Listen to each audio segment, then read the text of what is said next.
Jah Rastafari. Thank Jah Rastafari. Thank Jah Rastafari. Jah Rastafari. Jah Rastafari. Thank Jah Rastafari. Thank Jah Rastafari. Jah Rastafari. Jah Rastafari. Jah Rastafari. Yay, yay, yay. Shabbat Shalom, Semi Salam fam. Shabbat Shalom. Shabbat. Here, Torah reading and feeding. Right here. Shabbat Shalom, Senbet Salam. Shabbat Tetzaweh. Shabbat Shalom, Senbet Salam, Senbet Salam, Senbet Salam, Senbet Salam,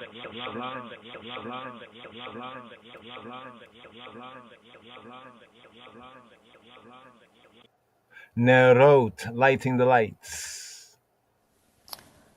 Sanctifying our time. Nerot, lighting the candles. Baruch atah Adonai Eloheinu melech haolam asher kiddushanu b'mitzvotav v'bitz zanu ledlik nir shel Shabbat v'shel Yom Tov.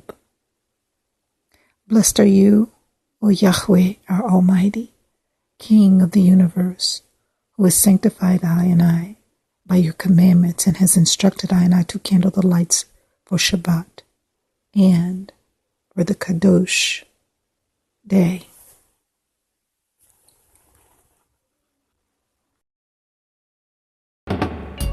Remember the Sabbath day to keep it holy, and don't bother go on like you're poorly. And you, Mrs. Holy, I'm on a chat to not if you're a chat to you. You better listen what I'm on a say. You better remember the Sabbath day. Man, me say you better keep it holy. Me say if you go feed the book, make me take a look. Go feed the book, make me take a look. Me say remember the seventh day. Man, me say you must keep it holy. Hear what I say. Ja Wawa, Ja Rastafari. I give thanks and praise. For in 6 days, Jah seated and rest upon himself. Yeah, and make the 7th day an holy day. So why shall not man do the right thing? I would say, remember the 7th day. Man, I say to keep it holy. You miss a holy. Oh, yeah. Why John Tom say never they'll keep it holy? Because the man never show him that in the Bible. But let me show you something. Remember the 7th day. Come let me tell yourself, remember the 7th day. Man, you better keep it holy. Jah make 6 days, and Jah take 6 days, and make the earth and the world, and make man a certain amount of time this man can know themselves. You better keep it holy. Come here, Mr. Holy. Keep it holy. Come here, Mr. Holy. Now go on like you're holy. No, you I love and not another. You may change, but I never just keep it holy. Yeah, for man shall not live by bread alone, but by the word that speaking of the mouth of Rastafari, the Almighty, I with his dread upon his head. Rastafari, the Almighty, I to keep it holy. Come on at the dread, for we keep it holy. Come on at the dread, the right for the dread, and the left for the ball, the right for the dread. A man and then the left for the ball. Why the ball won't speak the truth and speak never? Cause it's what it will, I don't know. Man, me say to keep it holy. Sister, come on down and make we keep it holy. Shall I say you shall do the thing that Rastafari do in this time until that time? Yeah, come on down and tell me.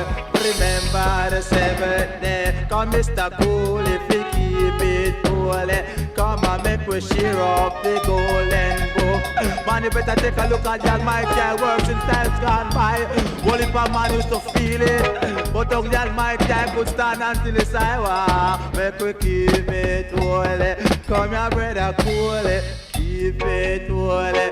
My brother, cool it. Keep it holy. Ja, ja, ja, ja, ja, Rastafari. Ja, ja, ja, ja, ja, Natifari. I and I and I and I and I. Yes. Shabbat Shalom. That was Prince Hammer. Prince Hammer for classic right there. Sabbath day. Shabbat Shalom. Semet Salam. Here on the Erev Shabbat. Here, the Sabbath Eve service right here for this TJIF. Thank you. It's Friday. Thank you. Yeah, hallelujah. It's Friday right here. That was Prince Hammer. Sabbath day. Here's Born African. Born African, keep the Sabbath. We're going to continue with the Shabbat and holiday Siddur. You know, the Shabbat day is the holiday, the holy day in season and out of season. Here, we're still out of season here in these 4 or 5 winter moons months. Looking forward to Pesach. Looking forward to the new year, the holy new year coming up. You know, the April-May season, you know, springtime season. But here, the reason for the season, Shabbat Shalom, Sembet Salam. He is Born African. Keep the Sabbath. Hello.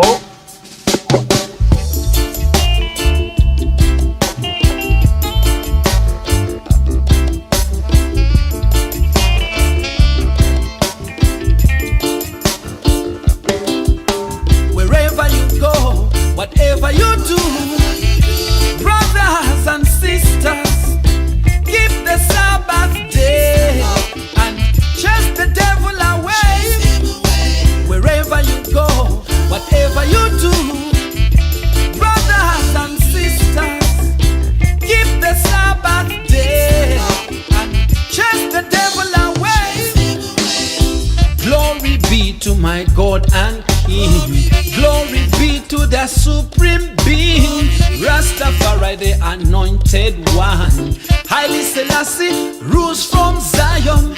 Glory be to my God and King. Glory be to the Supreme Being, Rastafari, the Anointed One. Haile Selassie rules from Zion. Wherever you go, whatever you do, brothers and sisters, keep the Sabbath day and chase the devil away.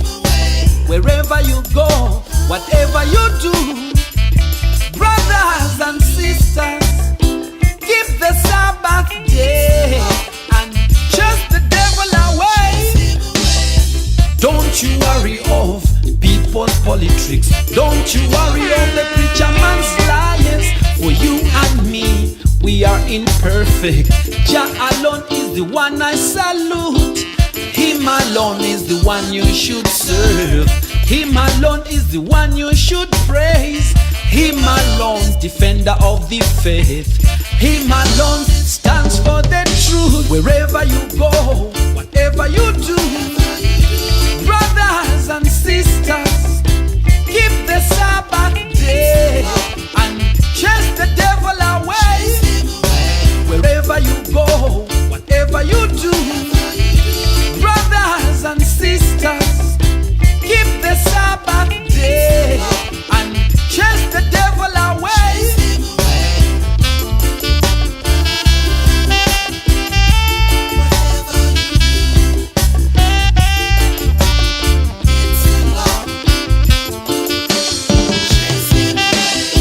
I know sometimes you feel hopeless. I know sometimes you feel helpless. Don't you give up, trust in the Father, for the Father is the provider. I know sometimes you feel hopeless. I know sometimes you feel helpless.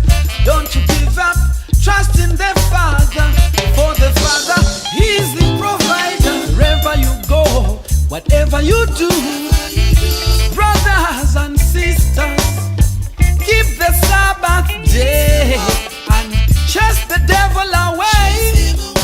Wherever you go, whatever you do, brothers and sisters,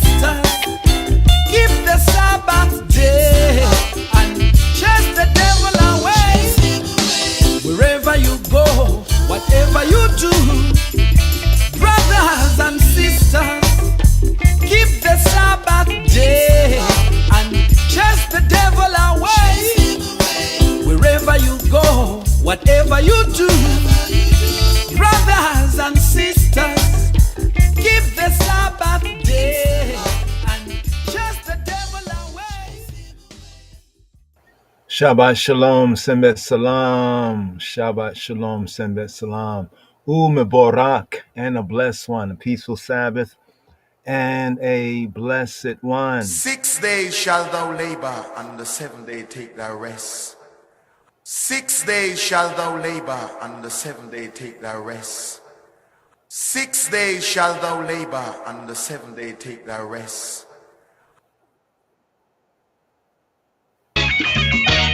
Yeah, me now. Fireball, fireball the mula do.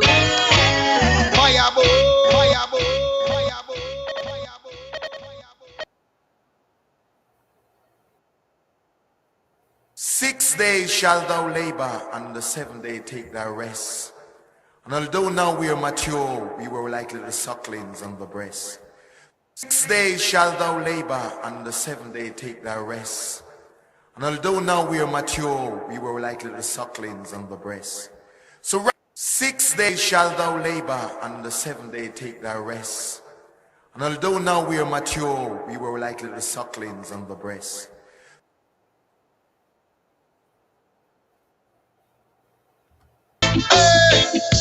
Sembet Salam, Shabbat Shalom. A song for days of resting inside your home. Sembet Salam, Shabbat.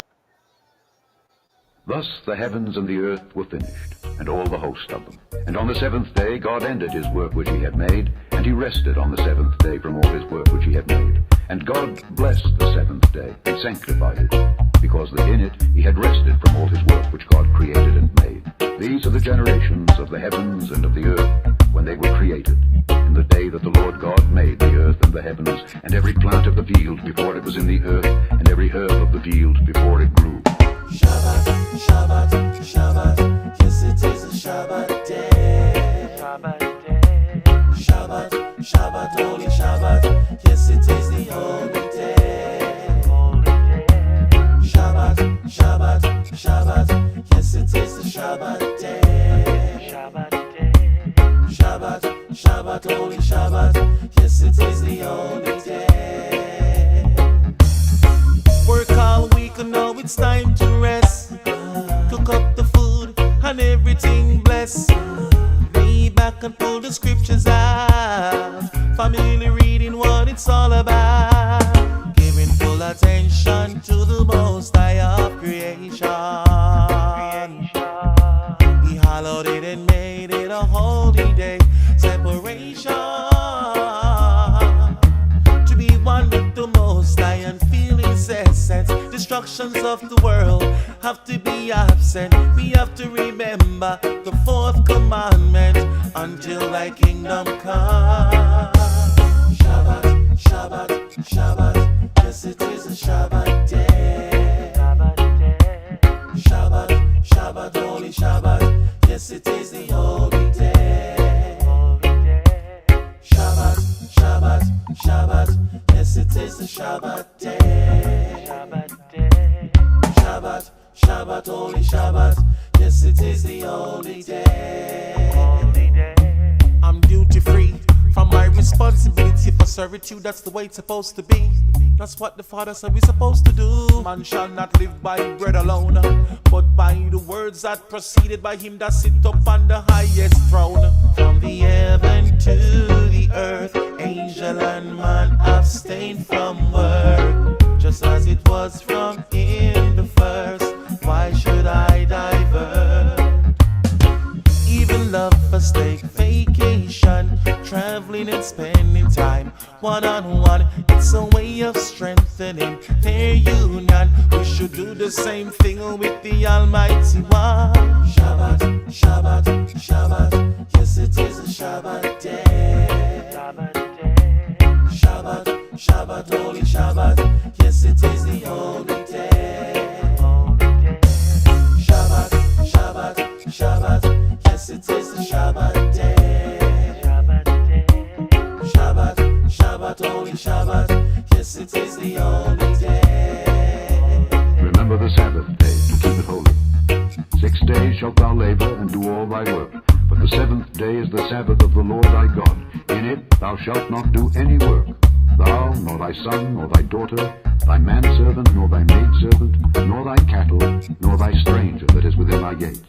For in 6 days the Lord made heaven and earth, the sea, and all that in them is, and rested the seventh day.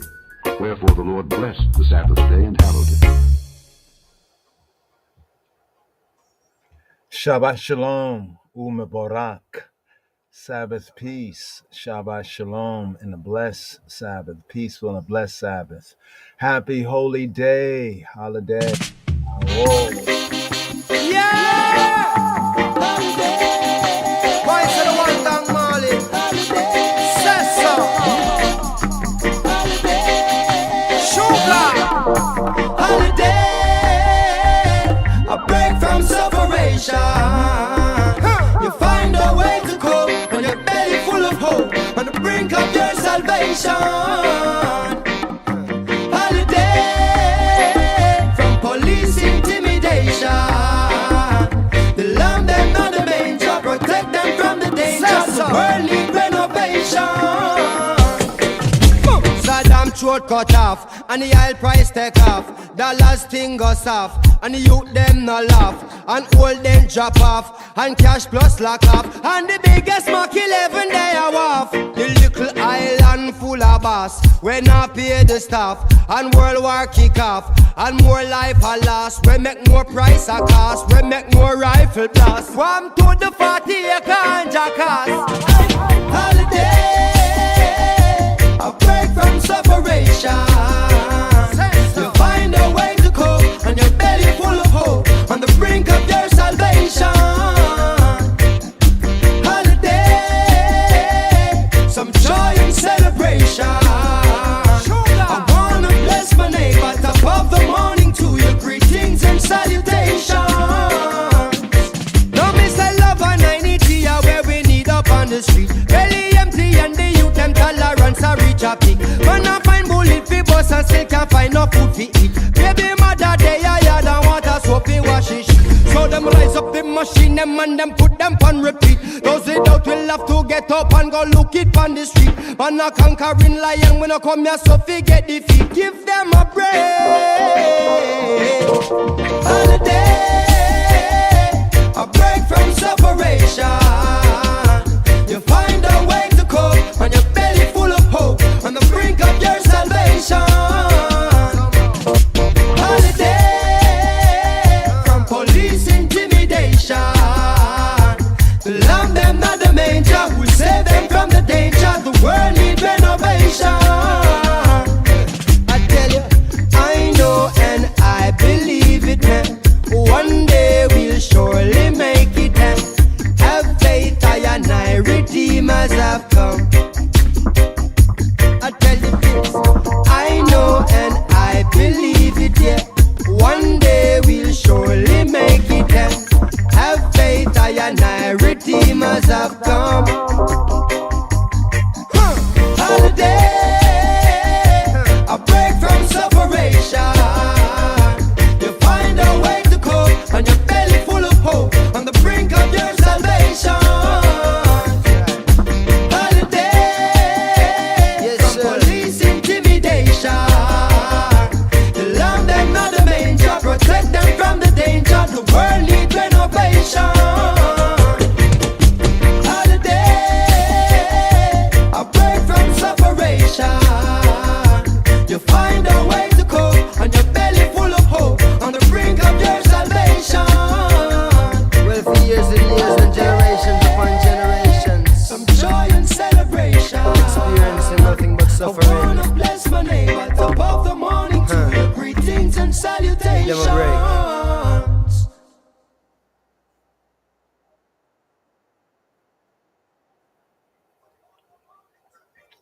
Yes, yes, yes, yes.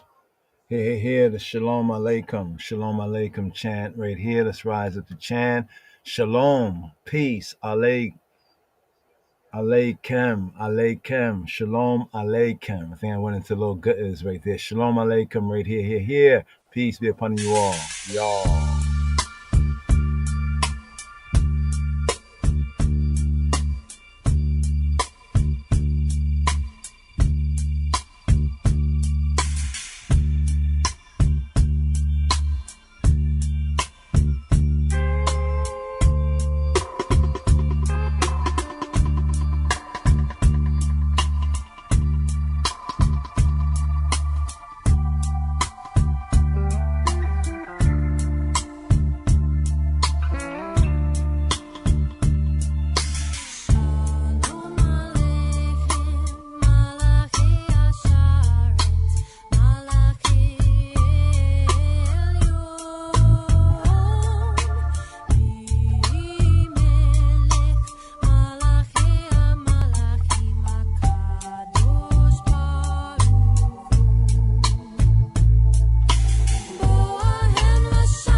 Shalom Aleikem, Malake HaShareta, Malake Elyon, Mi Malek Malke HaMelakim, HaKadosh, Baruch Hu.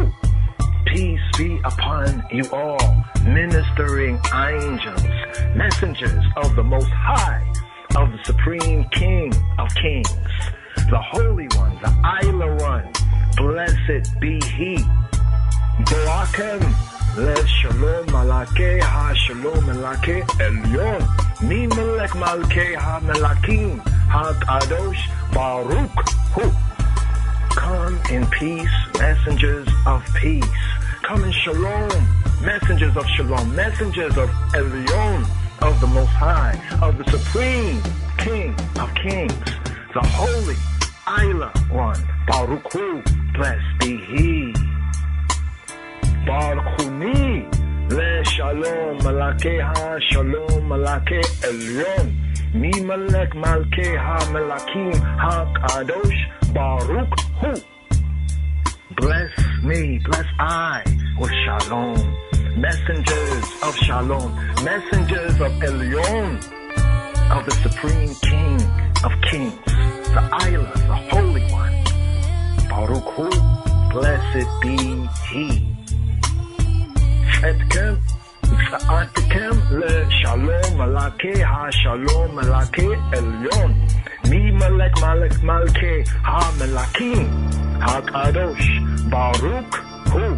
May your departure, your exodus, your coming out be in shalom, peace. Messengers of shalom, peace. Messengers of Elyon, the Most High, of the Supreme King of Kings, the Holy One. Baruch Hu. Blessed be He, be who He be. Shalom Aleichem.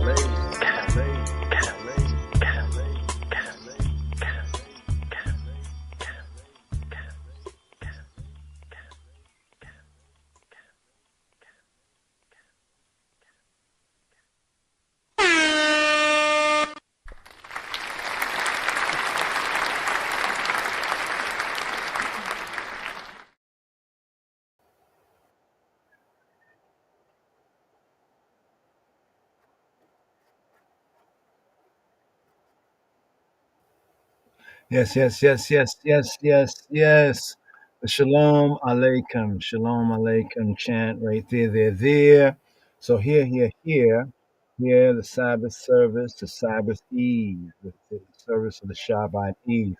Let's touch right here on the lighting the lights right here, the lighting the lights. Bring this up right here. Here we go, the lighting of the lights.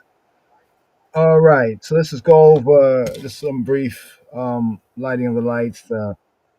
Hadlaket Nerot, lighting the Sabbath candles, lighting the Shabbat lights. Now, what's interesting is this Torah reading and feeding. It speaks about the priests will light the lamps of the menorah right here for the Parashat, the Torah portion reading and feeding, known as Tetzaweh, Tetzaweh. So lighting the candles. Now, many Yehudi, they lift their hands over the flames and they make a sweeping motion as if drawing into themselves the light of Shabbat. Others, different traditions, wave their hands 6 times as if incorporating each day of the Shabuah, each day of the week, into the idea of Shabbat, since Sabbath is the seventh day, then the 6 days coming forward to here the Eve and the Shabbat Eve, while covering their eyes to set aside a few moments of private prayer. Questions such as, what is my family tradition around the lights? Some like to zoom on the candles, but as we said, that's a false translation. The candlesticks is the menorah. Menorah is actually the lamps. And because of the significance of the oil, oil for the anointing, oil for the light, and oil in the Hebraic commodities, being a symbol of the spirit, right? So that we can connect, the key words, in the reality, of his divine majesty and the King of Kings Christ, Yeshua HaMoshiach. So what are my prayers for the Shabuah? What are the prayers for the Shabuah? So usually, according to tried and tradition, it's the virtuous woman of the house, as we have in Proverbs chapter 31, verse 10, the strong woman, the Eshet Chayil, the mother, the daughter, that initiates the Shabbat in the family, in the home, by lighting the lights and saying a baraka, a prayer. So here we have the Hadlik et Nerot, the lighting of the lamps, the lighting of the lights, the lighting of the lights. Now we shared Sister Mary Rose, her chant right here.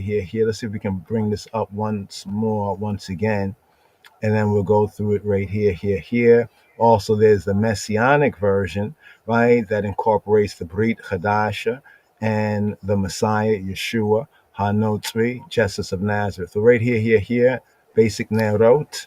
Sanctifying our time, Narot, lighting the candles. Baruch atah Adonai Eloheinu melech haolam, asher kiddushanu b'mitzvotav, v'bitz zanu, ledlik nir shel Shabbat, v'shel Yom Tov. Blessed are you, O Yahweh, our Almighty, King of the universe, who has sanctified I and I by your commandments and has instructed I and I to kindle the lights for Shabbat and for the Kadosh day.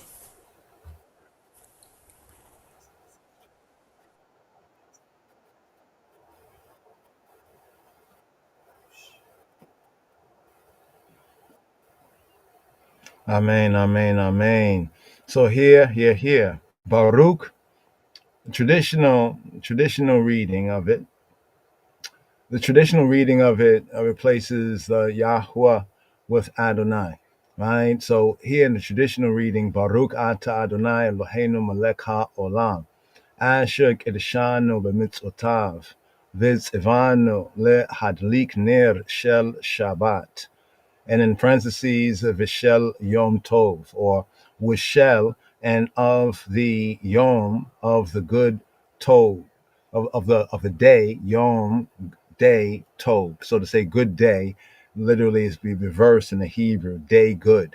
So day good, Yom Tov, right? Or some say Yom Tov is the good day. The good day is like holiday, so for the Shabbat, the Seder, the order for the Shabbat, and for the holy days. Now, the Sabbath, the Shabbat, is the holy day in season, out of season. The first 7 months, 7 moons of the Shana of the year, when we begin from the month of Abib, roughly the springtime, like the would say the March, April, roughly that time right there. They're there. We're coming up, we're coming up rapidly on that time right here. So this says, blessed are you, Baruch Atah. Some say Baruch Atah Adonai. Others of us say Baruch Atah Yahweh, enunciating the full Hashem, the Hakadosh, right? The Holy One, Baruch Hu, Baruch Hashem. The Holy One, blessed be He. Baruch, blessed be Hashem, blessed be the name. So the full of full, Baruch Ata Yahweh, blessed be thee. Blessed be thee, I, we say. Blessed be you, speaking directly. Ata, the pronoun in Hebrew. Whenever we have the pronouns, usually it's more emphatic. So Baruch Ata, blessed. Baruch. Baruch is not us blessing, but us acknowledging that Yahweh, that Adonai, Adonenu, that our Lord, our sovereign, our master, our boss, that he is blessed. He is the one empowered to prosper. Baruch, Baruch. Baruch Atah Adonai, Baruch Atah Yahweh, Eloheinu, our Elohim Melech, King HaOlam. King, some interpret this as King of the universe, Ha-Olam, but also Olam, Le-Olam, is also has a sense of forever, right? So the eternal King, so Melech Ha-Olam, can be translated as like master of the universe, or literally king, ruler, sovereign, Melech, king of the universe, Ha-Olam, or more correctly in the sense of eternal king, or king till time indefinite, king till time out of mind. Melech ha-olam. Baruch ata Adonai Eloheinu melech ha-olam. Baruch ata Yahweh Eloheinu melech ha-olam. That right there is like the formula, in a sense, the formula for blessing, right? For blessing. There's a few keys of blessing, acknowledging, him, his name, acknowledging his function, Eloheinu, Ainai Elohim, right? And also the fact that he is the eternal king, the eternal sovereign. Baruch Ata Adonai, Baruch Ata Yahweh, Eloheinu melech haolam. Asher. Asher in Hebrew means like the one who, that which, or the one who, right? The one who, Asher. Like when he revealed to Moshe, yeah, right? I am, I will be, right? I will be, yeah, Asher, yeah. I will be, right? Who I will be, yeah, Asher, yeah. Or the sense often translated somewhat pseudonymously, somewhat falsely in the King James version as I am, because ehya means like to be, right? To become. Like I am being, and I will become. Ehya Asher ehya. So the Asher right there, the one who, right? Baruch Atah Yahweh Eloheinu melech haolam. Asher, the one who kiddishanu, who makes Kadash sets apart, Kedishanu, right? Kedish Anu, who sets us apart, Be mitzvotav, Be mitzvotayu, Be mitzvotayu, Be mitzvotav, by way of his mitzvot, commandments, his imperatives. Asher Kedishanu, Be mitzvotayu, who sets us apart, who makes us holy. So we can even ask the question and answer it. How are we made holy? When people say holy, I'm holy, or this is holy, or that is holy, right? Based on the Hebrew faith and the scriptures, right? He makes us holy, or he sets us apart. Kedishanu b'mitzvotav, by way of his imperatives, of his commandments, both his positive commands, thou shalt do, and as well as his negative commands, thou shalt not do. Asher kedeshanu b'mitzvotav. Vitzivanu, modern Hebrew Vitzivanu, ancient pointing with, and Siwanu. Siwa, anu, us, Siwa. Now, the Torah portion reading and feeding Tetzaveh, from tsawa, to command. We and siwanu, and has commanded us, and he has commanded us with siwanu vitsevanu. He has commanded us le hadlik ner, to light, or like to kindle, to light the ner, the ner. The ner in Hebrew is lamp, the lamp.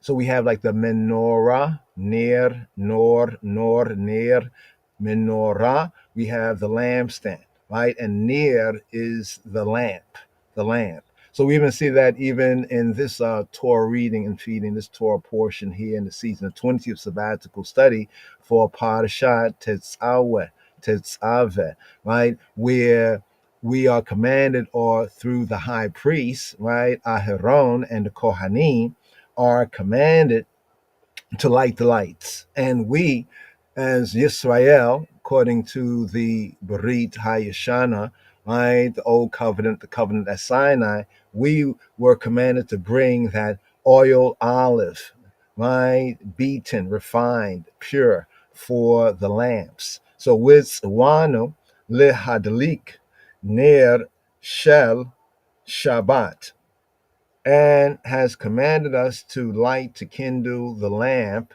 shel in Hebrew, of, right, shel Shabbat, of the Sabbath. And you see in the parenthesis there, it says, where shel, or vishel, there it says vishel yom tov. The ancient pointing, with shel yom tov, and of the good day. The good day, right? The Yom Tov is the holiday. So holidays are often called the good day. So right there, they're there. Right? We have the messianic as well. We'll touch on that as we have. But right here, just to keep it, pushing, keep it going forward. Once again, right here, Shema Yisrael. Sanctifying our time, Narot, lighting the candles. Baruch atah Adonai Eloheinu melech haolam, asher kiddushanu b'mitzvotav, v'bitz zanu, ledlik ner shel Shabbat, v'shel Yom Tov.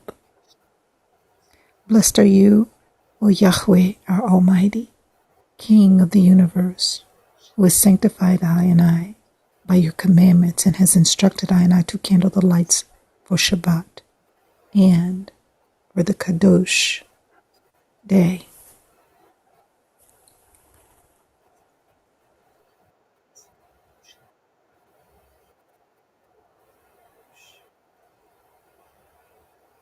And here, Desiree, here's the segue. Desiree, set the flame, lighting the light.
bonga drum.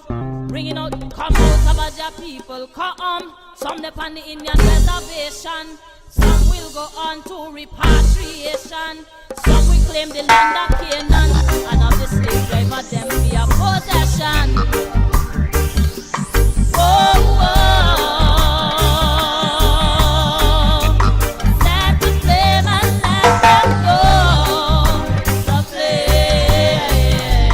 Set the flame. Set the flame. Set the flame. Set the flame. Set the flame. Set the flame. Set the flame. Whenever we feel the flame, the angels set the flame. The angels set the flame. Whenever we complain, whenever we feel the flame, the angels set the flame. The angels set the flame. Whenever we complain, set the flame. Set the flame. Set the flame. Set the flame. Set the flame.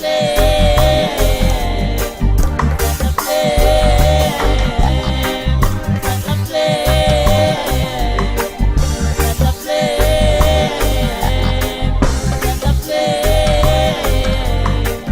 Set the flame. Set the flame.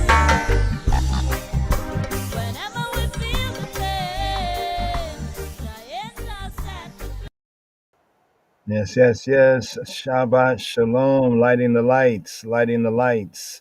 So right here, lighting the lights, lighting the lights. I want to share this right here, just as we get into some of the preview before the Kabbalat Shabbat. So we have the kindling of the Sabbath candles, or the lighting of the lights. Also, we have this Torah reading and feeding right here. Let's clear that right there, so we can clear that. Let's do this right here. Yeah. All right. Yeah, some of these softwares be just acting up, acting different. I guess they be updating them, and then letting us know about it later on. But anyway, the kindling of the Sabbath candles, the Baruch Ata Adonai Eloheinu melech haolam, Asher Kedeshanu b'mitzvotav, Witzewano lehadlik ner shel Shabbat v'shel Yom Tov. Blessed be the I, O Yahweh, Eloheinu, our Elohim, Melech HaOlam, Eternal King, Asher Kedeshanu b'mitzvotav, the one who has set us apart, made us holy, setting us apart, Kedeshanu b'mitzvotav, by way of his commandments, Witzewano, and has commanded us lehadlik ner, to kindle the ner, to kindle the lamp, shel Shabbat, of the Sabbath, with shel Yom Tov, and of the good day. So the good days, like the holidays. Now the Shabbat is the first of the holy days, the holidays. So here, before touching on the priestly benediction, the priestly baraka, the Birkat HaKohanim, right? We'd like to kind of connect this with the Torah reading and feeding right here. We have Numbers chapter 6, verse 22 to 27.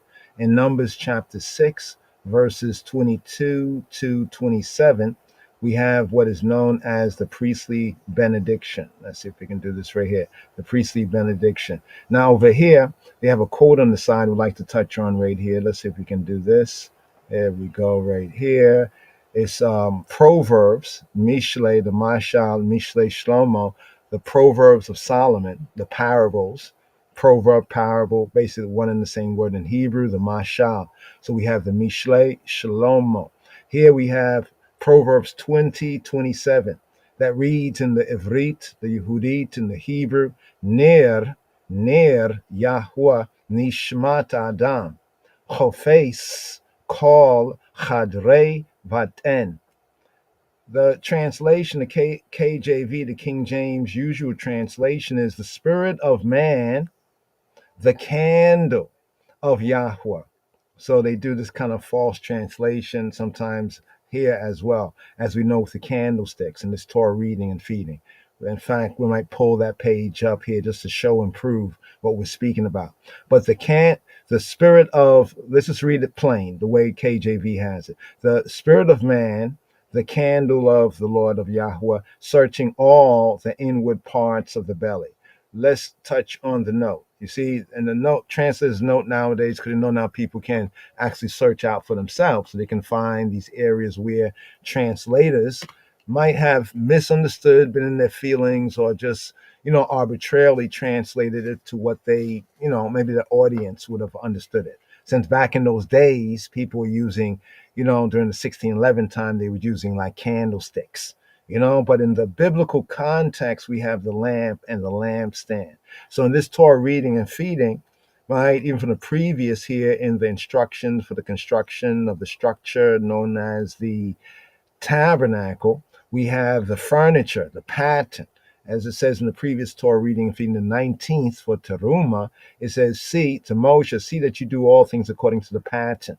Right? So pattern recognition. So looking at the pattern of the tabernacle in the old covenant scriptures, we see the pattern in the new, in the Brit Chadasha, where it says that man, right? It says, man's body, know ye not that your bodies are the temple. So the temple, like the temple of Shlomo, of Solomon, the second temple, Herod's temple, was basically based on the pattern. We have the root pattern, the pattern of the holy place, the pattern of the tabernacle. This is what we're studying here in these Torah readings and feedings here at the 20th sabbatical study for the Shabbat Strong. So here, on the TJIF, on the Shabbat Eve service here, we're just going through the basic Kabbalat Shabbat, Kabbalat, like Kabbalah, Kabbalat, right? Kabbalah, Kabbal in Hebrew means like to welcome, to receive, right? Also has a similar meaning in the Amharic, the Ge'ez, right? And the other Afro, right? Semitic languages, right? So we have the Kabbalat Shabbat, welcoming, receiving the Sabbath. So here we have, it says the spirit of man. You see the word candle, it's the H5216. So here we have the H5216, the Hebrew word ner. Now you see that this is original. It has like 5 Hebrew words, in the Asherit, the later the square Hebrew, but 5 Hebrew words, right? These are the ways we find the word for lamp in the scripture, right? And either of these 5s, nerah, ner, ner, nir, nir, and nir, right? Basically, you could hear this, besides the first one that has the more feminine ending, nerah, right? We have nir, nir, nir, and nir. So basically, you can see that, these are ways of writing out the word in the biblical Hebrew for lamp, right? So we have near. Phonetically, that's how it goes right there, near, near. So BDB, Brown's Drivers Briggs definition brings out lamp, right? Lamp, right? Then we have some of the root words, near, right? So near as a verb. So near as a noun is lamp. Near as a verb means to break up, freshly plow, to freshly plow or freshly like till, right? It's through a kind of an ancient idea of gleam, like the gleam of a fresh furrow. So like when you freshly kind of plow your ground, there's a gleam, right? It's said to have a gleam to it. It's clean, it has a gleam, the gleam of the fresh furrow, right? And also means to till the soil. One of the roots here of the word for lamp, right? And also nur. So we have ner and nur, right? Nur here is fire, nur, right? Nur, right? From ancient unused root meaning to shine, right? And therefore linking to the word for lamp, right? So we have this word here to shine, fire, fire to shine. Now this word here to shine, it says Chaldee. So this is more of a Aramaic. This is a more of an Aramaic or Eastern Semitic. As Hebrew, biblical Hebrew is more Western Semitic. The Aramaic is more Eastern Semitic. It's almost like we say today, East Coast, West Coast, there's like different dialects. And you notice this in many countries, You know, that the people in the South sometimes speak a little different than the people in the North, right? And the people in the East sometimes speak a little different than the people in the West. You know what I'm saying? So forth and so on. But this word here is the word that we have over here when we're looking at the kindling of the Sabbath candles. In the Hebrew, it says nerot, right? Which means lamps, right? Literally, it means lamps, not candles. So we make a point out about that, you know, because as we get into the lampstand, we need to understand that it was powered by oil.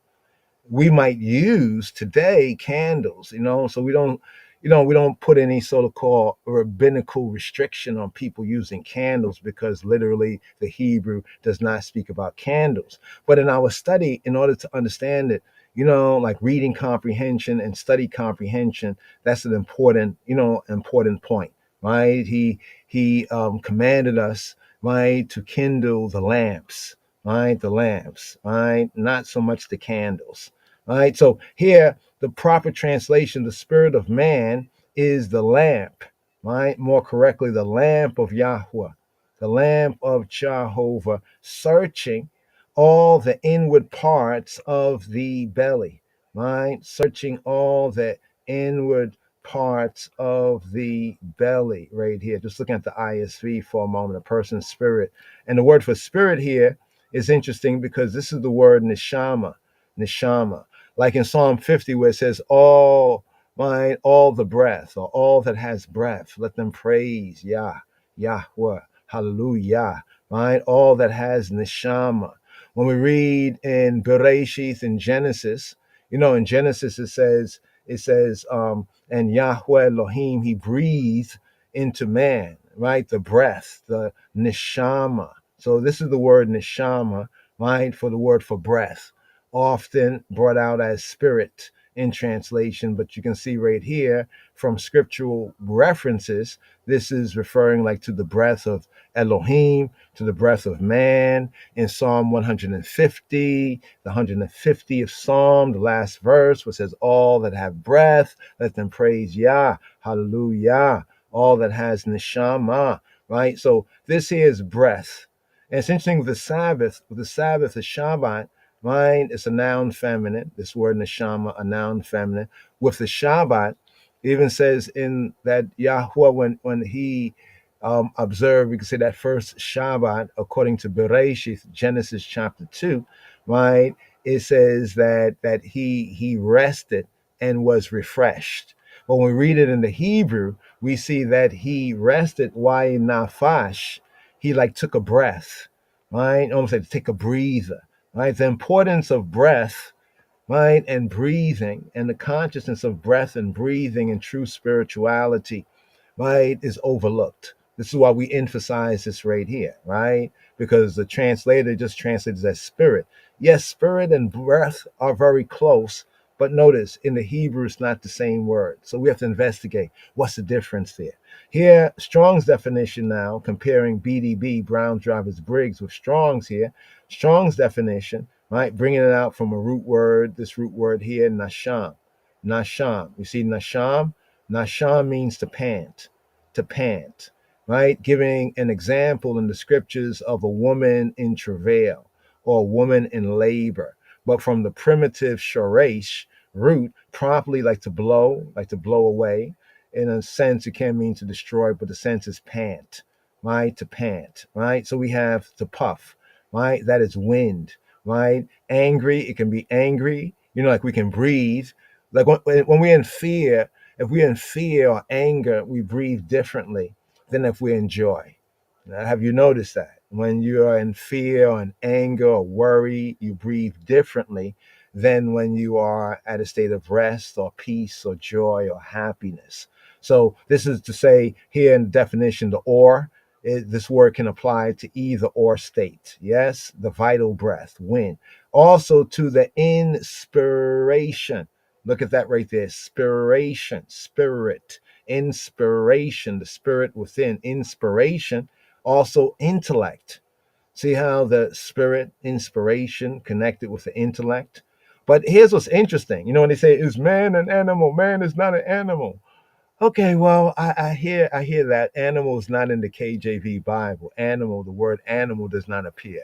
It uses words like creature, creation, beast, on that level. But when we look at the fact that what man possesses, right, as his vital essence, right, speaking of his breath and his soul, the animal has also. So Solomon, Shlomo HaMelech, this is why in Ecclesiastes, Kohelet, he said, who says that when the animal dies, the animal goes down and man goes up? Right? They have one breath. You know what I'm saying? They have one breath. So, but in this case with man, right, the difference with man that we do not have documented in the scriptures that into man, Yahweh breathes, check this, his own breath, right? So here we have more better translation is not the spirit of man, right? Or the spirit of Adam.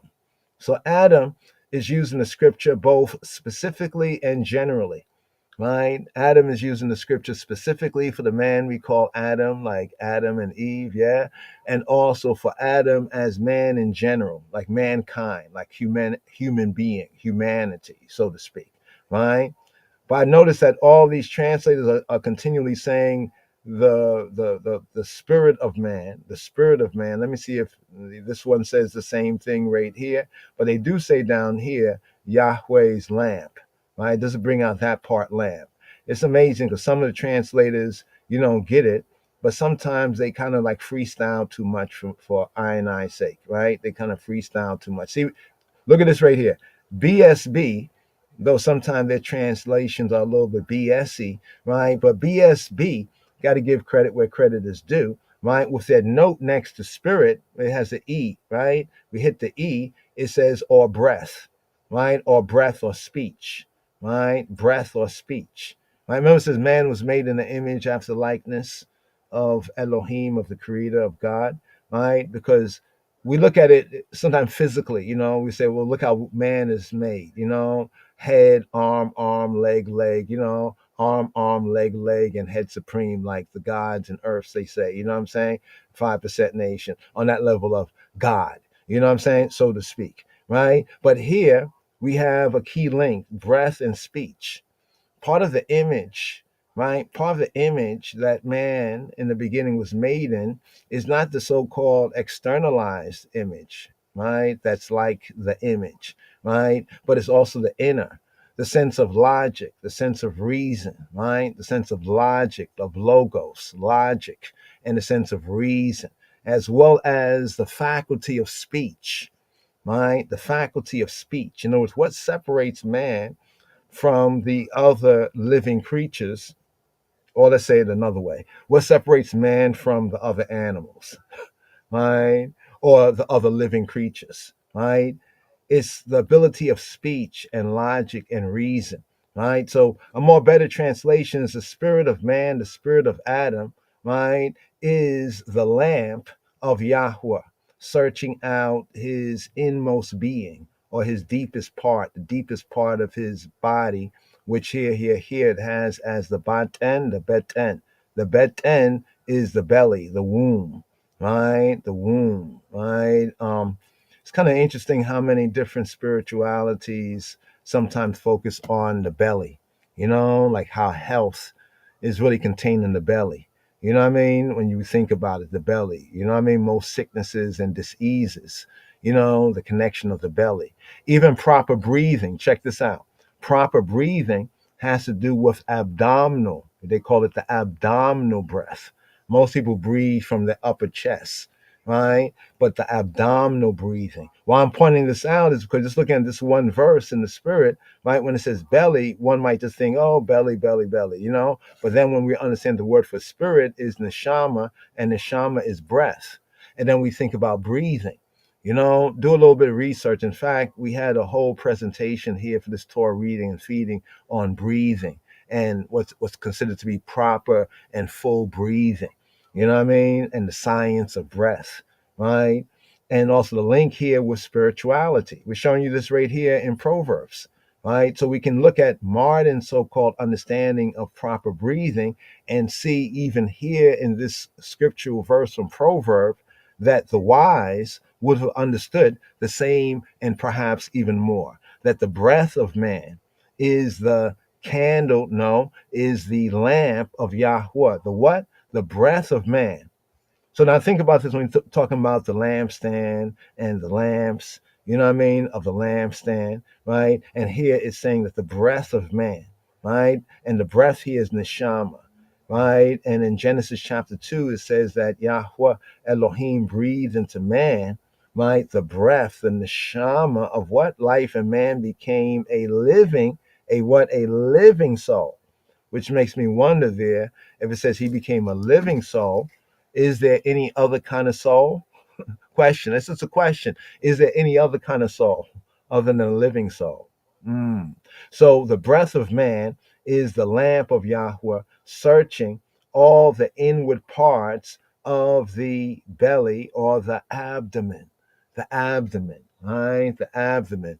You know, we have that presentation here. I really would like to show you this right here, right now, on breathing, right? But just look this up: breathing techniques, proper breathing, right? And they'll show you the two ways that people breathe. The usual way people breathe from their chest, the upper chest, right? And then the fuller way to breathe as you intake, right, into the nostrils, right? You expand your belly, you expand your abdomen. You see the connection with the verse right here? The spirit of man is the lamp of Yahweh, searching. Look what chafas, searching, right? The sense of searching, right? So how when one's breathes fully, right, it's a deeper breath and it fills up more of the lungs, right? The lungs is more filled, right? And one is more refreshed because their cells and their body and their organs are able to get oxygenated, right? Even more, right? So searches out. That deeper breathing goes into the inward parts, right? The cheder. That's not cheddar. That's not cheddar. I know people see that there and they look, oh, wow, Hebrew got cheddar. They got the cheddar in Hebrew. Or we got something similar, but this is cheder, right? The cheder is the room. Look at this, the room, the cheder. Cheder is like a room, cheder, right? The cheder is the room, like a parlor, but it's actually like a room, a parlor that is like an inner room, an inner parlor, right? Is the cheder, right? Like an inner apartment, right? The inmost, right? So notice it says the breath of man is the lamp, right? The near, right? The lamp of Yahweh, searching, right? All the inward parts, right? The innermost of the belly. So this is connecting with full and proper breathing, right? And full and proper breathing, right? One's abdomen expands so that one's lower lungs, so that the lower part of the lungs can get filled as well. But notice, it didn't say ruach.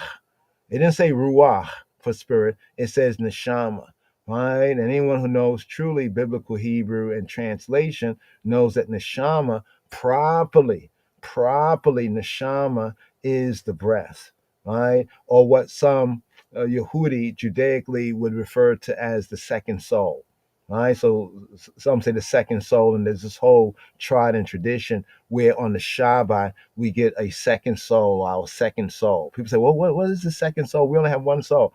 What they're really referring to is the role of the breath, because the word that they translate into English as second soul is really the neshama. The neshama, the same word here, neshama, which is the breath. Why is that? Well, because on the Shabbat is the day as he took a breath and refresh, right? He rested and was refreshed. He took a breath and was refreshed. So can we take a breath, right, and be refreshed on the Shabbat? Yes. So right here, Nir Yahuwah Nishmat Adam. Chofesa Kola Chadrei Baten. Nir Yahweh, the lamp of Yahweh, Nir Yahweh, Nishmat from Nishama. Now Nishmat, right, means the breath of. So the tav at the end, Nishmat, instead of Nishama here, to say the breath of, right? The breath of man, Nishmat Adam, right? The neshama of Adam, nishmat Adam. So the lamp of Yahweh is the breath of man. So now notice something else with the translation. When we're reading the English, it says the spirit of man is the candle or lamp of Yahweh. In the Hebrew, it says the ner Yahweh, right? The lamp of Yahweh, nishmat Adam, is the breath of man. Breath of man, the lamp of Yahweh. Chofes, chofes, chofes, right? Chofes, searching. Chofes, call, all. A good deep breath there. Chofes, call, all. Chadre, the inner chambers. Chadre here is the inner chambers of. Chadre, call chadre baten. Call chadre vaten. Call chadre baten. Of the baten or the beten, right? And once again, the beten, the womb, right? Now notice the connection of the womb, right? The belly, right? For hunger, yeah. The seat of what? Mental faculties. And then also this word is used sometime of the depths of Sheol, right? But also as another word referring to the matrix or the womb, right? From an ancient sense, likely meaning to be hollow, right? And this word here is a noun feminine, right? The bosom or the body, the womb, the hollow part, right? So that's deep breaths, deep breaths. Take a good full deep breath. You know what I mean? Deep breaths, conscious breaths. But right here, let's pick up. So we wanted to touch on that because we saw over here, down here, it said, now notice how they translated this over here. They took some liberties. They said the soul. Notice they said the soul. You see what I'm saying? So here it is the same Proverbs 20 and 27. We went to the source text. We went to the Hebrew. The Hebrew said neshama.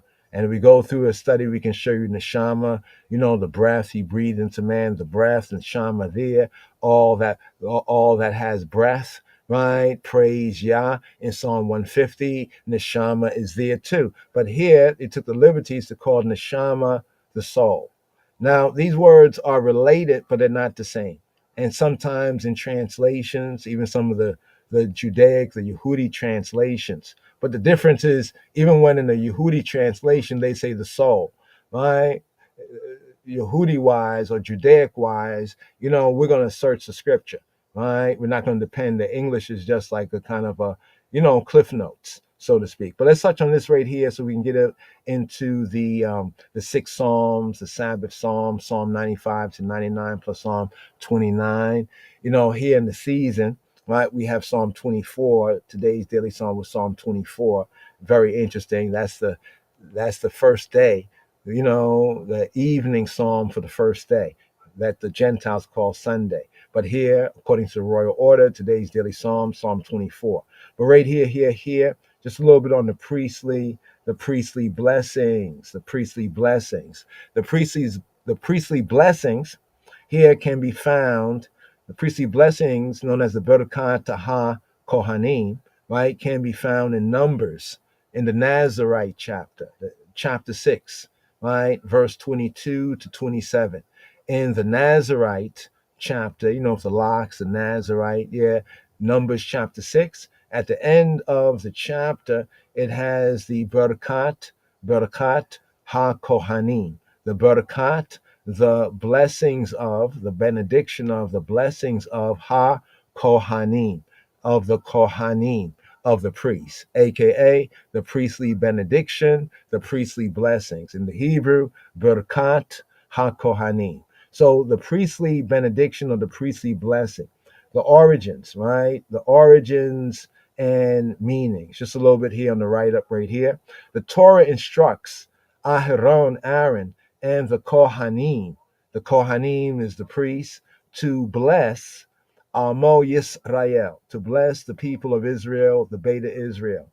Now, parents, right, say this baraka, this blessing to their children, each Friday evening. So Torah observant parents often say this baraka to their children each Friday evening while placing their hands on their children's heads, and thereby envelop their children with love and hopes for shalom, right?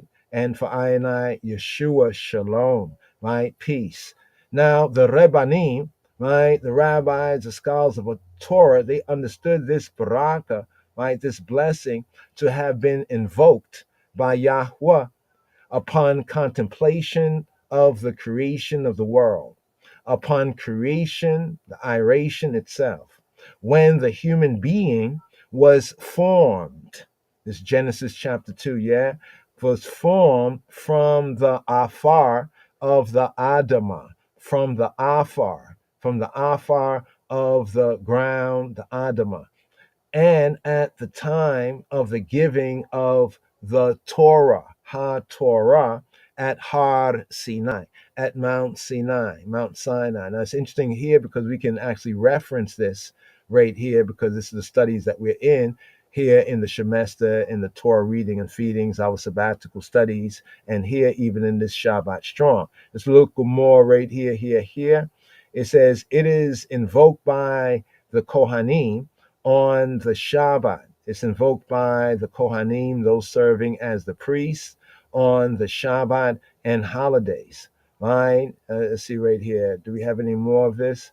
Okay, I don't know where the rest of the part went right there. But that was just like a kind of a quick overview. We'll try to get the rest of that right there. But here, just touch on the priestly blessings. Once again, this is from Numbers chapter 6, the Nazarite. The Nazarite. Right? Let's not confuse Nazarite and Nazarene, but the Nazarite chapter, right? And Numbers chapter 6, verse 22 to 27. Now, here's the main part of it, and the priestly blessing is like a Trinity blessing. In other words, it's threefold, a threefold blessing. You can see it when you go to Numbers chapter 6, verse 22 to verse 27. Once again, Aaron and the priests, Aaron and his sons, the anointed ones, were to bless the people of Israel. And by trod and tradition, parents say this baraka, this blessing to their children, right, each Friday evening while placing their hands on their heads, and thereby seek to envelop their children with love and good expectation and hope for shalom. And we say Yeshua shalom. So right here, going through the priestly blessing right here, simply, basically, may Yahweh bless you and keep you. May Yahweh's face shine upon you and be gracious to you. May Yahweh's face, right, be lifted toward you and grant you peace and grant you shalom. This is the basic three parts of the priestly benediction.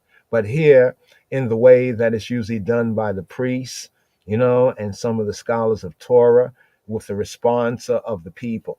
So here's the priestly blessing, the Barakat HaKohanim. Ye barekeka Yahuwah, we yishmereka. Ye barekeka Yahuwah, we yishmereka.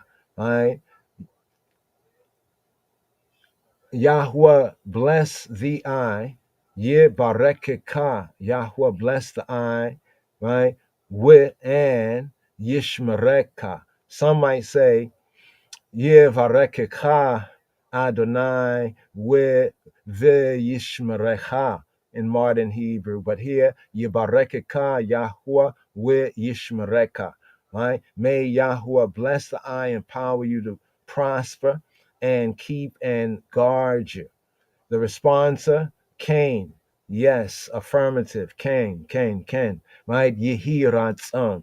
Right? Let it be pleasing. Let it be God's will. Let it be pleasing. Yehi, let it be ratzon.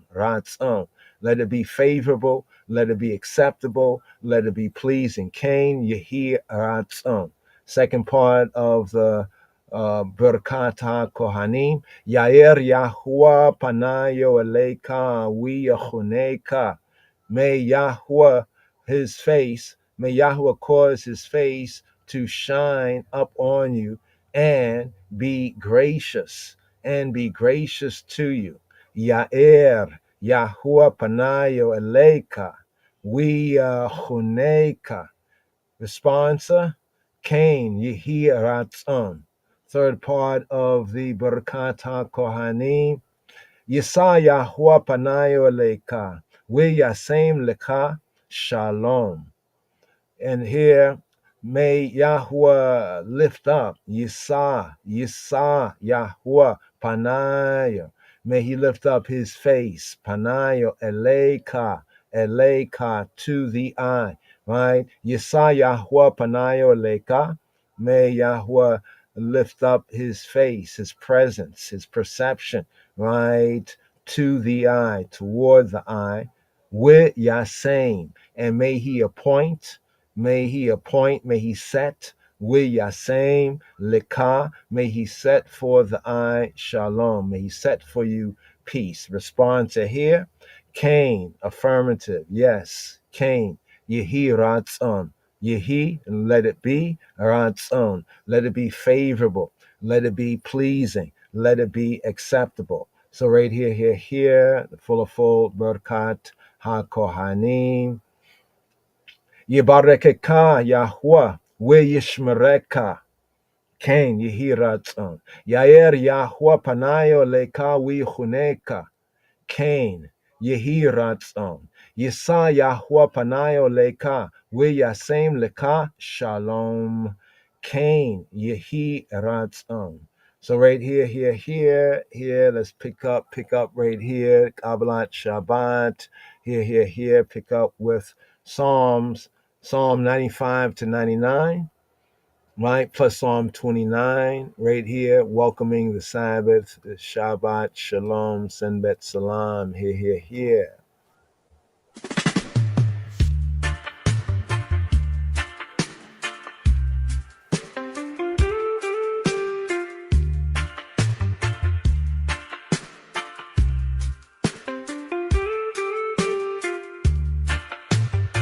Psalm 95.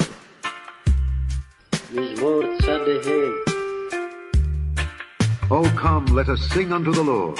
The Lord.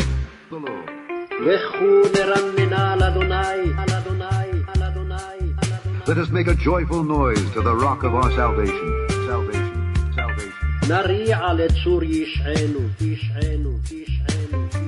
Let us come before his presence with thanksgiving.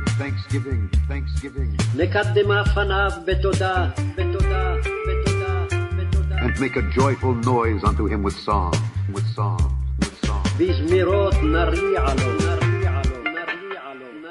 For the Lord is a great God.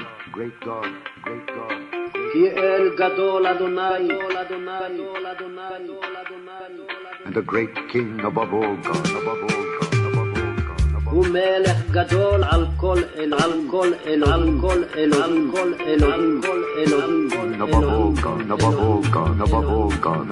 In his hand are the deep places of the earth. The strength of the hills is his also. The sea is his, and he made it, and his hand formed the dry land. Oh, come, let us worship and bow down. Let us kneel before the Lord our Maker. For he is our God, and we are the people of his pasture, and the sheep of his hand. Today, if you will hear his voice, harden not your heart as in the provocation, and as in the day of temptation in the wilderness. For your fathers tempted me, proved me, and saw my work. 40 years long was I grieved with this generation, and said, it is a people that do err in their heart, and they have not known my ways. Unto whom I swear in my wrath, that they should not enter into my rest. My rest.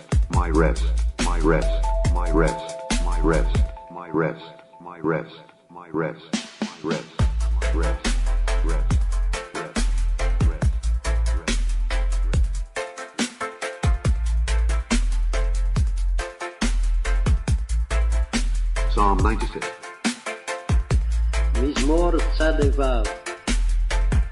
Oh, sing unto the Lord a new song. שירו לאדוני שיר חדש. Sing unto the Lord, all the earth. שירו לאדוני כל הארץ. Sing unto the Lord, bless his name. השירו לאדוני, ברכו שמו, ברכו שמו, ברכו שמו, ברכו שמו. Show forth his salvation from day to day, day to day, day to day, day to day, day to day. בשרו מיום ליום ישועתו, ישועתו, ישועתו, ישועתו. Declare his glory among the heathen, the heathen, the heathen, the heathen, the heathen. ספרו בגויים כבודו, כבודו, כבודו, כבודו. Declare his glory among the heathen, his wonders among all people. בכל העמים נפלאותיו, נפלאותיו, נפלאותיו, נפלאותיו, נפלאותיו, נפלאותיו. For the Lord is great, but is great, but is great, but is great, but is great. כי גדול אדוני ומהולל מאוד, נורא הוא על כל אלוהים. אלוהים, אלוהים, אלוהים, אלוהים. For the Lord is great, is great, is great, is great. כי גדול אדוני ומהולל מאוד, כי גדול אדוני ומהולל מאוד, לל מאוד, לל מאוד, לל מאוד, לל מאוד, לל מאוד. For the Lord is great and greatly to be praised. He is to be feared above all gods. For all the gods of the nations are idols, but the Lord made the heavens. Honor and majesty are before him. Strength and beauty are in his sanctuary. Give unto the Lord, O ye kings of the people, give unto the Lord glory and strength. Give unto the Lord the glory due unto his name. Bring an offering and come into his courts.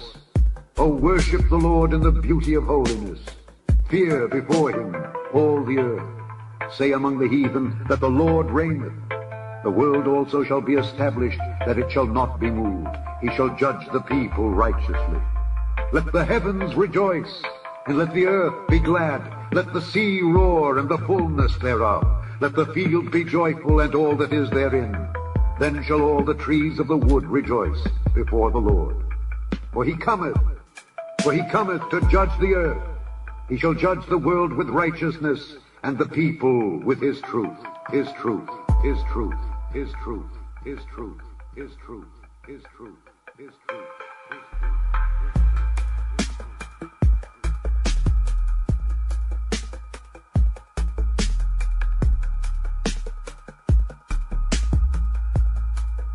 Psalm 97.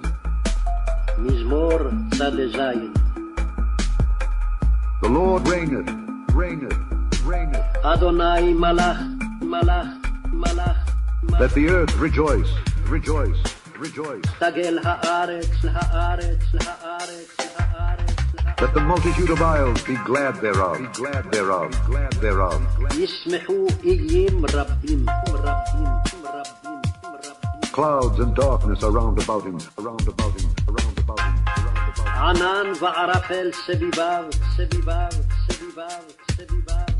Righteousness and judgment are the habitation of his throne, of his throne, of his throne, of his throne. צדק ומשפט מכון כסאו, כסאו, כסאו, כסאו, כסאו. A fire goeth before him, before him, before him, before him. אש לפניו תלך, תלך, תלך, תלך, תלך, תלך. And burneth up his enemies round about, is round about, is round about, is round about, is round about. ותלהט סביב צריו, צריו, צריו, צריו, צריו. His lightnings and lightnings and lightnings and lightnings and lightnings. העירו ורקב תבל, תבל, תבל, תבל, תבל. His lightnings enlightened the world. The earth saw and trembled. The hills melted like wax at the presence of the Lord, at the presence of the Lord of the whole earth. The heavens declare his righteousness, and all the people see his glory. Confounded be all they that serve graven images, that boast themselves of idols. Worship him, all ye gods. Zion heard and was glad, and the daughters of Judah rejoiced because of thy judgments, O Lord. For thou, Lord, art high above all the earth. Thou art exalted far above all gods. Ye that love the Lord hate evil. He preserveth the souls of his saints. He delivereth them out of the hand of the wicked. Life is sown for the righteous, and gladness for the upright in heart. Rejoice in the Lord, ye righteous. Give thanks at the remembrance of his holiness. Of his holiness. Of his holiness. Of his holiness. Of his holiness.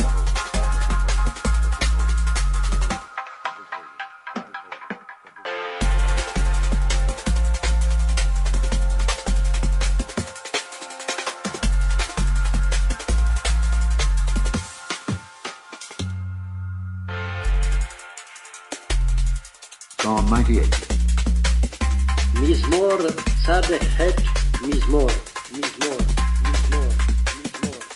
Oh, sing unto the Lord a new song, new song, new song. שירו לאדוני שיר חדש, חדש, חדש, חדש, חדש.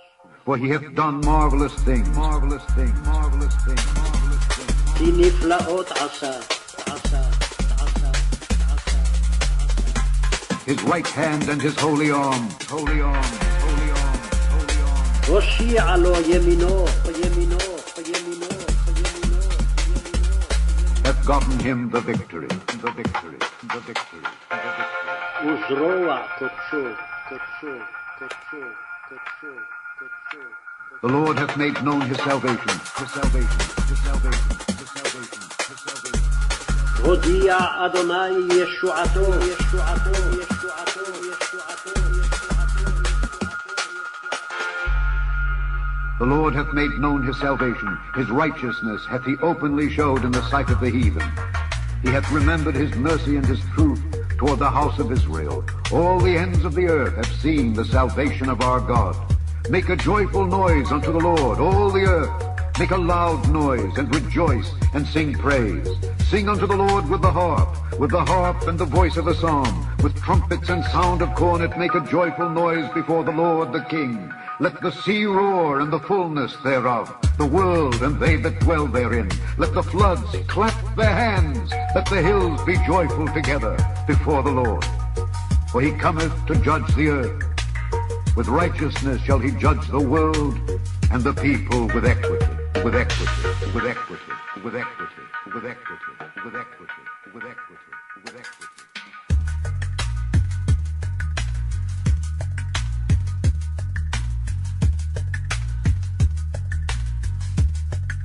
Psalm 99.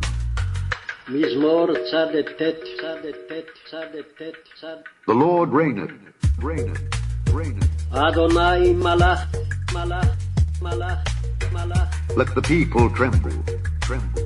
ירגזו עמים, ירגזו עמים, ירגזו עמים, ירגזו עמים, ירגזו עמים. He sitteth between the cherubims. Let the earth be moved, be moved, be moved, be moved. יושב קרובים תנות הארץ.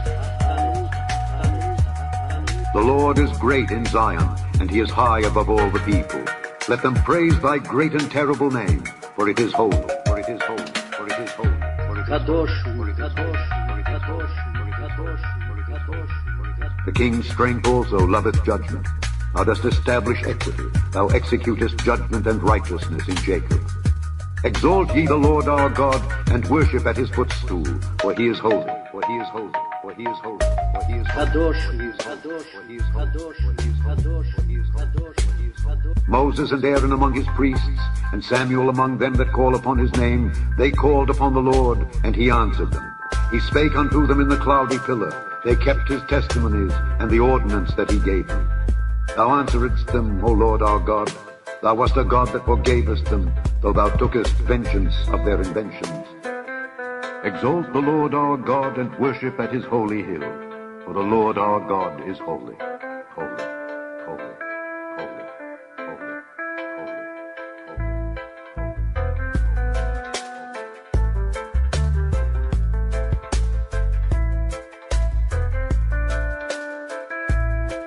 Psalm 29. מזמור כ"ט, מזמור לדוד. Give unto the Lord, O ye mighty, ye mighty, ye mighty, ye mighty. הבו לאדוני בני אלים, בני אלים, בני אלים, בני אלים. Give unto the Lord glory and strength, and strength, and strength, and strength. הבו לאדוני כבוד ועוד, כבוד ועוד, כבוד ועוד, כבוד ועוד, כבוד. Give unto the Lord the glory due unto his name, to his name, to his name, to his name. הבו לאדוני כבוד שמו, כבוד שמו, כבוד שמו, כבוד שמו. Worship the Lord in the beauty of holiness, beauty of holiness, beauty of holiness, beauty of holiness. השתחוו לאדוני בהדרת קודש, בהדרת קודש, בהדרת קודש.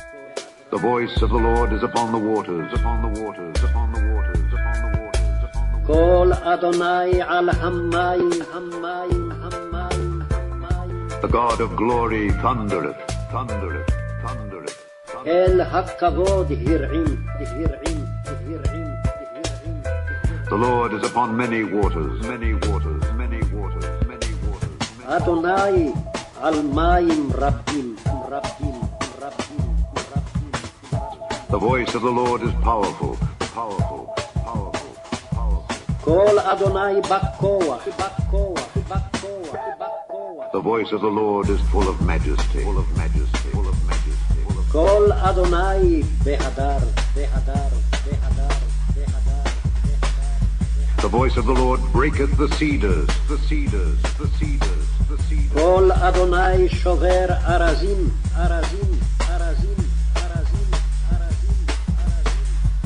Yea, the Lord breaketh the cedars of Lebanon, of Lebanon, of Lebanon, of Lebanon. וישבר אדוני את ארזי הלבנון.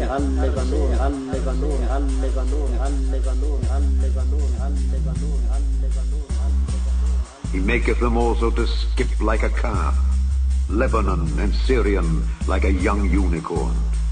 The voice of the Lord divideth the flames of fire. The voice of the Lord shaketh the wilderness. The Lord shaketh the wilderness of Kadesh. The voice of the Lord maketh the hinds to calve, and discovereth the forests. And in his temple doth every one speak of his glory. The Lord sitteth upon the flood. Yea, the Lord sitteth king forever. The Lord will give strength unto his people. The Lord will bless his people with peace. Peace, peace, peace, peace, peace, peace,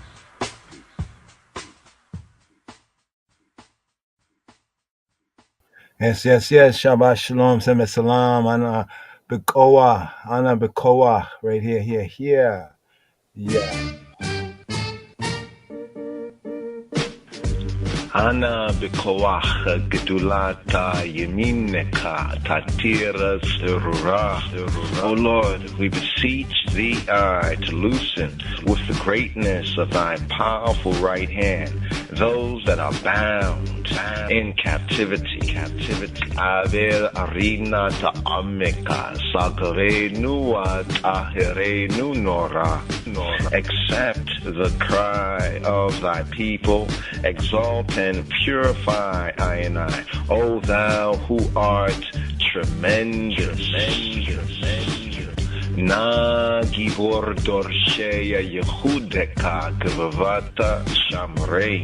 O most powerful God, we beseech thee to preserve as an apple of the eye those that seek thee, who art God alone. Barakema tahrema rachemea sidkateka tamida gamle. Bless and purify them, and continually requite them according to thy merciful, righteous.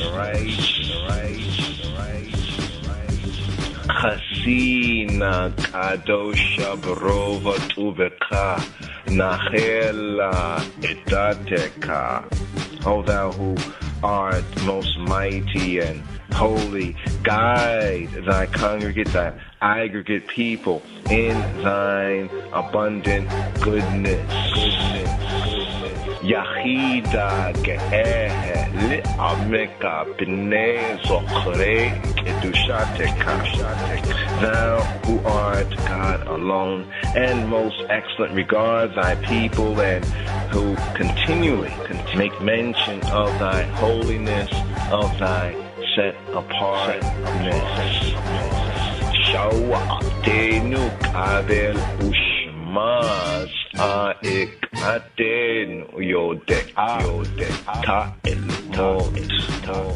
accept our prayers and hearken to our I and I cries. O thou to whom all secrets are known. Baruch Hashem Kovoda Malkuto Le'olam Oed. Blessed be the name of the glory of his kingdom, forever, for ever and ever and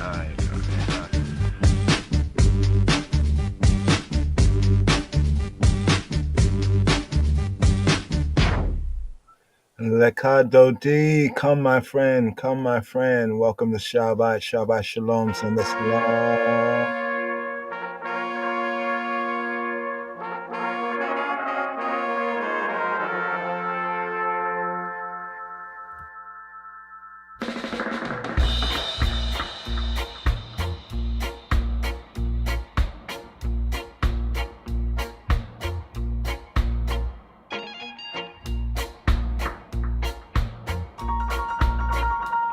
Lekadodi, likarati kala, b'nei Shabbati nikabela. Lekadodi, likrata kala, b'nei Shabbata nikabela. Come, my friend, my lover, to meet the bride, to welcome HaShabbat, referred to as the bride. Lekadodi, likrati kala, b'nei Shabbati nikabela. I and I will welcome HaShabbat, welcome the Sabbath. Come, my friend, to meet the bride. Make I and I welcome the presence of the Sabbath. Lekadodi, likrati kala, b'nei Shabbati nikabela. Shamor zakora b'dibur echad. Hishmi'anu el hama yuchad. Yeh echad ushmo echad. Yahweh echad ushmo echad. Adonai echad ushmo echad. Observe and remember the Sabbath day. The only heir, true God cause I and I to hear in a single utterance. Shamor zakor b'dibur echad. Observe and remember. Shamor, observe with zakor and remember the Sabbath day. B'dibur echad. B'dibur echad. Guard and remember in a single utterance. Make I and I hear the special kind. Hishmi'anu el ham yuchad. Hishmi'anu, the only heir, true God, cause I and I to hear in a single utterance. We have here in the Seder, in the Siddur, Yihya, for Jaja in the Seder. Jaja echad, ushmo echad. Jaja is one, is the one. His name is one. L'shem ulatifa ereta litahila, to his renown and his glory and his praise. Lekadodi, likrati kala, b'nei Shabbati nikabela. Shamor zakor b'dibur echad. Hishmi'anu el ham yuchad. Ya, Jaja echad. Adonai echad ushmo echad. L'shem ulatifa ereta litahila. Lekadodi, likrati kala, b'nei Shabbati nikabela.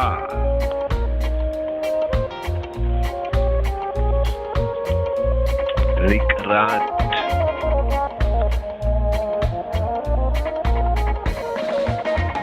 Shabbat. Leku we nelaka.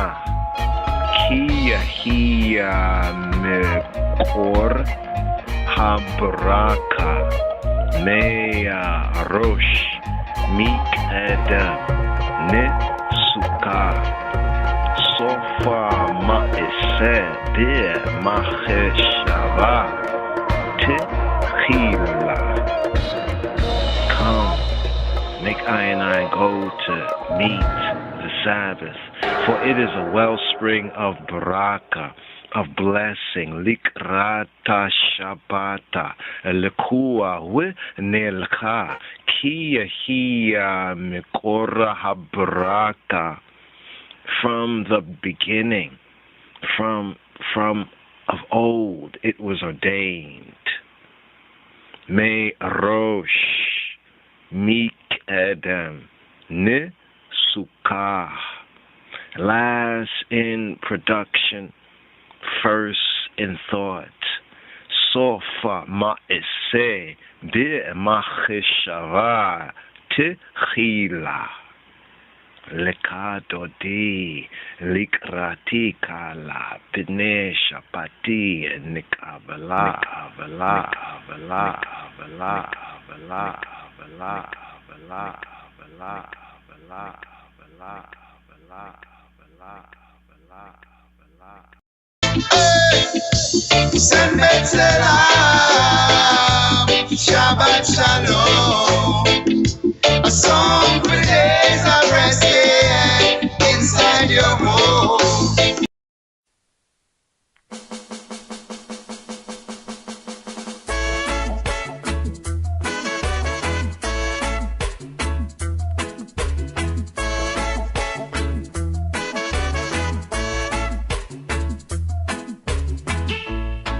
Psalm 92. מזמור צדה ב' מזמור שיר ליום השלום, השלום, השלום, השלום, השלום. It is a good thing to give thanks unto the Lord, to the Lord, to the Lord, to the Lord, to the Lord. טוב להודות לאדוני, לאדוני, לאדוני, לאדוני. And to sing praises unto thy name, thy name, thy name, thy name. ולזמר לשמך, לשמך, לשמך, לשמך.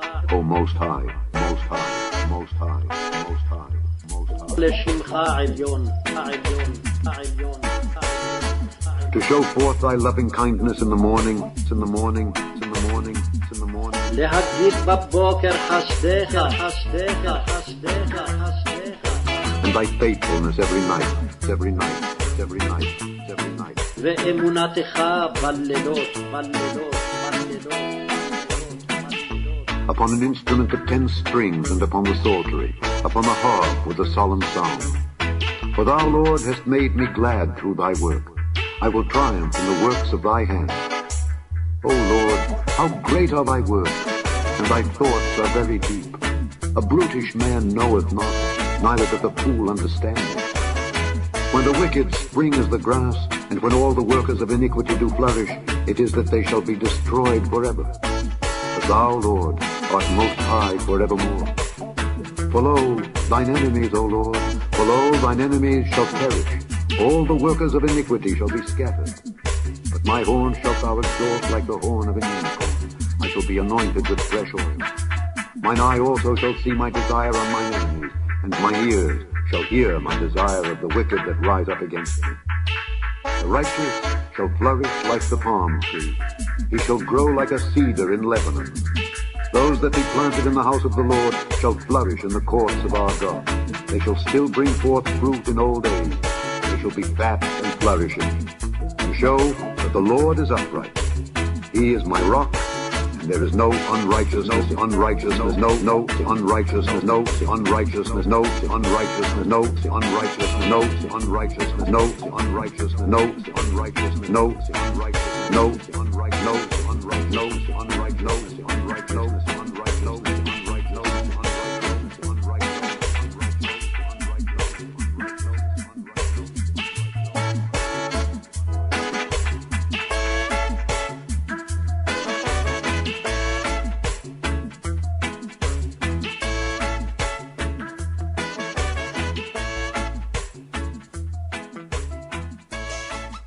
Shabbat Shalom, Umeborak, peaceful Sabbath, Shabbat Shalom, Umeborak, and a blessed Meborak, and a blessed one. Right here to seal up the Kabbalat Shabbat.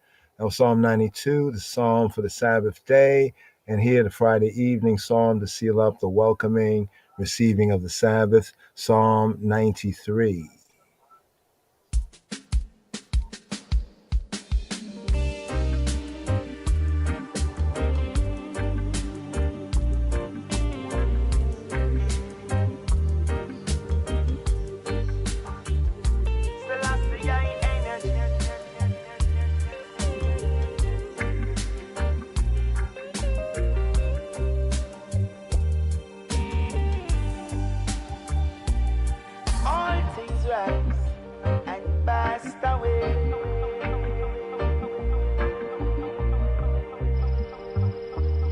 מזמור צדק ג' אדוני מלאך גאות לבש אדוני עוז התעזר, אף תיכון תבל בל תמות.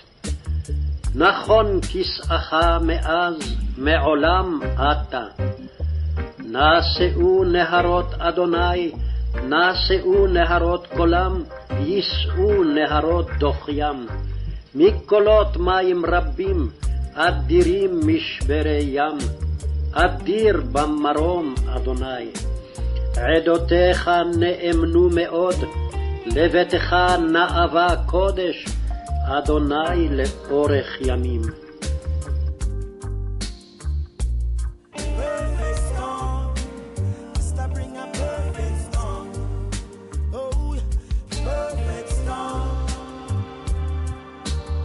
Psalm 93.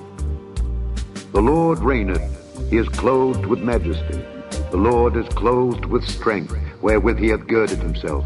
The world also is established, that it cannot be moved. Thy throne is established of old, thou art from everlasting. The floods have lifted up, O Lord, the floods have lifted up their voice, the floods lift up their waves. The Lord on high is mightier than the noise of many waters, yea, than the mighty waves of the sea. Thy testimonies are very sure. Holiness becometh thine house, O Lord, forever, forever, forever, forever, forever, forever,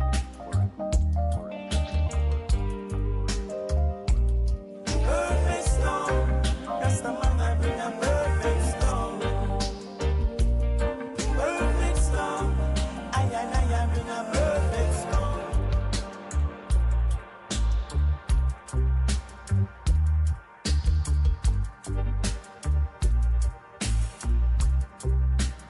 መዝሙር 92 በቅንፍ 93 በሰንበት ቀን የምስጋና መዝሙር።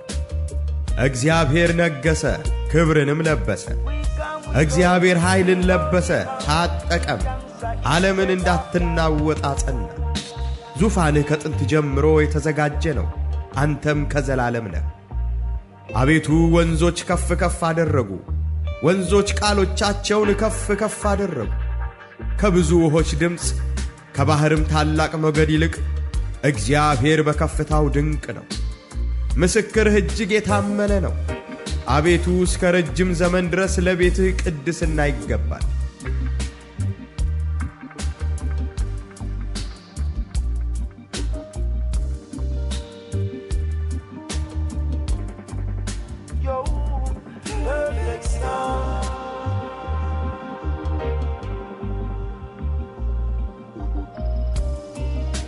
מזמור צדק ג' אדוני מלאך גאות לבש אדוני עוז התעזר, אף תיכון תבל בל תמות. נכון כסאך מאז מעולם אתה.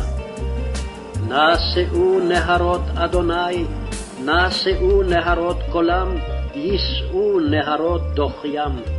מקולות מים רבים, אדירים משברי ים, אדיר במרום אדוני. עדותיך נאמנו מאוד, לביתך נאווה קודש, אדוני לאורך ימים.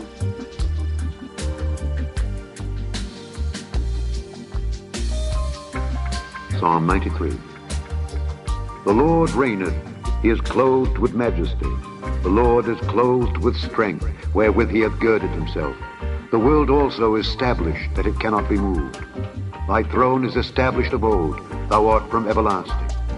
The floods have lifted up, O Lord. The floods have lifted up their voice. The floods lift up their waves. The Lord on high is mightier than the noise of many waters, yea, than the mighty waves of the sea. Thy testimonies are very sure.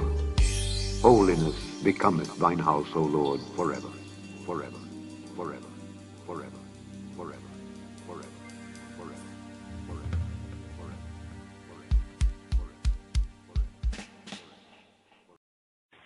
Shabbat Shalom, Senbet Salam, Senbet Salam, Senbet Salam, Senbet Salam. 6 days shall thou labor, and the seventh day take thy rest.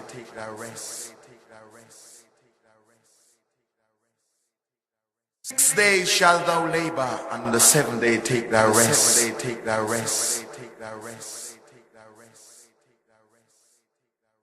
6 days shall thou labor, and the seventh day take thy rest. And although now we are mature, we are like the sucklings on the breast. Yes, yes, yes, yes. Shabbat Shalom. Mubarak. Blessing. Shabbat Shalom. Senbet Salam, Senbet Salam, Senbet Salam, Senbet Salam. Sabbath peace, Sabbath safety, Senbet peace, rest safely, rest. The true rest and peace is in Christos and in Him. Salam. Yes, yes, yes. In the Hebrew, Shabbat Shalom, the Amharic, Senbet Salam. So right there, Psalms 92, the Sabbath day Psalm, Psalm 93, Friday evening Psalm. So this Torah reading and feeding before us, the 20th sabbatical study. Here we have Sabbath, Shabbat, Tetzaweh. Here we have the Torah portion, Parashat, Tetzaweh. Bamarinya is a zacho. Command them is a zacho. Thou shalt command. Tetzaweh. Tetzaveh. Tetzaweh. Here, this Torah reading and feeding right here before us. Right? Thou shalt command. Thou shalt command. Let's go over some of the basics right here for this 20th sabbatical study for the Shabbat Strong in the manner of it all right here. So here, part of speech, verb. Let's see if we got some links right here. Okay, let's go to the top of the page here. We're at the LOJS Torah portion, the weekly portion right here, the reading and feeding, the 20th. We have for Tetzaweh, picking up Exodus chapter 20, right? 27, 27, Exodus chapter 27, verse 20, to Exodus chapter 30, verse 10, for this Shabuah. Shabuah is the week. Shabuah from Sheba, right? Sheba meaning seven, and Shabuah meaning the set of seven, to say the week, right? So this Shabuah, right? So here we're at the eve of the Shabbat right here. Once again, Shabbat Shalom. Umaborak and Meborak, a peaceful one and a blessed one, empowered to prosper one. So here we have the sixth reading. Interesting enough, we have the sixth reading right here, the sixth reading, sixth day, the eve here, the sixth and the seventh, of course, as we're coming to the Shabbat day. So here, let's scroll over here to Tetzaveh, modern Hebrew Tetzaveh, ancient Afro-Semitic pointing to Tetzaweh. So what we have in this Torah reading and feeding is the eighth. We're at the eighth in the second book of Moshe, in the book that's known as the book of Exodus, right? Or the Sefer Shemot. In the Hebrew, we call Exodus the book of the names, the Sefer Shemot. Sefer, the book Shemot of the names. So this is the eighth reading in the second book, and in the Torah reading and feeding here in this Shemester, we're at the 20th. Right, the 20th. So from the first, book, we had the readings there. And here we are in the second book. So that means in the first book, we had 10, right? We had those 10 right there. Well, actually 12, Slika. We had 12, right? Because here, this is the eighth, right? So this parsha, this Torah reading and feeding reports that Yahweh, that Hashem commands to bring olive oil for the lamp, the menorah. Right? The menorah is an interesting study. Remember from the previous Torah portion, it's talking about the pattern. The pattern. See that you do all things according to the pattern. Let's look up this right here. Let's go over here. You know, it was at the portion right here, but let's just go over a couple basic word searches. And also we'll touch on the daily psalm, you know, briefly here, the daily psalm, Psalm 24, you know, for the previous day, we can say at this point in time. But here, Exodus chapter 25 and 9, where it says, according to all that I show thee. So Moshe was able to see something, you know what I mean? To shew thee the pattern. So we have the pattern, the key Hebrew word here for pattern is tabnit. We have the tabnit, the pattern, right? The pattern right here. Let's scroll down here. The pattern, the structure, the pattern. So according to all that I shew thee, the pattern of the tabernacle, so the pattern of the Mishkan. Here in the Hebrew, tabernacle is Mishkan, from Shakan, right? Shakan, to dwell. This is also where we get the word in extra biblical, right? Shekinah, right? The sense of Shekinah, the dwelling, right? The dwelling place, the residence, right? Like a shepherd's hut, right? Or it can be like a den or a lair of animals, like a lion's Mishkan, a lion's den, so to speak, right? But here, this word for the dwelling place, right? The temple, the tabernacle. The tabernacle specifically here, as it says, specifically the tabernacle, properly, it's wooden walls. It's wooden walls. So here he says, according to all that I shew thee, right? The word after is not there. So if you hear that I don't really read the italicized words usually, it's because they're not there. And we study the source text, the Hebrew text, seeing those words not there. I mean, why bother? You know what I'm saying?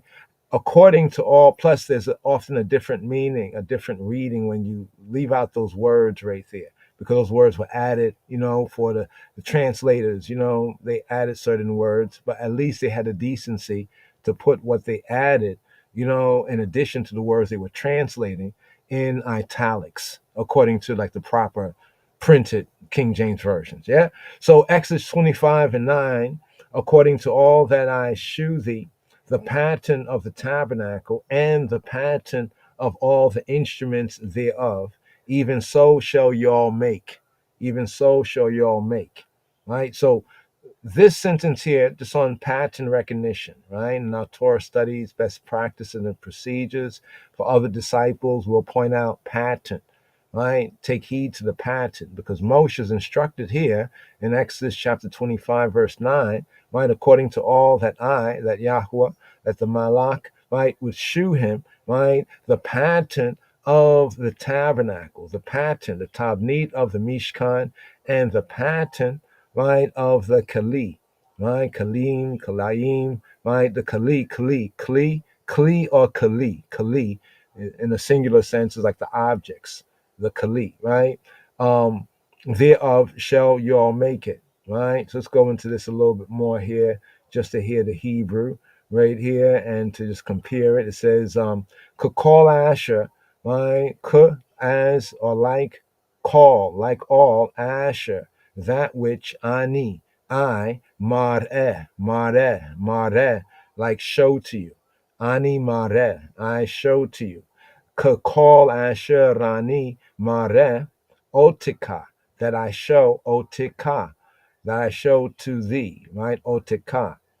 Call Asher Ani mareh, otika, all that I show to the eye, eight, right? Here, what am I showing to the eye?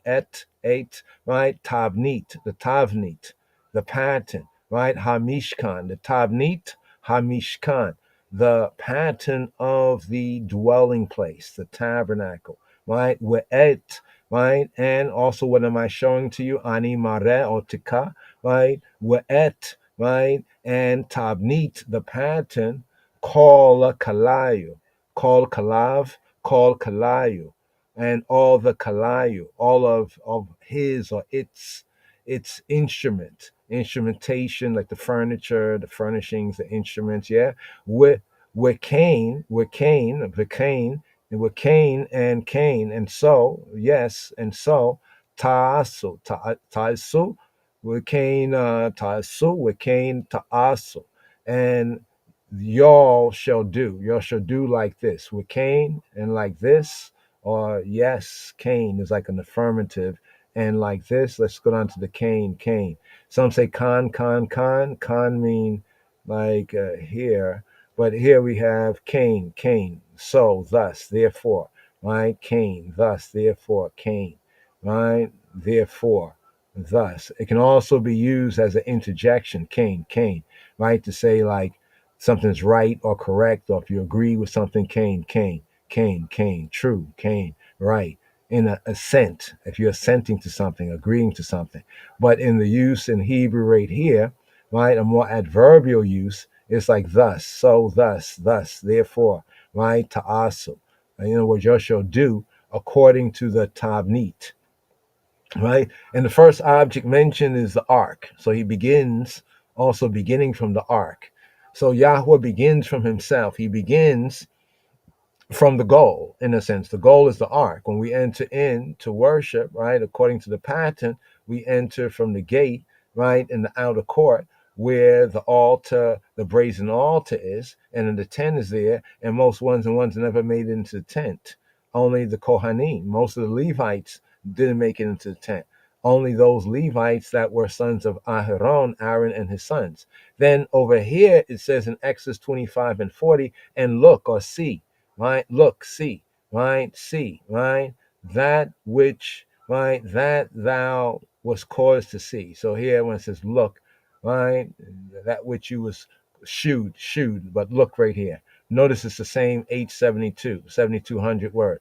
And look or see that thou make after the pattern. All right. So once again, after the verse up here in verse 9, all right, we come to the 40th verse, the end of the chapter, and there's this kind of reminder here to see that you make after the pattern, according to the pattern that was shewed, that was showed to you, that was shewed thee in the mount. Right. So there was a pattern that was shewed right in the mount. So here the Hebrew of this right here.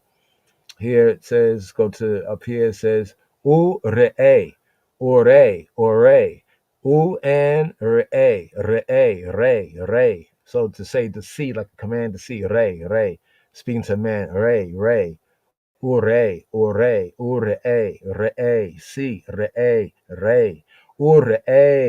Wa ase, and do, right? Or make and do, see and do. Ure, wa ase, bi tab nitam, and see and do or make, right? Bid tabni tam, according to their pattern. Tabni tam, the tabnit pattern, tabni tam, bid tabni tam, in their pattern, according to their pattern.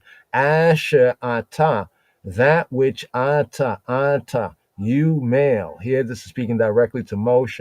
Asher ata, that you Moses, no one else but you Moses, Asher ata, Mar'eh was shown. Mar'eh, right? Mar'eh was shown. Bahar, that you was shown, right, in the mountain. Let's see what these notes here. Katab nitam, betab nitam. Okay, so here the difference between the LXX and the Masoretic. In the Masoretic, it says k, as, like, according to, right? Katabni time. And here in the LXX, the VG, the Vulgate over here, okay, okay, that's actually as the LXX has it, according to, and then the Hebrew says bi tabni time. So the Hebrew and the LXX uses different preposition. One says according to their pattern, and the other one says, the Masoretic says in or on or in the pattern. So, it could have a similarity, but one is according to their pattern, could tabni tam, and the other one is bid tabni tam, in their pattern, in their pattern, right? In their pattern or according to their pattern, right? But here we have in their pattern. So it's about the pattern, the pattern recognition. And then notice this, though this is scrolling forward, right? A whole book, right? But when we go to Numbers, Bamidbar in the wilderness, this is picking up with what we have even here in this and the previous Torah reading and feeding. The 19th, previous, here the 20th. There, Teruma, here Tzawa, right? Thou shalt command. And this work of you see, the KJV has the candlestick, right? But more correctly, right here, we have the menorah. So please note the difference between a lampstand and a menorah. Right? I mean, there's a difference, right? We're not saying that the lampstand and and the lampstand and the candlesticks. That we're not saying that the candlestick is bad in that sense, but it's bad when we're looking at this here as being a candlestick because we're getting the wrong idea, right? What is the role of oil in a candlestick? With a candlestick, right? Because it's something in the pattern. That's what we keep emphasizing the word pattern, right? Since it says that our bodies are the temple, right? And then we see the likeness in the pattern recognition. So here it says, in this work of the menorah was of beaten gold to the shaft thereof and to the flowers thereof, and was beaten work according to the what? Notice again the emphasis, according to the mod. Now here he uses a different word for pattern. Here's a different word for pattern, right? Here it says mod-eh, mod-eh is like how something looks, how it appears, its sight, right? According to the sight, the showing, in a sense, the showing, like as it was shewn, as it appeared, right? Like according to the pattern or that which was shown, right? The appearance that Yahweh had shewed, right? Had shewed Moses, so he made the menorah. Right. So just looking at where we find the word pattern, and then even in Joshua, right? Joshua here says, behold the pattern of the altar. So just see that this is significant, the pattern. What was the pattern of the altar of Yahweh that our fathers made, right? Not for burnt offerings, nor for sacrifices, but it a witness between us and you. Note what it's saying here. This is kind of totally different from our main focus here, but just notice the language. Behold the pattern of the altar that Yahweh, right, that our fathers, right, made, right, not for burnt offerings nor for sacrifices, but is a witness between you and us. But that's up in Joshua 22:28. So that's outside of our scope right here. But right here is what we're looking at is pattern and the pattern recognition between the altar, between the tabernacle in particular, the tabernacle, and between the temple and between man, right? Because what we have right here, right, is the commandment to bring the power of the menorah. The menorah is powered, right? The menorah is powered, the lampstand is powered by oil. And then we look at the instruction. There seems to be very much emphasizing it had to be a particular kind of oil. It had to be a particular kind of oil. You know what I mean? Let me share some of this that's on the screen right here. Just on the shamesh. The shamesh is like the center branch, right? The shamesh. Remember, I was talking about the pattern, right? The pattern of of the lampstand. We're saying that the pattern of the lampstand, if it was viewed from top down, the lamps were arranged in what we can call in the so-called 6-point star, right? Arrangement right there. Now, see right there, even the Pope there with the breastplate, just to compare, contrast the pattern, right? The pattern of these things right there, right? And the colors too. The colors are also important, right? And also to make sacred garments for the priests and the description of these garments. Also the ordination ceremony. How was these priests officialized, like into their role, into their service? This is what this Torah portion breaks down.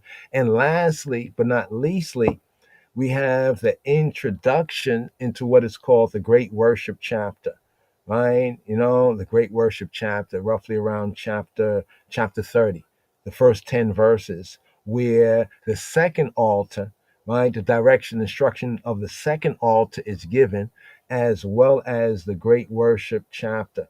Now, here's when we talk about the Kana Bosom and the, the cannabis and what is burnt and the Aishans and the smoking. In this sense, it's kind of very interesting here, both in the end of this Torah reading and feeding and the beginning of the next, right? But here, for this Torah reading and feeding, just a couple of overviews right here. We have the sixth reading where Yahweh promises to meet and speak with Moshe, and the Israelites there, and to abide, to dwell among the children of Israel, right? And to be their Elohim. This is very interesting because this is the same thing we have mentioned in Revelation. This is on the same pattern.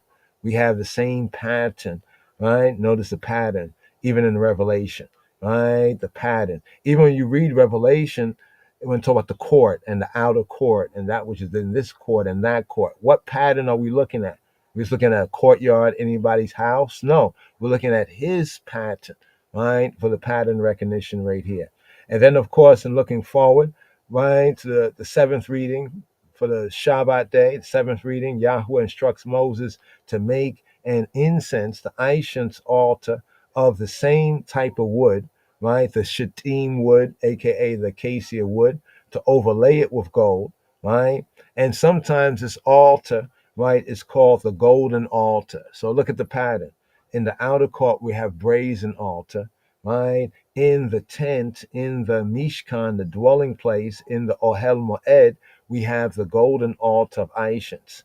And also the Aishans connection, right, with the prayers, right? The Aishans connection with the prayers. In fact, let's bring this up right here, right, where it speaks about the prayer, right? The prayer of the saints, right? The prayer of the saints.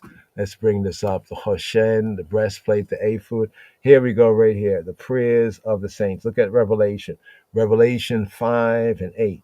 And when he had taken the book, right, the four beasts and the 4 and 20 elders fell down before the Lamb, having every one of them harps, right, and golden vials full of odors, right, which are the prayers of the saints, right, the golden altar. I mean, the golden, what it says, the golden vials. Remember, the altar of the Aishans is gold, right, full of odors, right, full of that which is the Aishans, right, that are the prayers of the saints. And it says over here in 8 and 3, and another angel. When we look at Revelation, if you can see it, hopefully you'll see it. Even with the angels and what's happening, it's like the tabernacle is very much there, right? It's like in the book of the Epistle to the Hebrews. The Epistle to the Hebrews uses the whole priestly, structure to use it as a pattern to show something that is greater, but is a kind of it supersedes it. But according to the pattern of righteousness, we have that mentioned in the Epistle to the Hebrews and also in Revelation, right? In Revelation, the better we got to understand the tabernacle and reading Revelation again, it's like, oh wow, because remember, Yeshua is the high priest, is our high priest, right? In Revelation 8 and 3, it says, and another Malach angel came and stood at the altar. What altar? What altar? Now remember, is this taking place on earth or is taking place in heaven? Remember, Moshe was shown something in the mount. Many say that what he was shown in the mount was the heavenly type, the original of which there would be a pattern on earth. And you would say, like, as above, so below. But it says here that this Malach, right, he stood at the altar. And he stood where? At the altar, having what? A golden censer. And there was given to him much, enough aishans, enough incense, that he should offer. Look what it says, that he should offer with the prayers, right, of all the saints, right? So when we ask ourselves, what was the function of the golden altar in the tent? Right, since that golden altar, the menorah, the table of the shewbread was only permissible, right? Was only permissible to the Kohanim, to Aaron and to his sons. Even the other Levites, they did not go in there. They didn't have a right to go in there, right? Only the priests went in there. So here it says that he should offer it with the prayers of the saints. So linking the ancients, the golden altar, the prayers, right? Upon the golden what? Upon the golden altar that was before the throne. Check this out. We look at the pattern, right? When we look at the pattern of the tabernacle, right? When we look at the pattern of the tabernacle, what did Yahweh begin from? What did he first describe?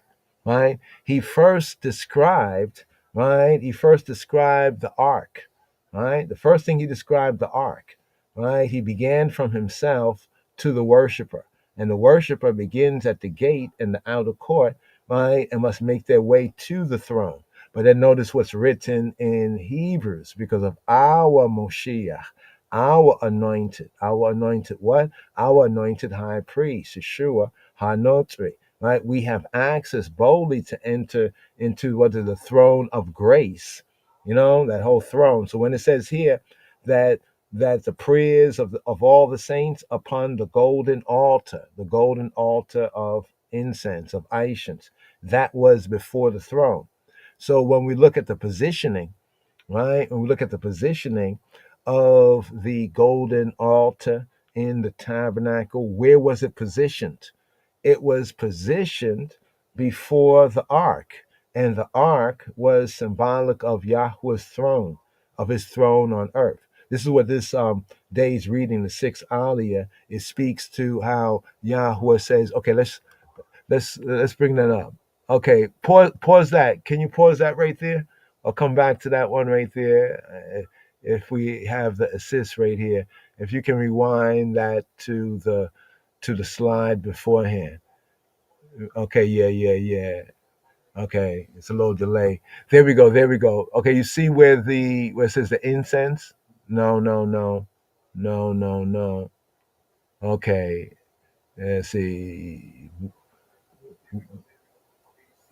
Yeah, the incense. Okay, you're passing by. It's the cross. It's the one with the pretty colors. Before that, there we go. 7 and 12. The 7 and 12 one. Yeah, right. The seven lamps. They have candlestick there too. They did the same kind of thing. And the 12 loaves of bread. Right. So you see the positioning. You see even where one see within that the pattern, right, of the cross of his tree, the tree of his cross. You can even see the towel right there, right? So you see the ark right there, right? And you see where the incense, the altar of Aishans is right there. That there matches what we're reading right here in Revelation. So we can clearly see that in Revelation, right, we have the pattern. So once again, the pattern of what is being described in Revelation, right, is even according to the pattern that was shown to Moshe. Right? It says, know ye not that your bodies are the what? Are the temple. Right? So the same pattern of the tabernacle becometh the temple. So you see the altar of ancients, of incense, right there. It is in front of the ark, and the ark is that throne, right? The throne right there. So here. Just touching on a few of the basics right here. Let's go back for this Torah reading and feeding, because new day, new light, right, is the Shabbat. Okay, you can run it. Yeah, you can run those images right there. Give thanks.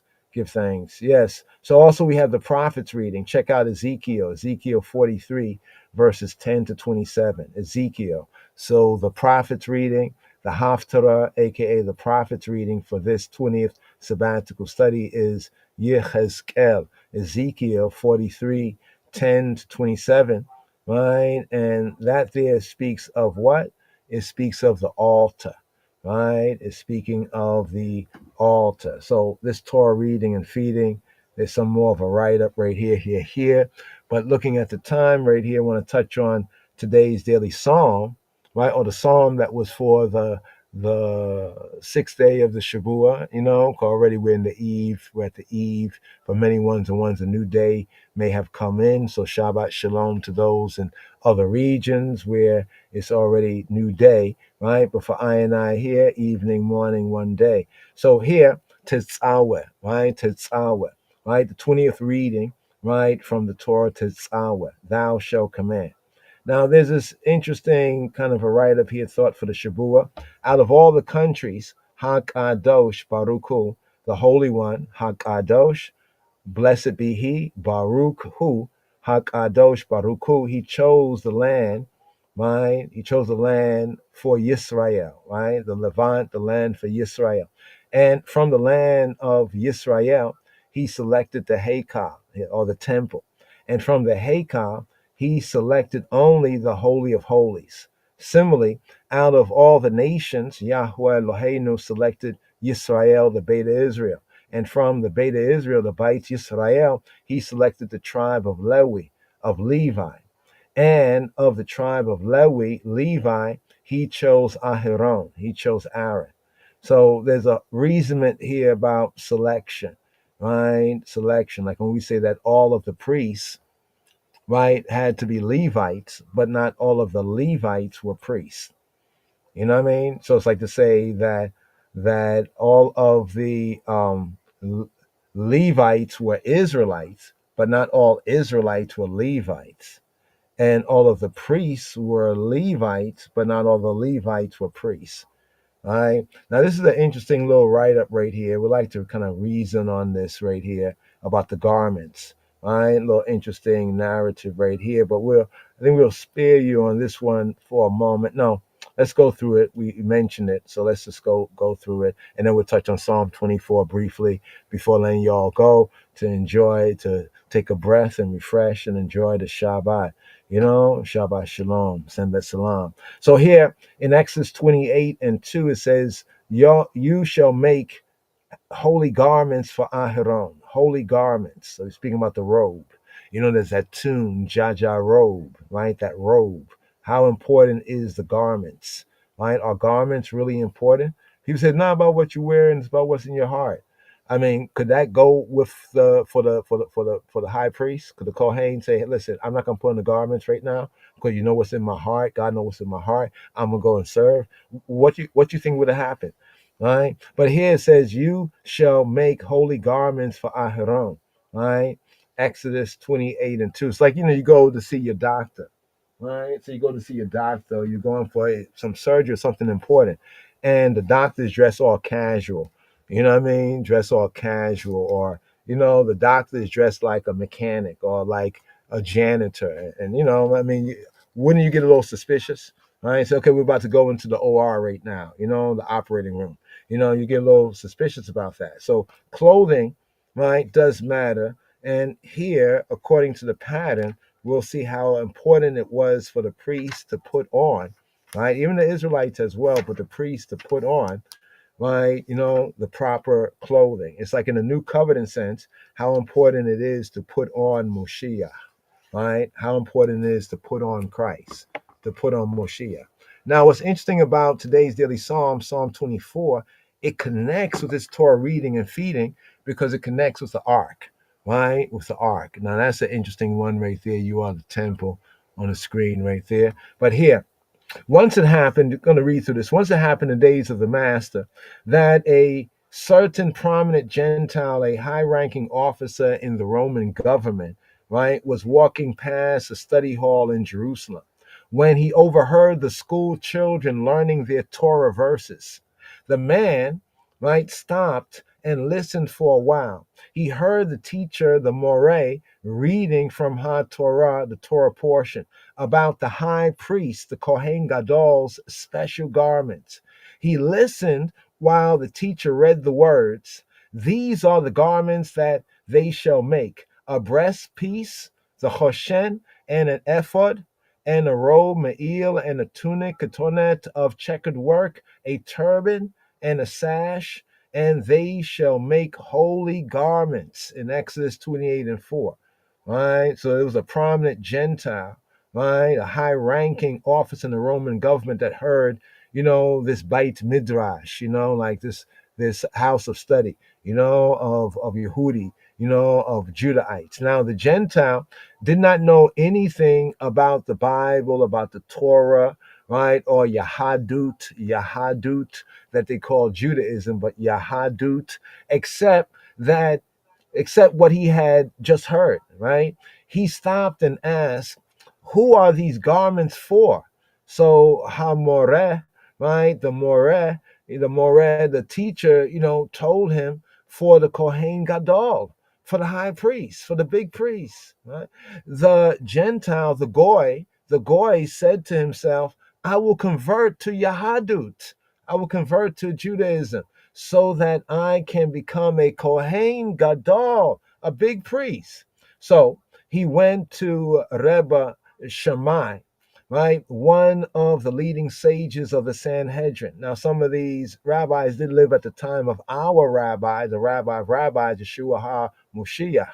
But here he went to Rebbe Shammai, one of the leading sages of the Sanhedrin. That was the great assembly in Jerusalem. And he said, I will allow you, right, to make me into a proselyte, like a convert, a ger, right, on the condition that when I am Yehudi, you appoint me as Kohen Gadol, as high priest, as the big priest. This is what what the Gentile said, yeah? Shammai was so infuriated. So Rebbe Shammai, he was infuriated, by the man, especially this Gentile man's impertinence, that he took a swing at him, right, with a builder's cubit, and drove him away, right? Undeterred, the goy, this Gentile man, right? He went to Rebbe Hillel, right? Shammai's colleague, and another leader in the Sanhedrin in the great assembly at Jerusalem. He made Rebbe Hillel the same offer. Hillel, he accepted the terms. And guess what? He made him a proselyte, a convert, a ger, right? But he said to him, right? He said to him, before a man can become king. So Hillel, so basically Shammai was infuriated that a Gentile would even dare ask to, like, be converted to Yahadut, to Judaism. And then once he's converted, to make him high priest, he drove him away with a builder's, with a mason's tool. Right? I'm talking about the real one, not the flea one, the free one, not them guys. You know what I mean? But Hillel was different. Hillel said, okay, I'll make you a proselyte. You can convert. And then he said to him, before a man can become king, right? A man can be made king. He has to learn about politics and government, right? Before you can be Kohen Gadol, high priest, you need to study the arts of governing over Yisrael, over Israel, from HaTorah, from the Torah. So the Gentile man, the goy, he studied Torah in preparation for becoming a Kohen Gadol, a high priest. And as he studied, he realized that the Gentile realized that he did not qualify for the position. He could never be Kohen Gadol, never ever be high priest.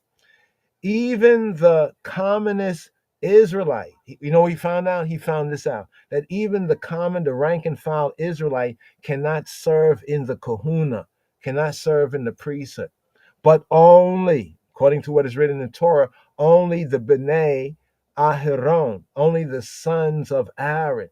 How much less, he said, am I eligible? Now, he went to Shammai, the one that drove him away when he first asked, and he said, if a stranger is not eligible to serve as Kohen Gadol, as high priest, why didn't you just tell me that? He said to Rebbe Shammai, right? He went to Rebbe Hillel, right, and said, oh gentle Hillel. Hillel was more, how can you say, he was more how do you say it? He was more, kind of more polite, in a sense, right? Oh, gentle Hillel, right? May berkot, may blessings rest upon your rosh, upon your ras, your head, for bringing me under the wings of the divine presence of Elohim. If not for you, I would have become a believer. I would not have become a believer. That's interesting right there. Right? So the man went to Hillel and said, "Oh, gentle Hillel, may blessings rest on your head for bringing me under the wings of the divine presence of Elohim. If not for you, I would not have become a believer." So even that Gentile became a believer because at first he wanted to be the high priest. When he heard about the high priest garments, what the high priest was wearing, they said the high priest garments is said to be one of the most expensive pieces of clothing, in history. You know what I mean? One of the most expensive pieces of clothing. We showed it, I think it was like 2 point something $billion. Was it 2.5 billion? Or I think a little bit more than that. But that's a pretty expensive piece of clothing right there, right? And maybe because of that reason. But what does the story here illustrate, right? It illustrates something that Rabbi Shaul, you know him as Apostle Paul, right? It illustrates the concept of one body, many parts. Paul, he discusses this. Rabbi Shaul, Paul, he discusses in First Corinthians chapter 12. He points out that Elohim gives different roles to different people. And we get to see this very clearly even in the Torah, in the various areas of the Torah narrative, that Elohim gives different roles to different people. Not everyone has the same role, just as the human body, right? The foot is not the head, and the eye is not the mouth. So too in the people of Elohim and the people of Yah, right? Not everyone is the same. Not everyone is a moreh, right? A teacher. Not everyone is Yehudi, is of the tribe of Judah, right? Not everyone is qualified to be a Kohen, a priest. But every part of the body, right? Every part of the body is important. Now, that's interesting, right there, what Rabbi Shaul, the Apostle Paul said concerning the parts of the body. And then we see with the tabernacle as well. And then when it said in the Brit Kadasha, right, know ye not, right, that your bodies are the temple, right? Now here, this is what I want to show you right here. This is what I meant when I was talking about the pattern. So if we were to look at the menorah from top down, right, we see this shape right there, right? That would be the shape of the menorah when viewed like from the top down, right? Right, with the so-called 6 points at the 6 points or triangles. This is where the lamps would be, and in the center. Remember how the Torah instruction specifies, right? 3 on this side and 3 branches on that side. So 3 and 3 is what? 6, right? 3 branches on this side. This side of what? This side of the shamash.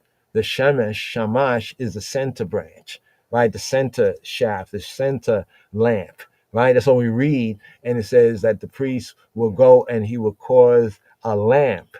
It says a lamp to ascend, right? So it seemed as though the menorah functioned, based on that center shaft.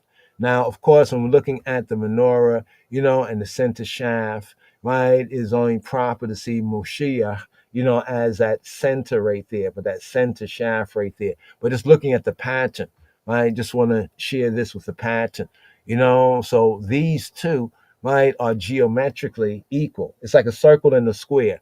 A circle and a square, mathematically, are they the same or different?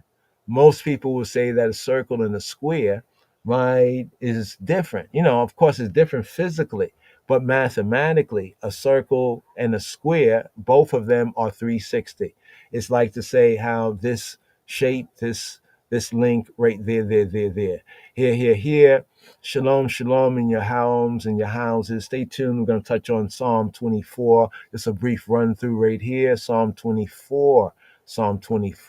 But here, your house. Your house. Oh.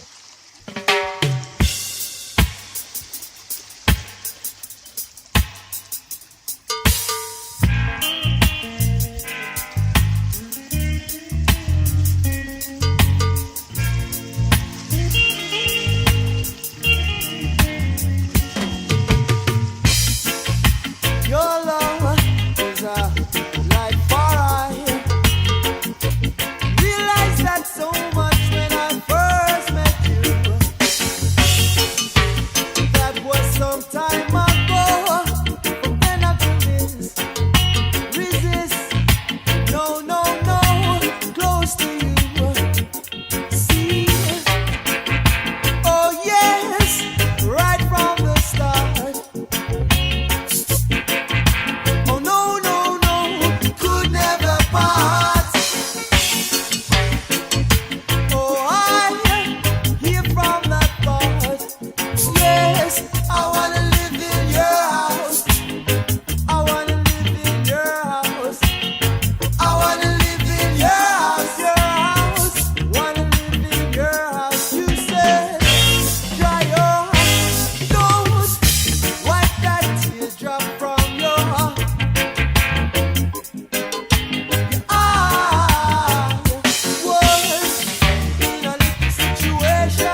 Yeah. Pray to I, pray to I. The mic was off right there, but that was short, a sweet tune right there.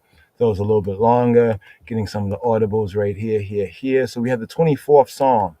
The 24th Psalm right here, Psalm 24. The Psalm for the sixth day of this Shabua, right, as we're going into Shabbat day. But let's just reflect on the daily Psalm according to the royal order as it corresponds here with this Torah reading and feeding in a very, very interesting way. Let me see if I can quickly bring up a couple of exhibits, right? The Ark. Well, let me just say the Ark of the Covenant. That's one of the main connections right here with the 24th Psalm, right? Right, the 24th Psalm. People say, well, how you say the Ark of the Covenant? Right? You might not even see the Ark of the Covenant kind of written anywhere in, the 24th Psalm. But here to break down and build on the study right here. Now, we had in some of the previous exhibits, we had the tabernacle. We spoke about the tabernacle of Moses, of Moshe, what we have here in the Torah reading and feeding. We can call it the tabernacle of Moshe, right? We have the tabernacle of Dawid, tabernacle of David, right? Recall the tabernacle of David.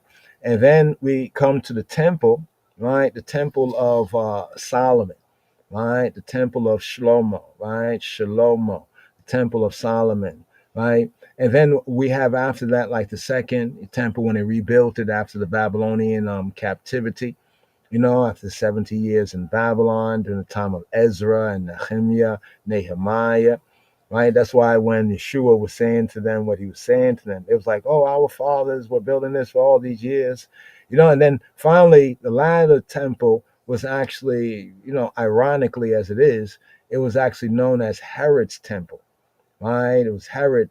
Herod had given, you could say, assistance and funding, to kind of build the final form, right, of the temple that was in the 70 AD period of time. So the tabernacle is very much connected right there.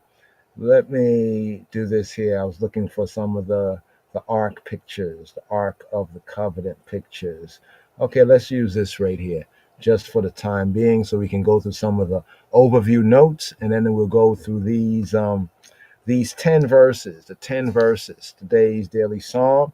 We have right here Mizmor Kaf Dalet, according to Hebrew Aleph numerics, right? They say alpha numerics, we say Aleph numerics. We have Psalm 24 in the Hebrew, Mizmor Kaf Dalet, Tehillim Kaf Dalet, right? Kaf Dalet. So here, today's daily psalm has to do with the ark in a very, very special way. Let's do this here. Let's first just hear the psalm, a plain read of the psalm KJV. Thanks to who's this? Alexander Scorby. Psalm 24. Hear this. The earth is the Lord's, and the fullness thereof, the world and they that dwell therein. For he hath founded it upon the seas, and established it upon the floods. Who shall ascend into the hill of the Lord, or who shall stand in his holy place? He that hath clean hands and a pure heart, who hath not lifted up his soul unto vanity, nor sworn deceitfully. He shall receive the blessing from the Lord, and righteousness from the God of his salvation. This is the generation of them that seek him, that seek thy face, O Jacob. Selah. Lift up your heads, O ye gates, and be ye lift up, ye everlasting doors, and the King of glory shall come in. Who is this King of glory? The Lord strong and mighty, the Lord mighty in battle. Lift up your heads, O ye gates, even lift them up, ye everlasting doors, and the King of glory shall come in. Who is this King of glory? The Lord of hosts. He is the King of glory. Selah, Selah, Selah, Selah, Selah, Selah, Selah, Selah, Selah. Or more correctly, Selah. Selah, right? Selah, like an interlude, like a pause, like to the silence, to the bridge. reflective, Selah. So here, Psalm 24, Psalm 24, with that opening, that opening right there, that opening question, right? That opening question. What's going on here? Give me one moment. Trying to get this screen. Okay, here we go. Okay, get the screen correct. Okay, so here. Opening of the psalm right here, Psalm of David. The earth, Yahweh's, and the fullness thereof. The thereof is of her and her fullness, right? So the earth, she, she belongs to he who be, who he be. The earth, she is Yahweh's, and the fullness and her fullness. The world and they that dwell therein. In the Hebrew is they that dwell in her, right? So the earth is he who be, who he be's, Yahweh's, and her fullness, the world, the inhabitable portion, the wet parts of the earth, right? And they that dwell in her. We'll go into the detail of why we say the world as the wet parts. The inhabitable portions are the parts that have water, right? The wet parts. But here, we have in Psalm 24, we have a hymn of greeting, a hymn of greeting. Psalm 24 is themed a hymn of greeting.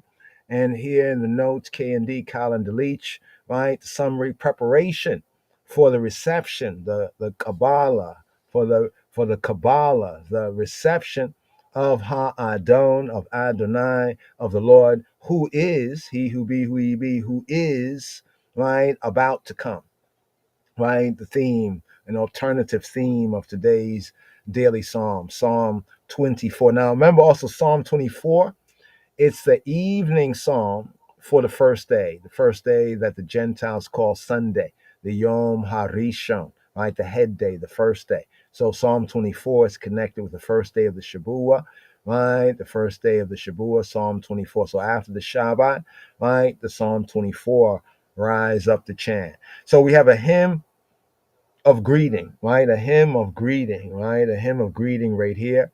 Preparation for the reception of the Lord of Ha-Adon, of Adonai, who is about to come, right? Here we have in today's daily psalm. So now the historical background of this psalm is described in 2 Samuel chapter 6 and 1 Chronicles chapter 15.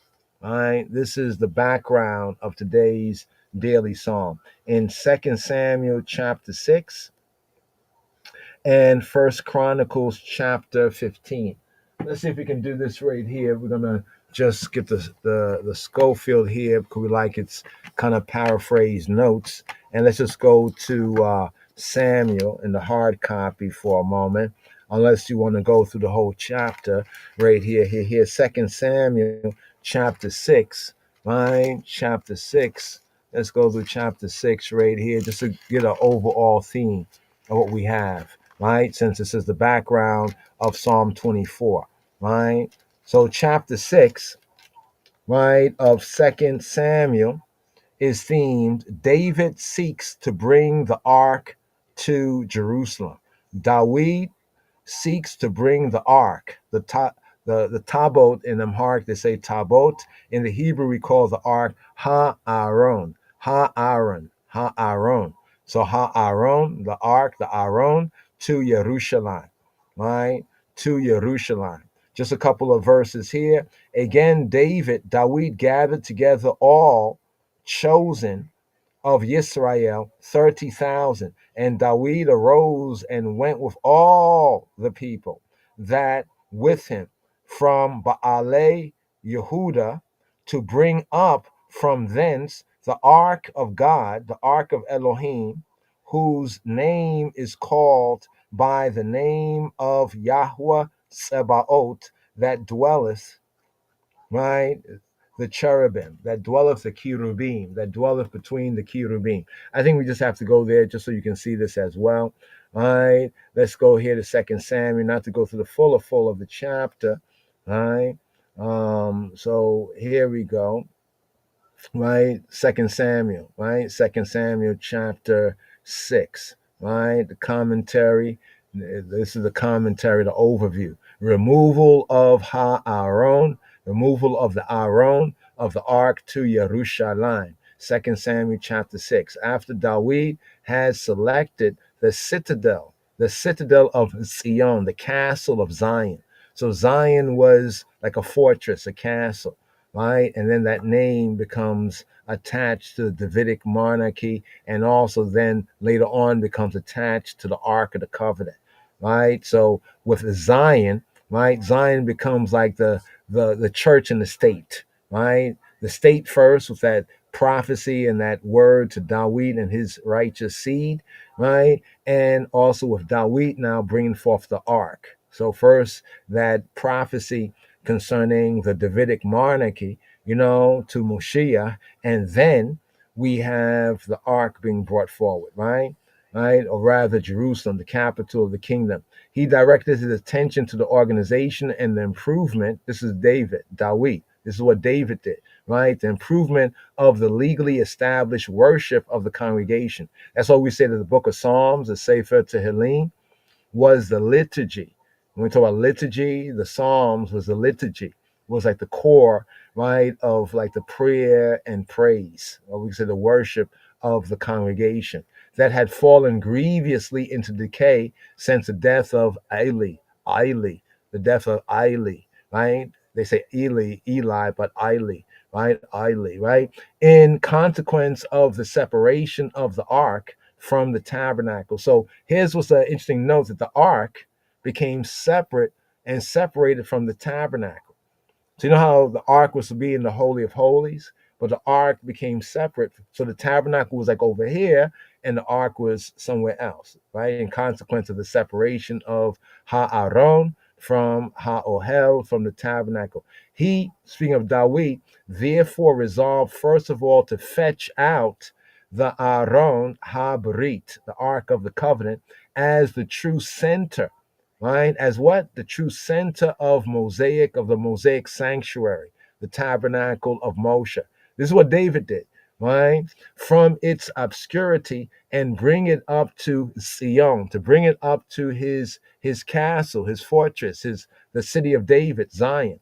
And having deposited there, right? Deposited in a tent, previously prepared to receive it, right? So David put the ark in its own tent. You might have seen some drawings and pictures of like an ark in a tent. This is something like what David did, right? So that means that the tabernacle was somewhere else where they were sacrificing, so on and so on. But the ark now is over here with David, right? Check it. To make this a place of worship where the regular worship of Elohim might be carried on in accordance with the instructions of the law, the instructions of Ha-Torah. That's why it says when David, a man after Yahweh's own heart. So David was regulating the priestly worship, right? Also the songs and the worship, had the ark, you know what I mean? And set an order that went straight through to the second temple time, right? That he should make the capital of Malkuto, his kingdom, the central point of worship. So here we see the idea of so-called state and church, or church and state becoming one, according to the Hebrew pattern, that he should make the capital of his kingdom the center point of the worship of the whole congregation of Yisrael, followed so naturally from the nature of the kingdom, the Malkut Elohim, the kingdom of God, the kingdom of Elohim, and the relation in the relation that David stood with the kingdom of God, right? Seek ye first the kingdom of God. As the earthly monarch of that kingdom towards Yahweh, right? Towards Jehovah, Yahweh, the Elohim Melech, right? The God King, right? That there is no necessity whatsoever to seek for even a partial explanation in the fact that David felt it desirable. Check this. David felt it desirable to have the Kohen Gadol, the high priest, with the Urim and the Tumim always close at hand.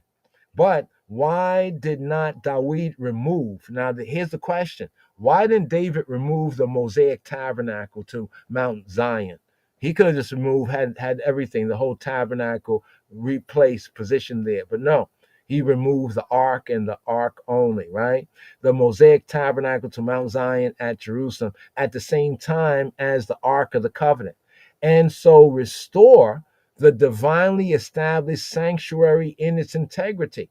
Now, this question can only be answered, they say by conjectures, but it is an interesting question to see what Dawid did, right? And it seems accordingly that Yahweh approved, right, of his doing, right? One of the principal motives for allowing the exquisite, I mean, it's like the existing separation.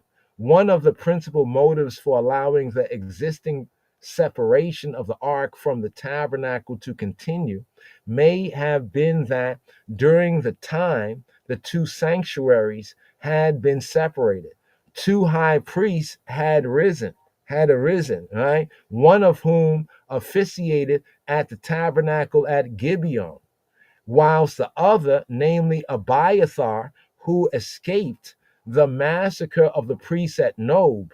You remember in the previous psalm, it speaks about how they were snitching on David, Doeg. They had killed like all the priests. They massacred Saul and them had massacred all the priests because it was there that the priests had given David and his men the showbread and the sword of Goliath, the sword of Goliath that was stored up there. And so Doeg, the Edomite that worked for Saul, he snitched. He told, and then Saul was upset and angry, and then he wound up having the priests them killed. But Abiathar had escaped the massacre of the priests at Nob, and he fled at once to David. So, the high priest, had joined with David. But that's interesting because Yeshua, he says, not know what David did when he was hungry, how he ate of the shewbread?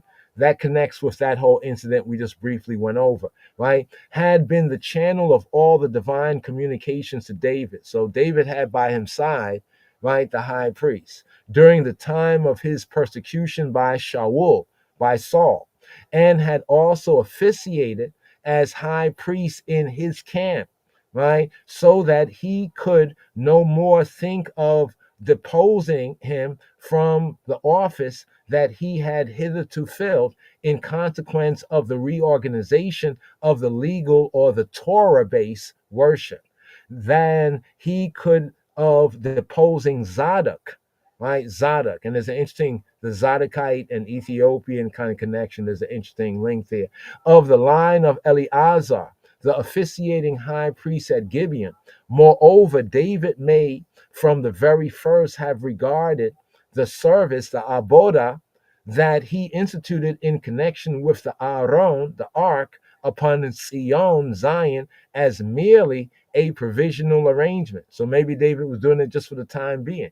That was to continue till his kingdom, Malkuto, was more thoroughly consolidated, and the way had been thereby prepared for erecting a fixed house of Elohim. Remember, David had wanted to build a fixed house. He said, look at this. I'm here in the palace of Sion, of Zion. And there is the ark of the covenant in the tent. That's when David was like, this ain't right, that I'm here in a stone palace, and the ark of the Almighty, is in a tent. This is where he had thought the idea, right? He was not able to do it, we know, but he prepared, and then his son was able to, we could say, kind of fulfill on that. And so establishing the worship of the nation of Yahweh upon a more durable foundation. David may also have cherished the firm belief that in the meantime, Yahweh would put an end to the double priesthood. So even at that time, there was a double, right? There was a double priesthood, right? That had grown out of the necessities of the times, or at any rate, given him some direct revelation as to the arrangements that he ought, right? That he ought to make. Are we still being heard right here? Yeah. We still being heard right here. Because are we still being heard? We still being heard? All right, all right. Yeah, because I think the other thing, the other monitor, no, there's a monitor here, so because sometimes the board be acting out, so there's a monitor here that I don't hear. Anyway, um, not to get all into this, but just so you can see some of the links, right? You know, so we're reading a psalm right here, right? And we're making this connection for ones who want to, like, you know, go into a little bit more of it. This is some of the backstory right here. So how Dawit, the removal of the ark of the covenant to Sion, to Zion, right? So here, just the two verses that we read. Again, Dawit gathered together all chosen of Israel, 30,000. And David arose and went with all the people that with him from Baale Yehuda, right? Baale, the lords of Judah. Baale Yehuda is not the idol Baal of the Philistines, but Baal means owner. It's like a husband. It also means husband, owner, right? Or Lord, the lords of Judah, from Baale Yehuda, right? To bring up from thence the Aron of Elohim, the ark of Elohim, whose name is called by the name of Yahweh Tsebaot, right? That dwelleth the cherubim, the cherubim. So yeah, that we have there. Just look at the note. The name, even the name of Yahweh of hosts, was called upon. All right, so right there, just to give a little back, you know, context of the historical background of Psalm 24, Mizmor Kaf Dalet, right? Is described in 2 Samuel chapter 6 as well as 1 Chronicles chapter 15. With the defeat of the Jebusites, was one of the Canaanite tribes still in the land, right? The Jebusites, with their defeat, the city of Yerushalayim, that they had renamed to Yebushalayim, right? Jerusalem, right? Right? The city of Yerushalayim in its entirety, it passed into the hands of Dawit. So the last of the Canaanites that David defeated was the Jebusites, and he took the castle, right, the fortress that was known as Sion. This is where we get the name Sion connection. He now has the opportunity of providing a resting place there for the Aron Habarit, for the Ark of the Covenant. And the psalm that we have right here, the 24th Psalm, and the psalm was composed for the joyous occasion when it was brought from the house of one named Obed Edom, Obed Edom, servant of Edom, Obed Edom. So the ark was brought from the house of one named Obed Edom, to the tent, to the what? To the tent, right? That Dawit had prepared for its reception. Now, according to tradition, right, this psalm was regularly recited in the Haykal, right? The psalm was regularly recited in the temple, right, on the first day of the Shabua, the first day of the week, i.e., what the Gentiles call Sunday, we call the Yom HaRishon, right? And in the LXX, in the Septuagint, this is explicitly stated in the heading, and also in the Book of the Seven Seals, the Amharic and the Ge'ez Bible, it's also stated there that this is a psalm, right, for the first day of the Shabua, the first day of the week. So here, this psalm being connected, right, with the reception of the Aron, the reception of the ark, right, at Sion, at Zion. You know, further where it says, like, lift up your head, O ye gates, and be ye lifted up, ye everlasting doors. Yeah, that part there. So here, let's get into this. Verse 1 and 2 speaks of the Lord of the universe, right? Right, the sovereign, right? Robeno, right? Rabino Shel HaOlamim, the Lord of the universe. In verses 3 to 6, right, asks the question, who may approach? Who may approach to Yahweh Eloheinu? Who may approach? Right? In verses 7 to 10, to seal up the third part, is the entrance. So the third part of today's Psalm 24, speaks of the entrance of the Aron, the entrance of the Tabot, the entrance of the Ark. So right here, let's pick up right here, verses 1 and 2. Right, let's go to the Ale first right here, verse 1 and 2. Mizmor Kaf Dalet, here, Pasuk Aleph. First verse, including the superscription, a psalm of David. That's the superscription, the title. A psalm of David. The earth, Yahweh's, and the fullness thereof, the world, and they that dwell therein. Here, the Ivrit, the Hebrew, Yehudit, Lid Dawid, Mizmor. Mine of David, a Mizmor, a psalm of David, a psalm for David. Lid Dawid, Mizmor, a chant, Ises of David. La Yahuwah haaretz u meloah tevel we yoshbei bah. La Yahuwah haaretz u meloaha tevel we yoshbei bah. We yoshbei bah, we yoshbei baha, and those who dwell in her. So here, the earth is Yahweh's. La Yahuwah of for he who be, La Yahuwah haaretz, the aretz, the eretz, the earth, the aretz, right, is of he who be. So it's saying that she, the earth, is of he who be. La Yahuwah haaretz. A noble preface.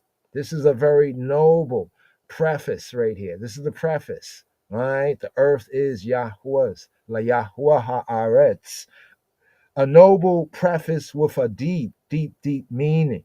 Although Zion was his appointed dwelling, although Zion was his appointed dwelling, his presence, his face, his perception, his presence, and his sovereignty extended throughout the world. The same thought occurred in the prayer that was offered at the Hanukkah, at the Hanukkah of Shlomo's Haykal, at the livocation, the dedication of Solomon's temple. You remember in First Kings chapter 8, verse 27, what does it read? It says, Behold, heaven and the heaven of heavens cannot contain thee. How much less this house, this bayit, this house that I have builded. First Kings chapter 8, verse 27. La Yahuwah haaretz, of he who be, for he who be. Haaretz is the eretz, is the earth, is the land. So here we have eretz, the land, right? The earth, right? And eretz in Hebrew as a part of speech is a noun feminine, right? La Yahuwah, for of he who be. Haaretz is the terra firma, the land, right? The earth, right? So right here, the fullness, right? It says right here, it says, and, right? Meloah, meloaha, and her fullness, meloah. So here we have meloaha, right? Fully enunciated meloaha, and her fullness. Melo, fullness, meloah, her fullness, and all of her fullness, right? So in the translator, they would say like the fullness thereof, right? The fullness of her, right? All of her and her fullness. Tebel, with Yoshbei Bah, with Yoshbei and those who dwell Baha, in her, right? So the Tebel right here, right? This word is also translated as world, right? Right? World, right? Like olam. But what separates this word here, right? Okay. Oh, wow. Apologies. There. Yeah, I wasn't sharing right there. You know, I went back to the other screen. So here. We was bringing out this right here. The highlighted word is u and miloaha. Miloah. And all of her milo. So scroll down here, milo. Milo is like fullness, right? Fullness, the sense of fullness, fill, fullness. Milo, right? Milo of her, milo right? Her fullness. So it says really more better, and the fullness thereof. So the earth, right? The eretz, right? As we pointed out, the eretz right here is a noun feminine. That's why it says this opening preface here, right? This opening preface is a preface with a deep meaning. So the earth, she, right, is of he who be who he be. The earth, she, right? La Yahweh, right, of he who be who he be, haaretz u, and Miloah, and her fullness, all that she contains, right? Tevel, Tevel ba. So the Tevel, next part of the verse, so we're breaking down the verse phrase by phrase. Here we have the Tevel. Tevel, what is the Tevel? Tevel is, here BDB brings it out as other places it translates as world, right? But some confusion can come in because olam sometimes is translated as world too.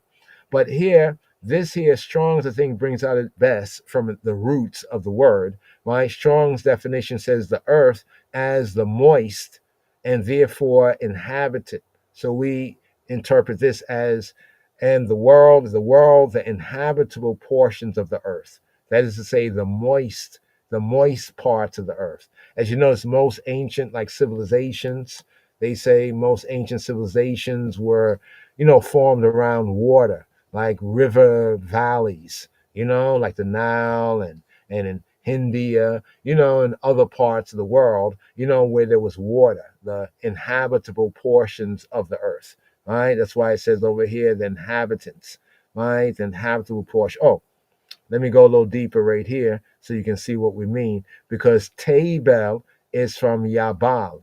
Yabal, it means to bring, to lead something, right? To bring, to lead in the first of the two truths. But it actually means to flow, right? To flow, right? Properly to flow, right? To bring. And if you go deeper, actually it's a sense of water, right? The flow of water. But from that word Yabal, we get Yubelu or Jubilee, right?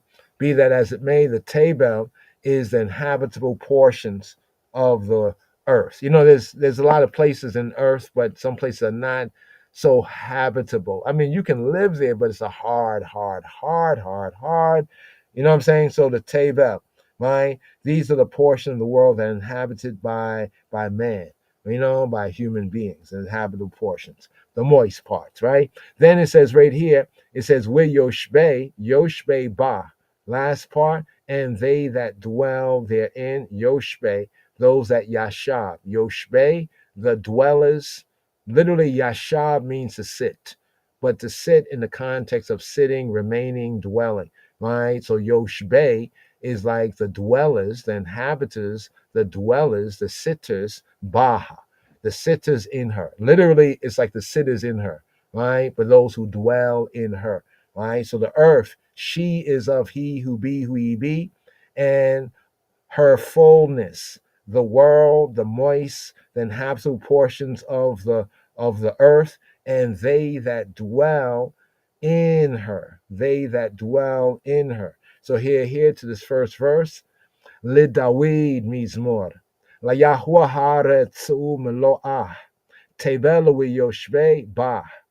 Here to the second verse here. Remember, this is the opening. Rabino Shel HaOlamim, the Lord, right? The sovereign of the universe, the Lord of the universe. Here, the Beit verse. The second verse right here, KJV up. For he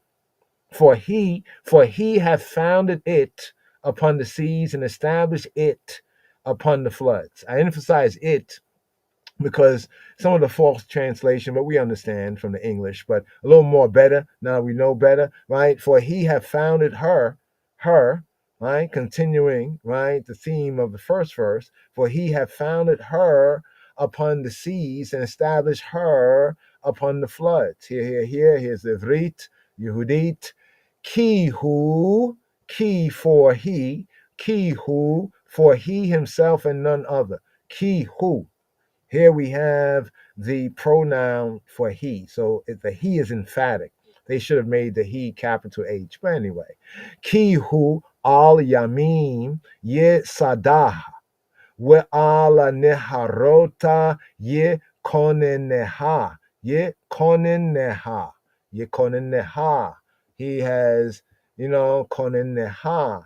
establish her, right? Establish her. So here, kihu for he, right? All upon yamim, upon the yams. What is a yam? A yam is a sea.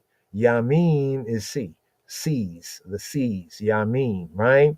Kihu for he himself and none other. Kihu all upon yamim. Kihu al yamim yisadah, yisadah, yisadah, yisadah, yisadaha, right? Has yasad ha, yisadaha, has founded ha, has established ha, right? Has laid the foundation of ha, right? Upon the yamim, upon the sea, set, right? To set, to found, right? Notice on the tree of life, there's a sephra yisod, yisod, the foundation, right? Kihu al yamim yisadah, wa al neharot, and on the neharot. What is the neharot? Right here we have the nahar, singular, a stream, a river. Naharot, rivers. Naharot, the rivers, the streams. Right, wa al, and on, upon neharot, ye konen neha, ye konen neha, ye konen neha. He has established. He has established. Kun, the root verb kun, ye konen neha, ye konen neha. He has established ha, right, upon the floods, right? So compare this here with Psalm 136, round about verse 5, verse 6, right? As well as Bereshith, that's to say Genesis, Genesis chapter 7, Genesis chapter 7, verse 11, right? The world, the Tabel, right, was thought of as resting, right, upon subterranean waters. So the ancient world and the world was thought of as resting upon subterranean waters. And this is not talking about whether so-called flat or round or this or that, but just think about this for a moment. They say they have investigated outer space. They've been all like to the far places. They can tell you about some place way, way out there that you can't get to in 100 light years or something, like, all this kind of stuff, right? But they have not even really mapped out the bottom of the ocean. There's some parts that's so deep that they're afraid to go down. Right? So isn't that interesting? They tell us they have gone way out there in the outer space. Yet there's parts of the waters that they will tell you at the same time that they have not mapped out. Right? And they quite frankly tell you that they don't really know how deep it is. That's just very interesting. But be that as it may, the ancient thought, the ancient idea, and much of our observation backs up a lot of that ancient thought and idea. Here to this verse right here, the second verse, Kihu al yamim yisadaha, wa al neharota yekonen neha. Here to this first and second verse, speaking of the Lord, the sovereign, the master of the universe, Rabino Shel HaOlamim, right there, right? And here to verses 3 to 6, right? Now, in verses 3 to 6, we have the theme of who may approach to Yahweh, right? Who may, in a sense, we say, like, step to Yahweh, who may approach to him, right? Here, verses 3 to 6, here the Gimel verse, third verse. Who shall, KJV reads, who shall ascend into the hill of the Lord of Yahweh, or who shall stand in his holy place? Here the Ivrit, Hebrew, Yehudit, right? Mi ya'aleh behar Yahweh, umi yakum bimakom kadesho. Who? Me in Hebrew is say who? Me. Like we say Mikael, who is like El. Me, who? Me, Ya'aleh, me, Ya'aleh. Who shall Allah? Who shall go up? Allah. Not Allah, but Allah, like Aliyah. Who shall go up? Who shall climb? Who shall ascend? The sense of meeting, visiting. Who shall come up? Who shall go up? Who shall ascend? Mi ya'aleh. Who is he that will go up? Mi ya'aleh behar, into the har. Har is mountain, into the har, like Harar, right? And then you see over Harar, right? Har, right? Into the mount, Yahweh, of he who be. Mi Ya'aleh Behar Yahweh. Mi Ya'aleh Behar Yahweh. Who shall go up? Who shall ascend into the mountain, the hill, right? Of he who be. Umi, more better, they say hill, but it would be more better like mountain, right? Let's see, yeah, mountain. It's actually more with hills like a range of hills, but overall a mountain, right? Into the mountain, right? Of Yahweh. Mi Ya'ale Behar Yahweh Umi Yakum. And who will kum, right? Kum. Here we have kum, right? To rise up, to stand. Yakum, right? Who is he that will stand? Yakum, mi Yakum, Umi Yakum, be a Mikom in the Makom, right? In the Makom. Who will stand in the Makom Kadisha? Who will stand in the Makom? So here we have Makom, Mikoma, Makom, be Makom, right? In the standing place, Makom. What's interesting about this word Makom is that it comes from the word kum, right? See that right there. So here it says umi yakum, right? And who will stand? Biya mikom, in the makom in the standing place. Who will stand in the standing place? Umiya yakuma biya mikom kadisho, be mikom kadisho, in the standing place of his Kadisho, of his holiness. So here we have Kadisho, of his set apartness in the standing place. Like who will stand in the standing place, in his holy standing place, in his set apart standing place? Who is he? So the first question is, who will ascend? Right? Who will go up? Mi Ya'ale. Mi Ya'ale. Ya'ele. Who will ascend? Who will aliyah? For the question and the answer. The question and the answer to this is actually has been already answered in Psalm 15. So here, connecting this with an earlier Davidic psalm, Psalm 15, goes into both the question and the answer, right? In a little more detail. Compare this here, what we have here in this verse, this third verse, the Gimel verse, with Psalm 15, right? Yahweh's dwelling place, right? His makom, his mishkan, being established in the midst, in the heart of Ha'am, in the heart of the people, in the heart of Amo Yisrael. It was necessary to define, therefore, who were qualified to have access to it. The answer here that we get here in this psalm, in Mizmor Kaf Dalet, Psalm 24, the answer reaffirms the high ethical character, right, of the Hebrew, we can say the Hebrew faith and the Yahadut, right, faith, right, the Hebrew faith, the high ethical and moral character, the answer coming forward. Okay, here is two questions, right? The two questions: who shall ascend into the mount, right? Into the mount of Yahweh, and who shall stand, right? In his holy place, right? In his holy standing, like his holy standing place. Here to the Hebrew, Miya Ale Behar Yahweh, Miya Yakuma Bi Mekoma Kadsho. Here, bringing us here to the Dalet. Now we're going to get an answer here, right? Here in the Dalet verse, here the fourth verse. He that hath clean hands and a pure heart, who hath not lifted up his soul to vanity, nor sworn deceitfully.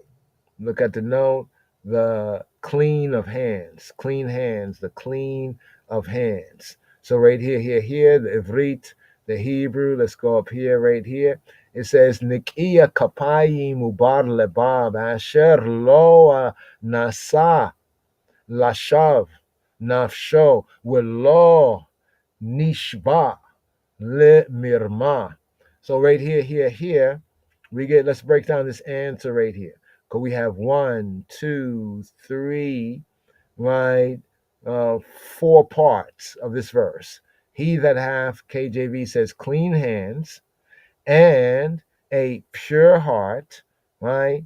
Now, the KJV here differs when we look at the Hebrew, right? From a Hebrew, some bring this out from the Hebrew understanding of the verse, right? He that hath clean hands and a pure heart, who have not taken my name in vain and have not sworn deceitfully. Some bring this out right here, this part here, right out as that right there. Let's see if the notes point to that right here. Nafshi, right?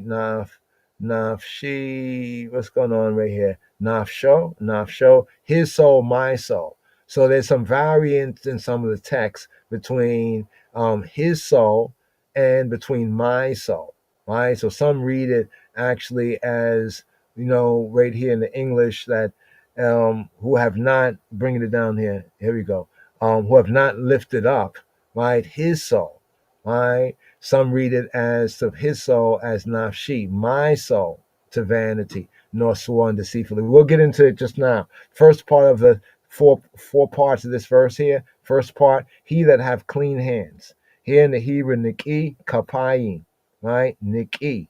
Niki kapayim. So the word for clean is niki from naki. Naki means clean, right? To say like free from or exempt. This is the word properly in Hebrew for innocent, right? This sense of innocent, free from punishment, free or exempt from obligation. The secondary sense is innocent. It's an adjective. Niki kapayim, innocent, right? Innocent. This word translated elsewhere in the KJV, blameless, clean, clear, exempted, free, guiltless, innocent, or quit, right? It's from the word naka. Naka means to be empty, to be clear. In that sense, to be pure, right? To be free, to be innocent.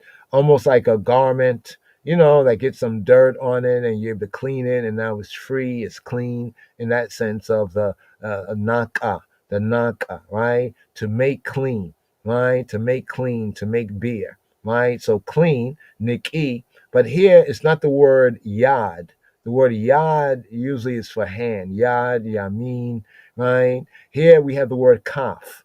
The word kaf is for the palm of the hand, right? The word kaf is the palm of the. Take your hand and kind of cup your hand and right there, and then you turn that on the side. It's like the Hebrew letter right there for kaf, right? But that word right there means the palm of the hand, like the hollow part of the hand. So what is the word picture that's coming to mind is clean hands. It's almost like some pray with their hands together, like the Hindus pray, with their hands together, like pointing upward, like they're pointing it. Others might pray with their hands like a palm, like, like with their palm to palm, like you're receiving, right? This is the idea right here. He that have clean hands, niki kapayim, or clean palms, right? Clean palms, right? Right? Unstained by violence or dishonesty. So, in the Hebraic sense, giving some of the qualifications here, unstained by violence, by Hamas, right? Or unjust gain or dishonesty. Clean hands, Niki, Kapayim, Ubar Lebab, Uvar Levav, Ubar Lebab. And a bar, right? Lebab. Lebab is heart, like a conscience heart. So here, this word is also pure, clean, right? We have the clean here, right? In the sense, right? Clean. But this is an interesting word, the word bar, because barar, right? The root verb here is to purify, right? So bar, right? It comes from barar, right? Barar is the verb to purify, to select, to polish. So with this understanding right here, right? To test, to prove, right? To purge. You can see some of the to select, right? But the sense of purify.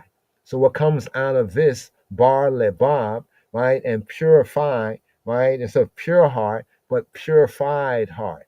Purify one's heart. Since a heart in Hebrew has to do with the mind and the thinking.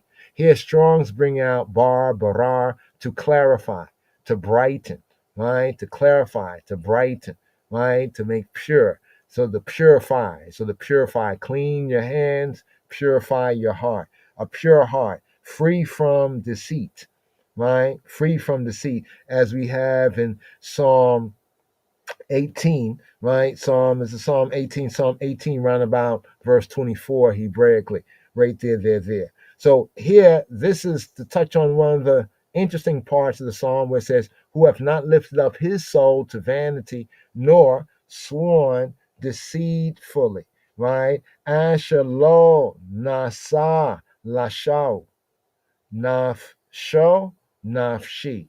So in the Hebrew, we have nafsho, but some see in this nafshi. Nafshi is my nefesh. So here we have the word nefesh, the word soul, psyche, the word soul, nefesh, right? In the text, we have nafsho. So here's a little bit of the reasoning. Some reason that this is better understood as who have not taken my name in vain. There's a variant in the Hebrew text. So when we're looking at the Hebrew, like some of the ancient manuscripts, we see a variant, right, in the text. The Masoretic text, right, reads nafshi, nafshi, right? Nafshi would be my soul.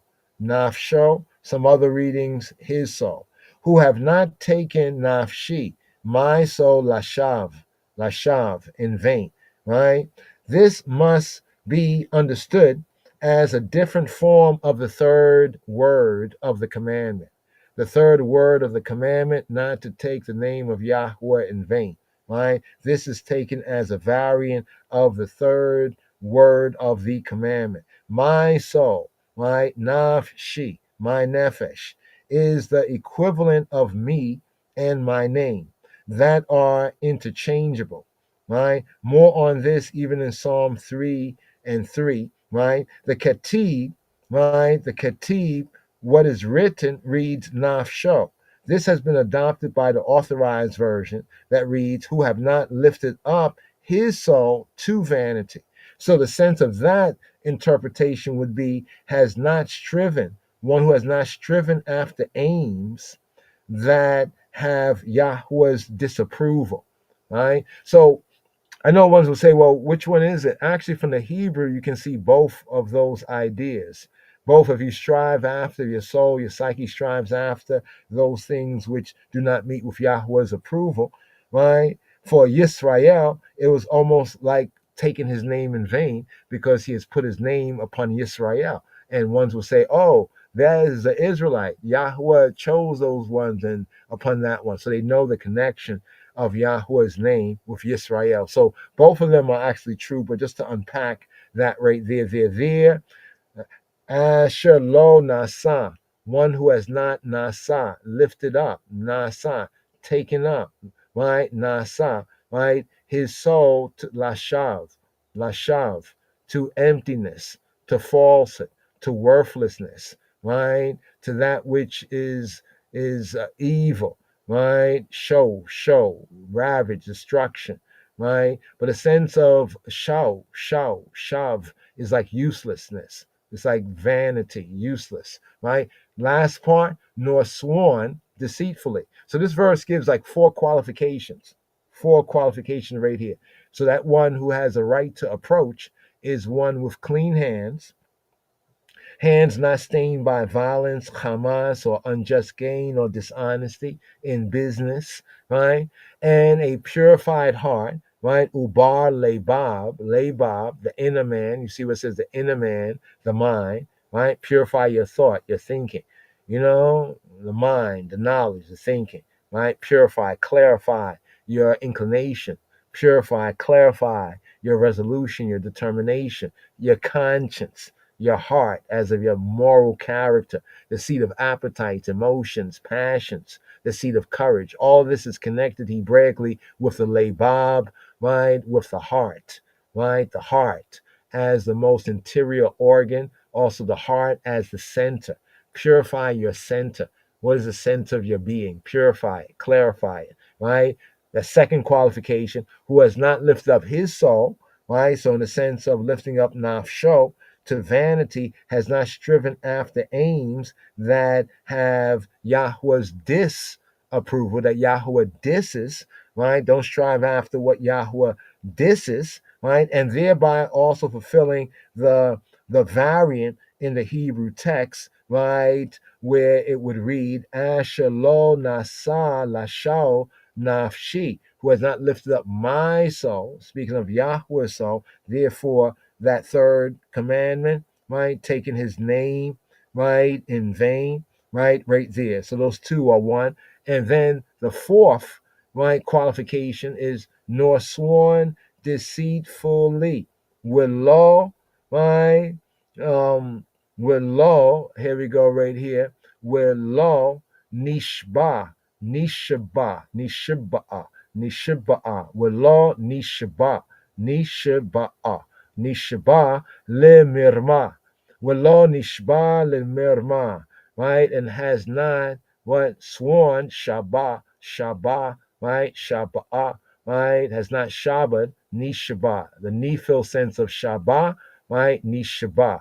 To swear. He swore. He take an oath. Ni Shabbat, right? He swear of Yahweh, right? You know, how Yahweh swears. But then also you see how that can also flip around, you know, that oath, the juration, right? But this here in the Hebrew sense of swear, right, actually means, since it comes from the word seven, it actually means to seven oneself. You see what it says right here? To seven oneself, that is to swear as if repeating a declaration seven times. Think about that in relation to the seven seals in man. Interesting, right? To swear, right? Seven times, right? And the seven seals, man, tabernacle, yeah? Nor sworn, right? With law, nishba, right? Le mirma, right? Le mirma, mirma, mirma. Mirma is deceit, treachery, right? Has not sworn, right, in the sense of deceiving, right? The sense of deceiving, or has not sworn, right, fraudulently. Well, Robeno, Einai Rabbi, the rabbi of rabbis, he says, well, swear not at all. So you don't get caught up in that. Don't swear at all by heaven, you know, by earth, you know, by Jerusalem, right? So right there. He is faithful to the ninth word of the command. So in this one verse here, the fourth verse, it both points to the third word of the commandment. So when we say the commandment, y'all, we're saying the 10 words. The 10 words is called the commandment. Falsely, it's called the 10 commandments, but we already went through that. No such thing in the Hebrew. It's just something that has, you know, like something that has like come along, you know, but it's not really there. You know, it says 10 words, right? The 10 words is the commandment, the Torah, the 10 words where Yahweh revealed his pure will, his intent. You know what I'm saying? That only the Son was able to fulfill, and through the Son may we fulfill the 10 words. But the third word of the command that speaks on taking the name in vain, and then here where it says, nor sworn deceitfully, right? Nor sworn with law, right? Nishba lemerma, right? This is connected with the ninth word of the commandment, the ninth word, being faithful to the ninth word of the commandment, you know, swearing, you know, don't swear deceitfully. So right here, full of this verse right here, right? Niki kapayim ubar lebab, asher lo nasa lashav nafsho, asher lo nasa lashav nafshi. Welo nishba lemirma. Here to the hey verse, here to the fifth verse, right here. Still in the section, who may, right, given the qualification of who may approach, right, to that mount of Yahweh, and who may stand, right, in his holy place. He shall receive the baraka. So one that fulfills what we just touched on in the previous verse right there, shall receive the baraka, right? The empowerment to prosper, the baraka, the blessing, the baraka, the bracha, right? From Yahweh. And righteousness from the El, right? The Elohim, right? The Elohim, the God of his salvation. So right here, Yisah baraka me'eta Yahuwah. Uasidaka me Elohei Yisho, from the Elohim of the Elohei, the Elohim of Yisho. the Elohim of his Yesha, Yesha'a, Yesha, of his salvation, of his prosperity, of his victory, right? From the Elohim of his salvation. What do we have here? Firstly, that the one that is able to fulfill the qualifications in the fourth verse, the previous verse, he that have clean hands and a purified heart, who have not lifted up his soul in vain or taken my name in vain and have not sworn deceitfully, he shall receive the baraka, right? But here it says, Yisa baraka me'eta Yahweh. It's interesting here because the word receive, notice what the word receive is from Nasa. Nasa, to lift up. Yisa, Yisa, he will lift up. Baraka, Me'et, that comes from and that's with Yahweh. He will lift up the Baraka that comes from, and that's the sense of from is actually also with. Me'et, Me'et Yahweh, right? And not just the baraka, not just the blessing, the empowerment to prosper, but righteousness, tzedakah. So here we have tzedakah. Now tzedek, righteousness in the masculine sense, right? And tzedakah here, right? Tzedakah, righteousness as an attribute of Yahweh, righteousness in the case, righteousness, truthfulness, righteousness, vindication. But this sense of word righteousness, I want to see if they have it here.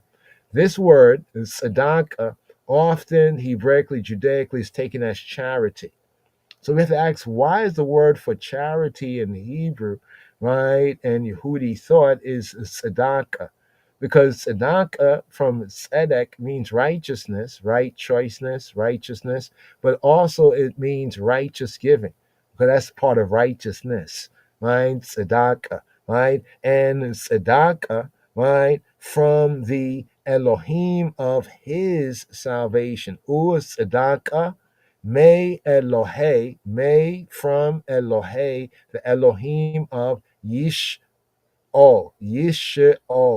Yisho, Yisho, his Yesha, Yesho, right? Yisho, his salvation. So righteous treatment from a faithful Elohim, right? Some bring this out as it will be righteous treatment that Yahweh will do righteousness to this one, will do charity, right, to that one, will righteously give to that one. That's the righteous treatment from a faithful Elohim, the Elohe Yisho, the Elohim of his salvation, of his victory, of his prosperity. Also, the meaning in Hebrew of righteousness is also vindication, to be vindicated. You know, if one is vindicated, that's a sign of righteousness, vindication.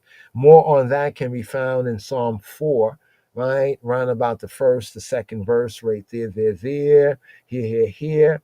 Yisa baraka me'eta Yahweh, ua sedaka me Elohei Yisho. Here, to the sixth verse here, to complete the second section, the Vav verse, the Wow verse right here. Here. Who may ascend, right? Who may approach to Yahweh? So it says here, right? This is the generation, or this the generation of them that seek him, that seek thy face, O Ya'iko, Selah. Here. Some read into this the God of Jacob, even though here in the Hebrew, in the Ivrit, we don't have God of Jacob, but that seems like the usual, right? But this here, it says, oh, Jacob, right? Some interpret that as the Elohe Yaakov. But here in reading here from the Hebrew, Zedor, Dorshai, Me Baksheya Faneka Yaakov, Selah. So here, this, door. So door in the Hebrew is generation. Like, like my grandpappy's generation, my pappy's generation, my generation, my son's generation, their sons and daughters' generation. In that sense of generation.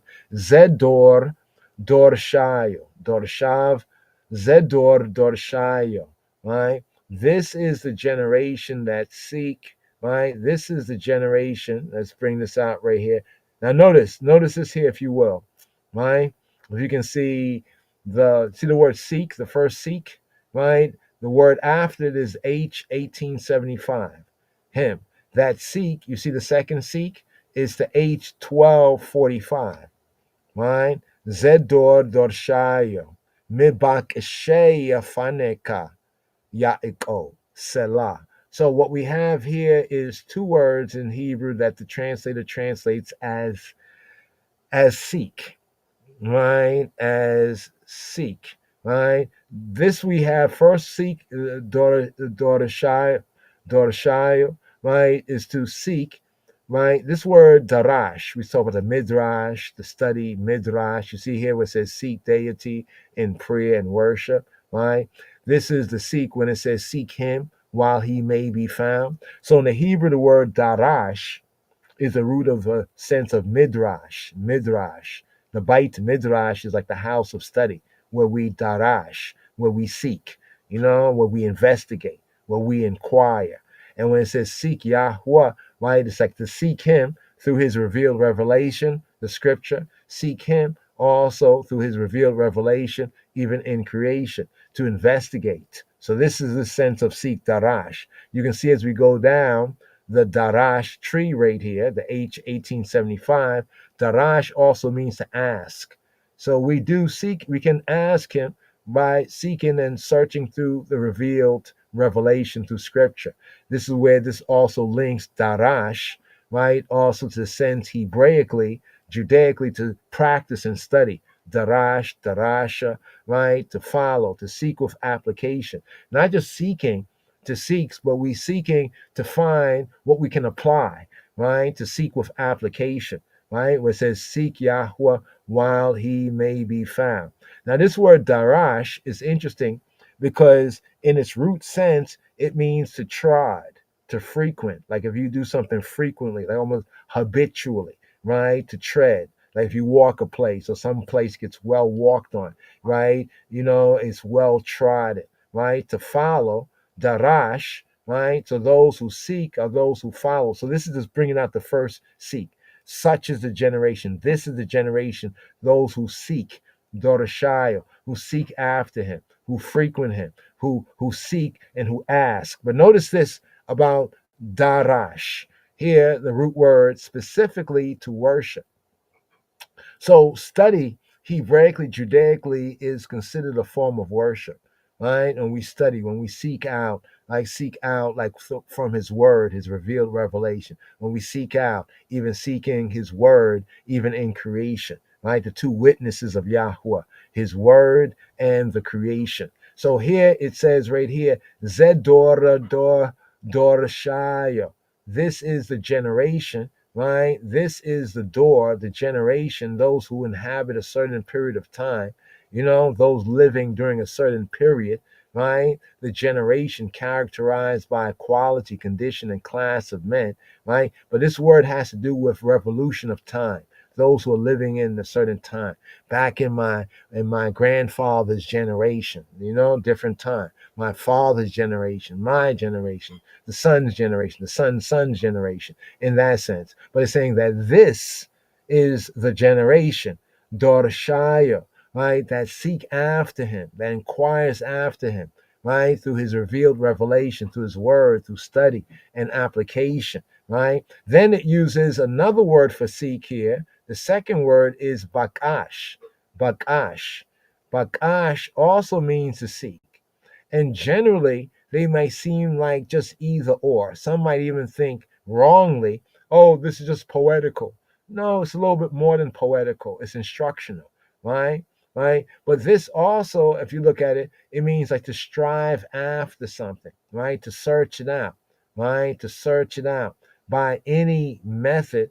But notice what it says in Strong's definition, specifically in worship or in prayer, right? In worship or in prayer, right? So these two interesting words for seek. But notice, one it says, this is the generation of them that seek him.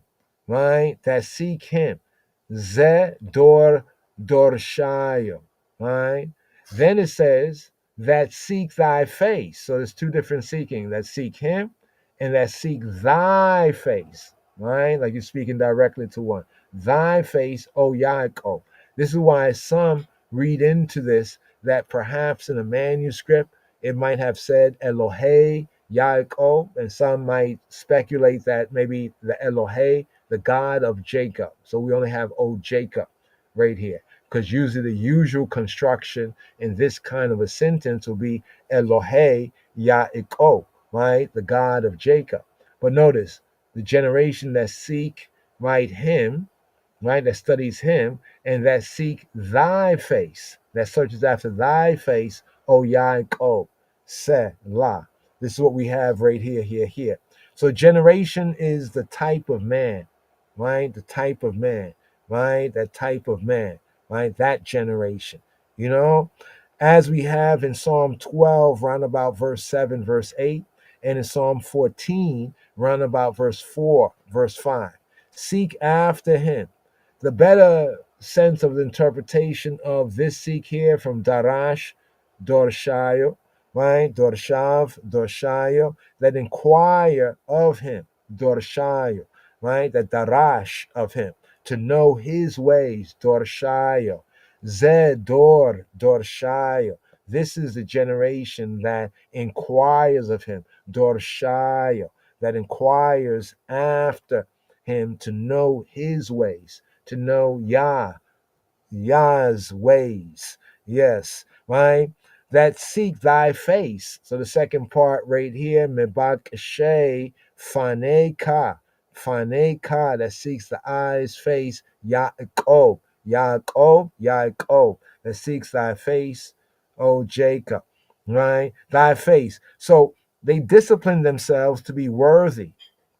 The sense of this is often interpreted as that disciplining oneself to be worthy of entrance to thy presence, to the presence of Yahweh, right? But Hebraically, Judaically, yes, to his presence, but also to his perception, right? To see things from Yahweh's way, right? To see how he sees things, truly, to see how he sees things. So that's another level of his presence. So the word panim, fanim, like panim and face, also has a further sense, as we see right here, in the adverbial sense, right? To be before, right? To be in front of. It can be directly the presence of, right? The face of, and also in another level of the Hebrew, the perception of, right? To perceive of one, to be before one, right? And to see it his way, right?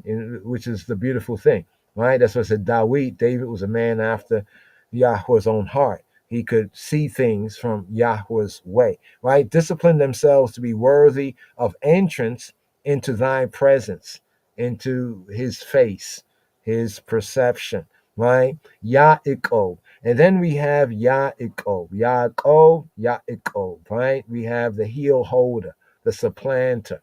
We have the patriarch, Avinu Jacob, right? The seed of Jacob, who deserve to be called by his name, right? In consequence of their faithfulness to Yahweh Eloheinu, right? Because remember, Jacob, in a sense, he was very faithful on certain levels.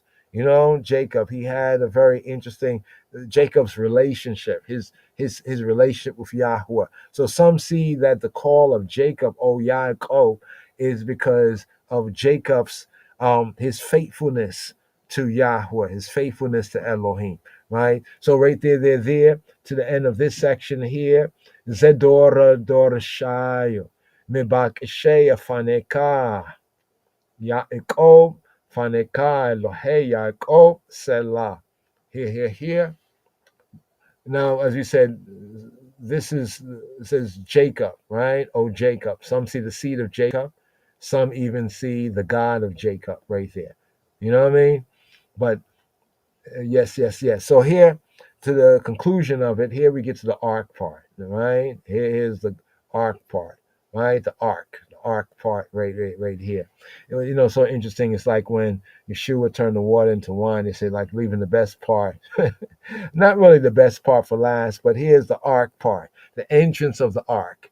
Here's where we get the entrance of the ark, right? So let's go from the KJV, from low degrees to high degrees. Lift up your heads, O ye gates, and be ye lifted up, ye everlasting doors, and the King of glory shall come in. I'm going to read the Hebrew, but I've often said that the English is kind of turned around. It's kind of like turned around. But here's the Hebrew. Seua sha'arim rashekem, we hiya nasua pitachei olam, we yabo meleka hakabod, we yabo meleka hakabod, we yabo, and let enter in the Melech, the King of Hakabod, the King of the glory, the King of glory. So right here, what do we have in these verses here? Verses 7 to 10. We have the bearers of Ha-Aron, the bearers of the ark. They are at the gates, at the gates, at the gates, at the gates, at the gates. They're at the gates of Sion, the gates of Zion. And the procession is about to enter the city, even the city of David, even the city of David. So up goes a shout, Se'u she'arim rashekem, Se'u, Se'u, lift up, Se'u. So Se'u is a command from NASA, not NASA, but NASA. So NASA is the root verb, especially when studying in the linguistics, like NASA, the root word to lift up, to bear up, to take up, to lift up. So as a command, right? If I was to command, say you all, or like a group of men, right, to lift up, like to lift something up, to lift up, right? Se'u, Se'u, Se'u, Se'u, y'all, Se'u, right? Se'u, Se'u is like the command to lift up. Se'u, lift up, y'all. Se'u, she'arim, she'arim. Lift up the sha'ars, right? So here we have the word for gate, sha'ar, sha'ar, she'arim. She'arim is the gates. So the singular gate, sha'ar, plural gate, she'arim, the she'arim, right? Se'u she'arim. So here it's actually saying, lift up the gates. Rashekem, Rashekem. You Rases. Here the Hebrew for Rosh. Rosh is head. Rashekem, right? Rashekem. Rashe is like to say, like the heads of you all. The heads of you all. Your heads. Your Rases. Rashekem. In the Hebrew, Rashekem. Su'a She'arim. Rashekem. Su'a She'arim. Rashekem. Su Sharim Rashekem. Now look at the English for a moment. Lift up your heads, O ye gates. That's what I mean. It's turned back to front. Right? Lift up your head, O ye gates. So let me get this correct. Are you saying to the gates to lift up the heads? Or are you saying to the heads, to the Rosh, the Rases, Rashe, right? The Rashim, right? To the Rases of them, right? To lift up the gates, to open up the gates, right? That's why if you lift up your heads, look at everybody follows. It's like one fool make many. It say lift up your heads, gates. Lift up your heads, gates. But no. It's saying Se'u she'arim, right? Lift up the gates, you heads, right? Lift up the gates, right? You heads, or the heads of y'all, right? So right here, lift up your heads. Some say lift up your heads, but notice it's she'arim, right? What has to lift up, right? See, it's taking the little word Rosh, right? The little word Rosh is head. But if you look at Rosh, Rosh is also the chief, the head, the prince, the chief, the head, the chief man of a city, right? The Rashim would be like the headmen, right, of a city, of a nation, right? So it can also apply like the heads of Israel, the Rases of Israel, the Roshes of Israel, right? The heads. You see where it says a head, a division, a company, a band, right? So it's actually speaking to the mandem, right, to lift up and to open up the gates, right? There's a call and response, like a password kind of a thing going on right here. Extend your height because some say you are too low for the passing through of the King of Glory. That's one way if you go with the lift up your heads, right? But if you go with the fact that the heads, Rashe Kem, are to lift up the gates, the chief men, those who are responsible, they're to open the way for the Melech HaKabod, for the King of Glory. So remember, the King of Glory, in this context, is the ark. Dawid is bringing the ark into his city of Sion, of Zion, right? So the King of Glory is connected with the ark. Because remember what Yahweh says, even in the Torah reading and feeding Teruma, right? And also in Tetzaweh, he says, there I will speak with you from above the mercy seat and between the cherubim, the cherubim, right? There I will meet with you. So here the connection of King of Glory is linking with the ark because Yahweh's presence and the connection of his presence, right? And his communication, right, through the ark and with the ark right there, right? So here we say that the more better translation, let me see if anybody else got it. Look up, you gates. Lift up your heads, you gates. Now lift up your heads. Why didn't they just translate lift up the gates, you heads? Right? You heads, the heads of y'all. The heads of y'all, right, are to lift up, those who are in the command, like a company, the army, those who are in command, who David left behind, right? But they all go to lift up your heads. I guess it's classic English, right? But the Hebrew, right, actually reads a little bit different. So she'arima rashekem, right? First part right there, right? Where he nasu pitache olam. Where and he nasu pitache olam. That's the second part right there. And be y'all lift up, right? Be your nasa. Wehita nasu. Wehita nasu. And y'all be nasad. Wehita nasu. Right? The hitanasu sense right here is the hitanasu. Right? The hitfa'el sense. Right? Hitanasu. To lift oneself up. Right? The hitanasu. Right? Be ye lifted up. Right? Be ye lifted, like lift yourselves up. Be ye lifted up, right? Ye everlasting doors, right? So here it has the word patach, pita. What do we have right here? Here was the verse. Where's the verse? Hard copy. Okay, here we have pitache olam, pitache, the petach, the opening, the doors, the entrance, the petach singular, pitache, the doors, the openings of olam, right? The eternal, everlasting, right? Olam, right? The sense of olam, the eternal, right? Everlasting, right? Vanishing point, eternity, the eternal doors, right here.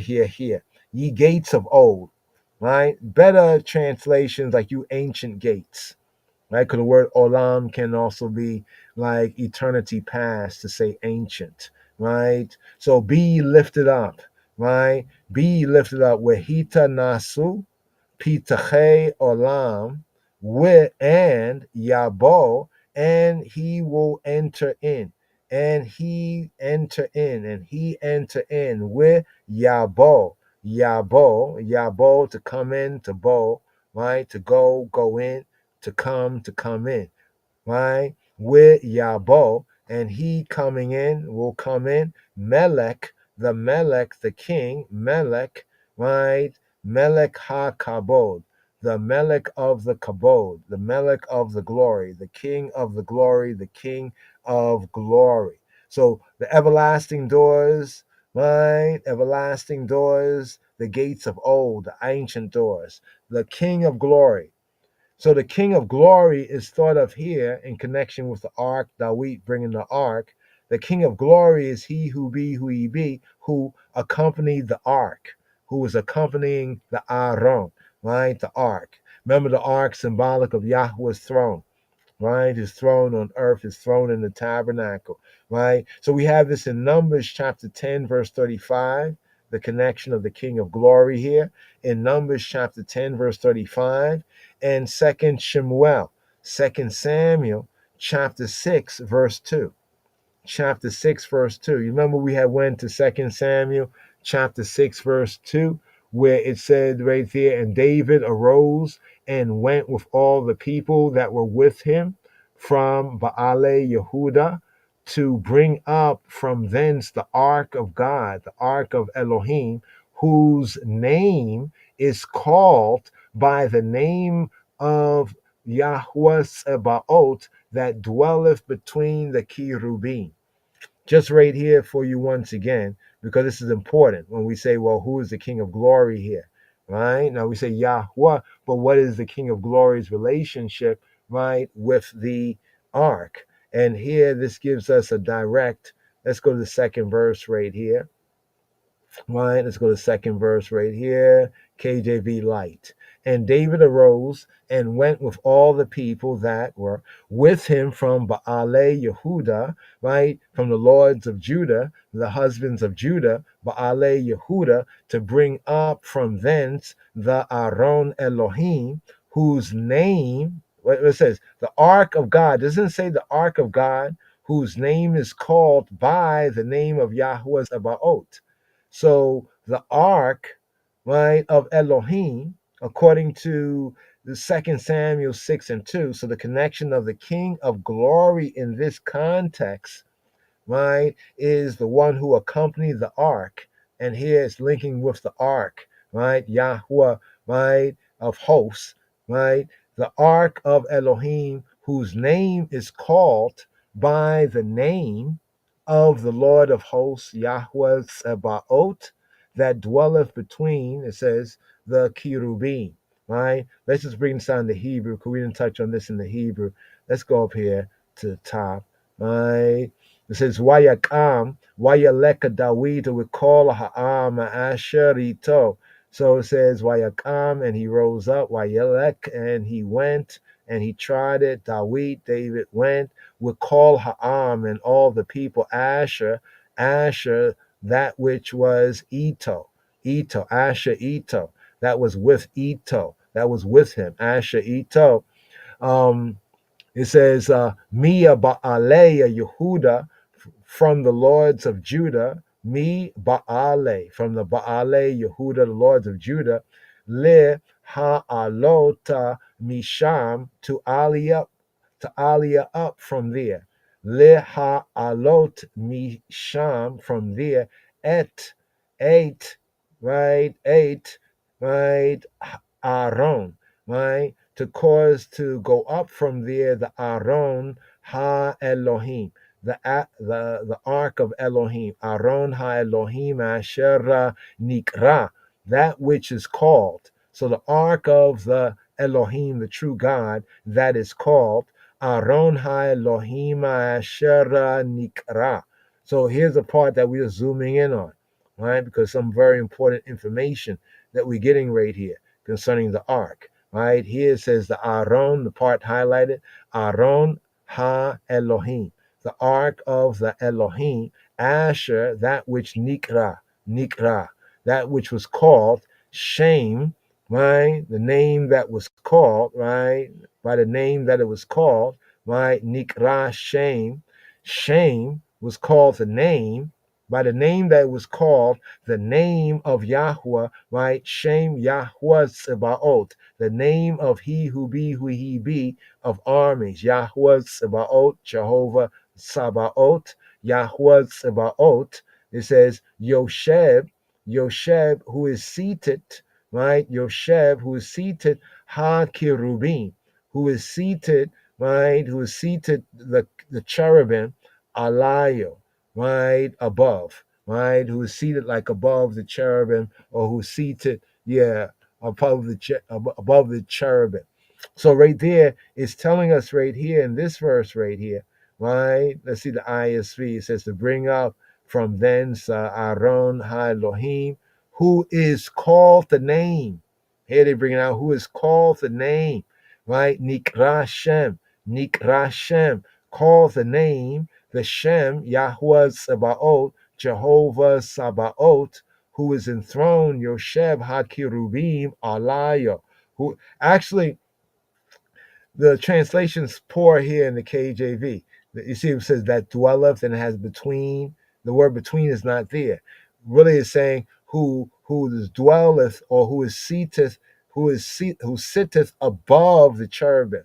It actually says who sitteth above the cherubim, like in the Hebrew.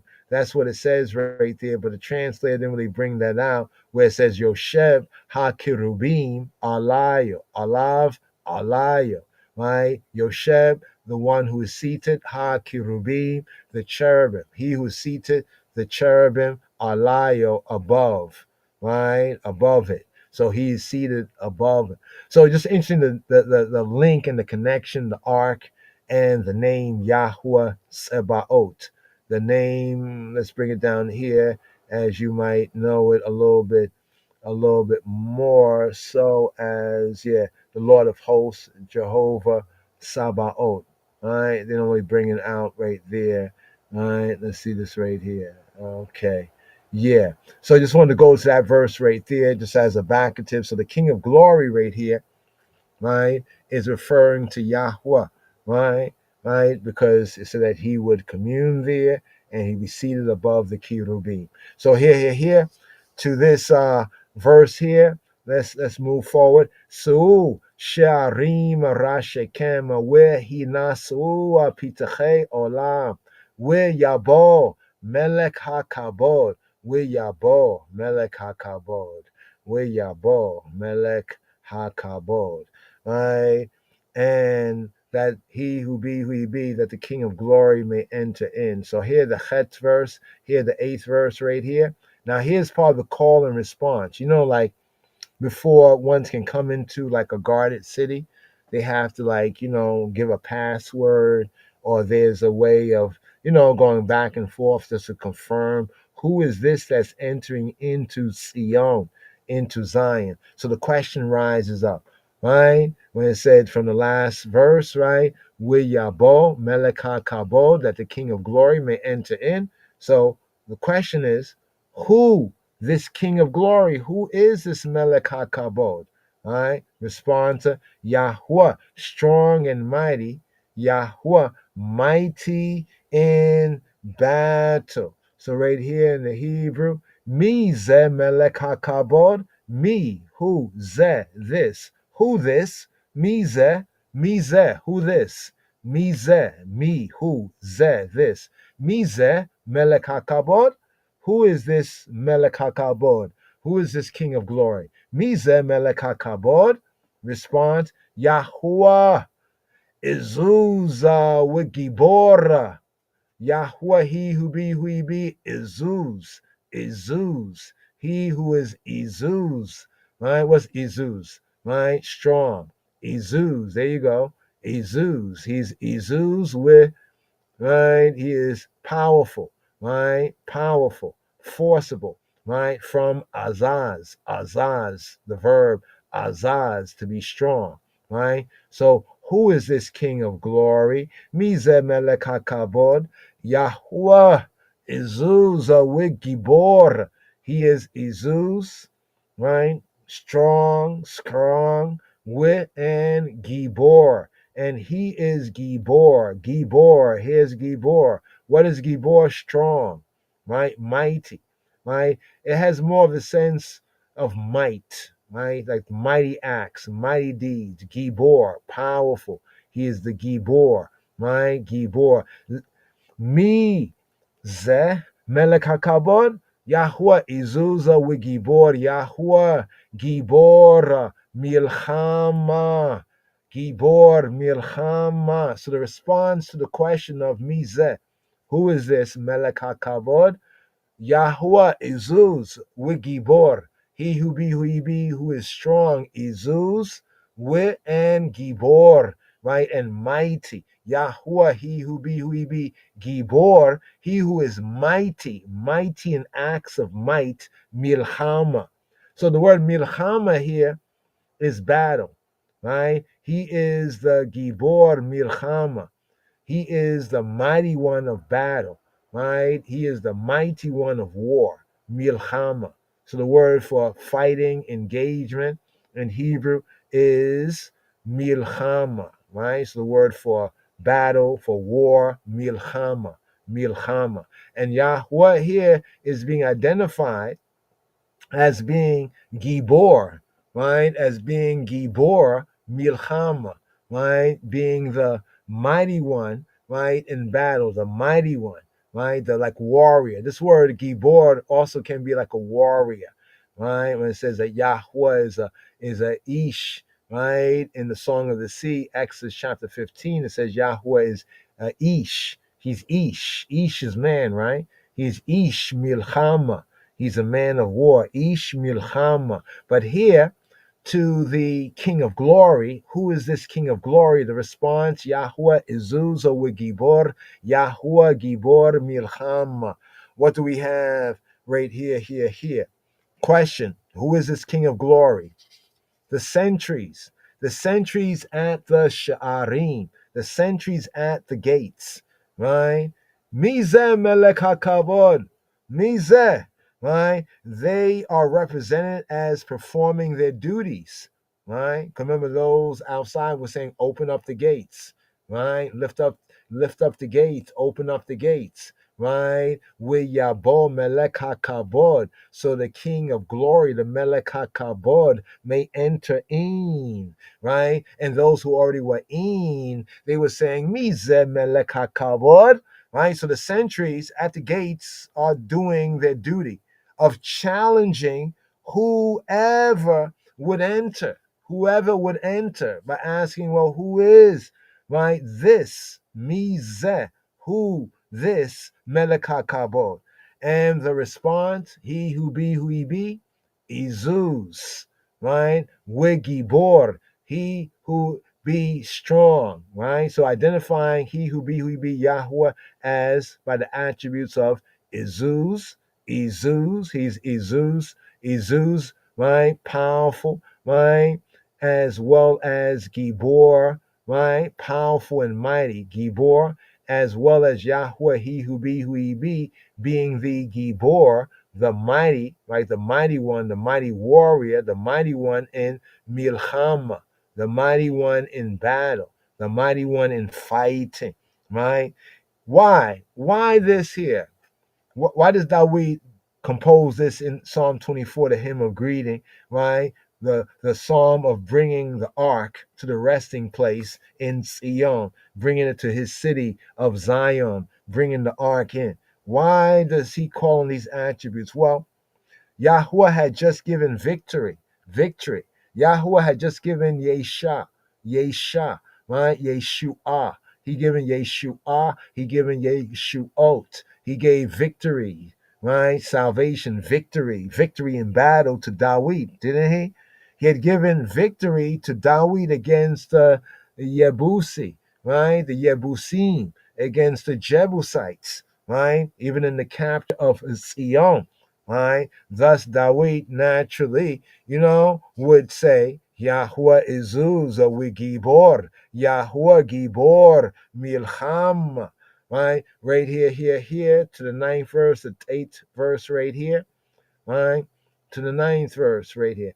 Again, we have this call and response. Lift up your heads, O ye gates, even lift up everlasting eternal doors, ancient doors, and the King of glory shall come in.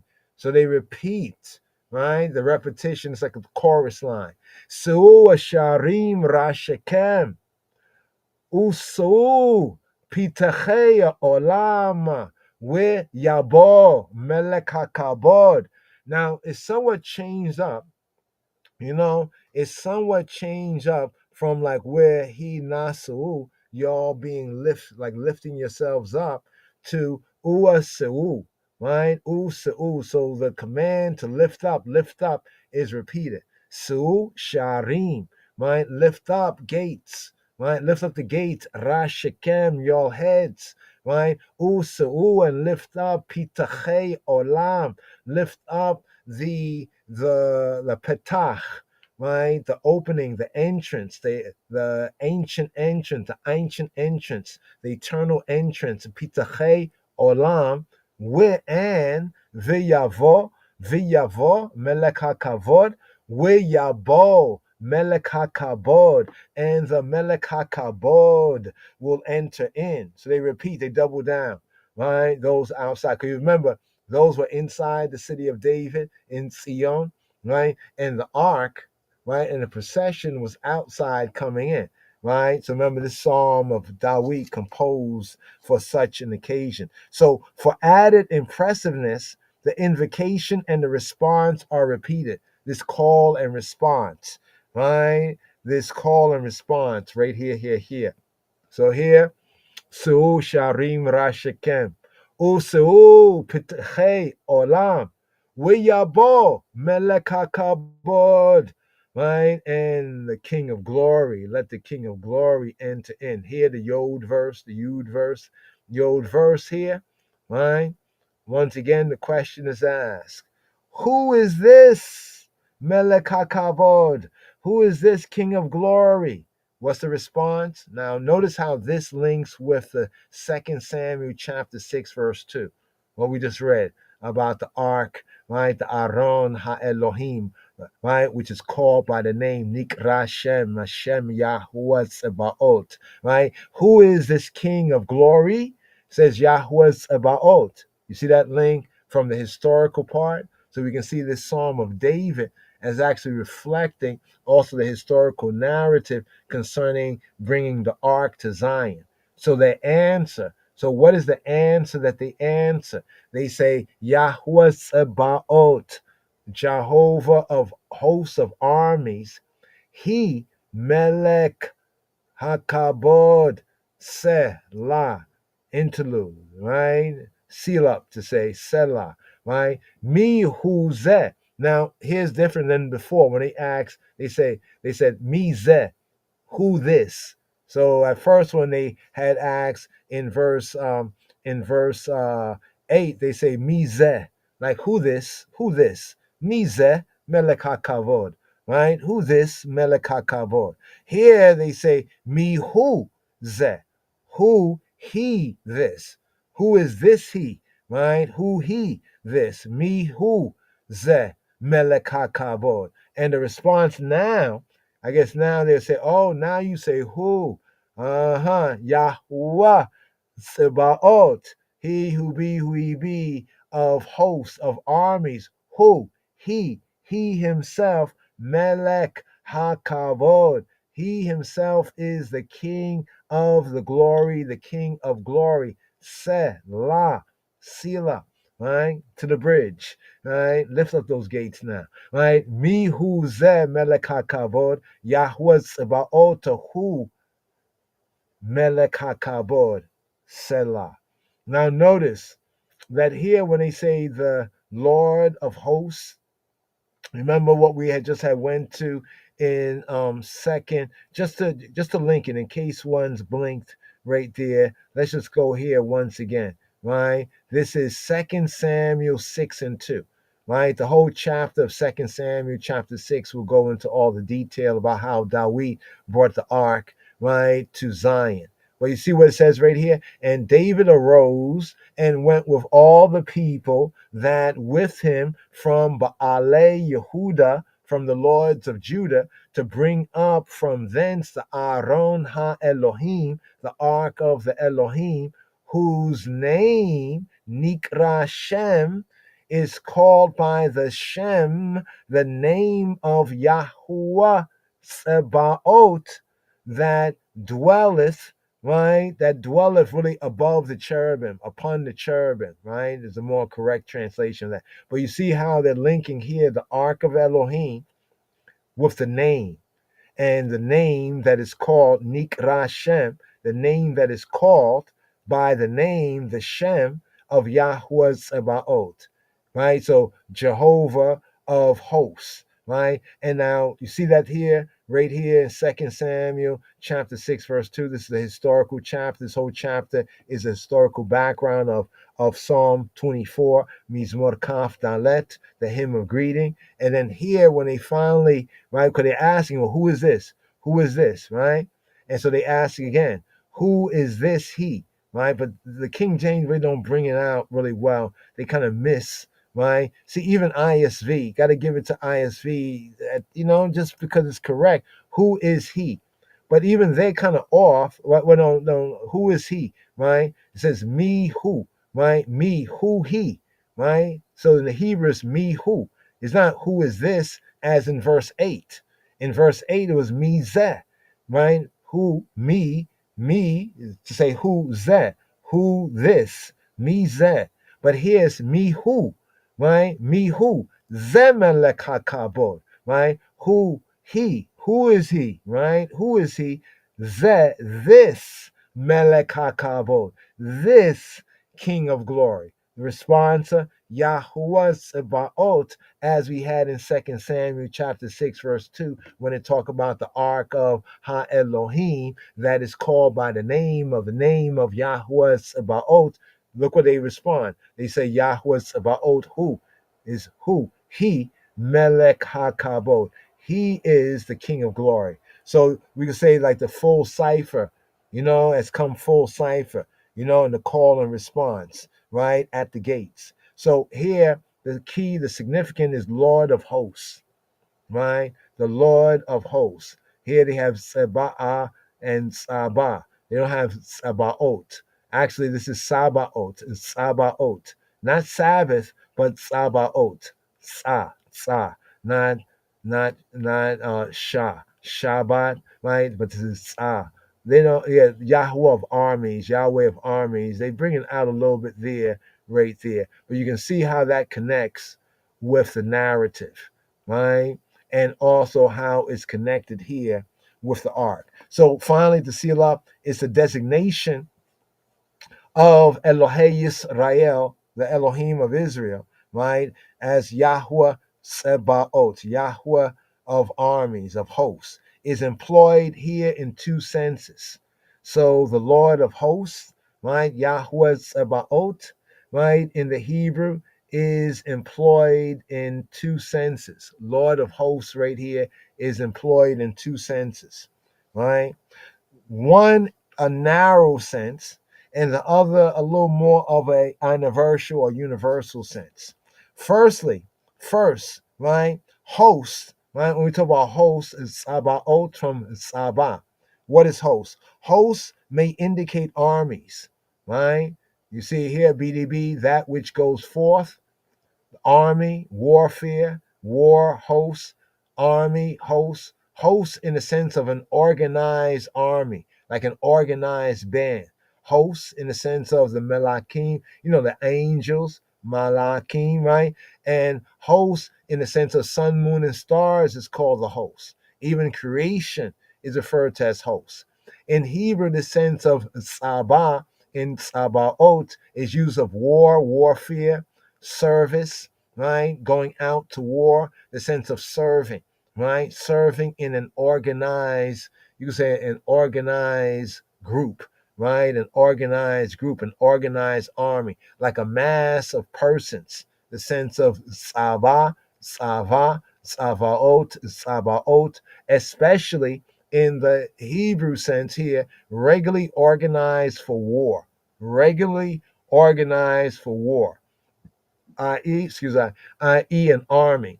But the implication of this word is a campaign, whether literally or figuratively. In the Hebrew sense, the tzava, the army, the host, right, specifically has a sense of hardship and work and worship. So we have warfare, worship, and hardship. So also worship and hardship is also part of that campaign. In other words, working together for one cause of Yahweh of hosts. So in the first sense, the word host here right? In Lord of Hosts, Yahweh Sabaoth, right?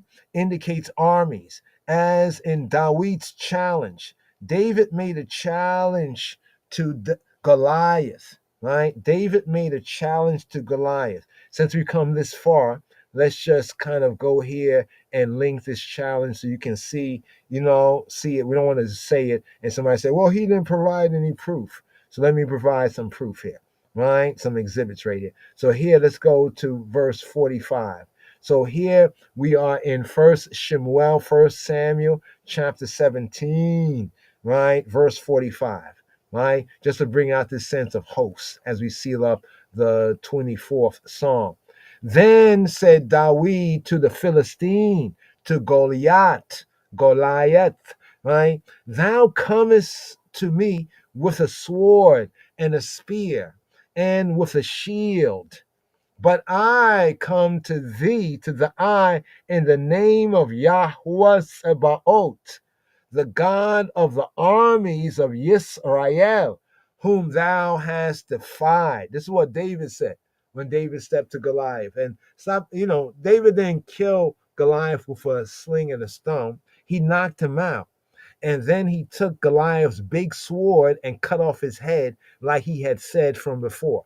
In fact, that connects with what we said before about the shoe bread, David getting the shoe bread, you know what I mean? And also getting the sword of Goliath that was at Nob. That's another part right there.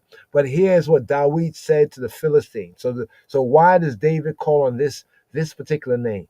Yahweh as Yahweh Sabaoth, as he who he be of armies. Why does he call him he who he be of armies? Well, this verse right here, let's bring this out. Wayomer David Elaha Pelishti. And David said to the Pelishti, the Pelishet, to the one from Pelishet, to the Philistine, right? Wayomer David Elaha Pelishti. Ataba Eli, you come to I or against I, Bechareb, with sword, right? Bechareb, with sword. Machanit, and spear. Be Kidon, right? And some say like a javelin, the Kidon, right? The Kidon, right? Here they have as a shield, Kidon, right? But here it's more of a javelin, right? A javelin, right? A piece of armor for the throat, some say, but a javelin or a short dart, a short sword or dart right here. Here they have it as a javelin, but KJV translates with a shield. But it's a different word for shield. There's Sina and there's Magain for shield. So this is also some of the false translation in KJV. But let's go back to what David said to the Philistine. Wayomer David elaha Pelishti. Ata ba elaya bechareba ua ba chanita ua be kidon. We anoki. And I, Anoki, where Anoki ba Eleka Bishem Yahuwah Bizabaot Elohei Ma'arkota Yisrael Asher Cherafta, Asher, the one who Cherafta, who you have reproached, Asher, the one who Cherafta, who you have defied. This is what David said to the Philistine, Chabarim. So notice how even here David calls, right, upon Yahweh as Yahweh of hosts, Yahweh Sebaot. And also he further goes, he says, the God of the armies of Yisrael, right? But here he uses a different word, a different kind of a weird word. He says Elohei Ma'arkot, Ma'arkot Yisrael. What is the Ma'arkot? Ma'arkot, Ma'arkot, Ma'arkot, Ma'arkot. We have the Ma'araka, Ma'araka. What is the Ma'araka? The rank, the road, the rank, the battle line. So the Ma'araka, the Ma'arakot, like the battle lines of Yisrael. So he wasn't saying armies, but like more like the battle lines of Yisrael, the arrangement, right? You being like in battle array. military array, the arrangement from ma'arak, to arrange, to plan, right? So that's what he says. So it's not the armies there, right? The armies there is the arrangement of Yisrael, whom thou hast defied. Right, just one more time what David said to the Philistine, to Goliath. Wayomer Dawid ilaha Pelishti. He said to the Pelishti, Ata ba elaya bechereba ua ba chanita ua be kidon. You come out against I with by way of a sword, the chereb, right? By way of the chanit, right? The spear, and uaber kidon, and with a javelin, where anoki, and I myself, where anoki, ba eleka, and I am coming against the I, Bishem Yahuwah, in the name of he who he be, Sebaot, in the name of he who he be of armies. Elohe, the Elohim Ma'arakot Yisrael, the Elohim of the battle lines of Yisrael.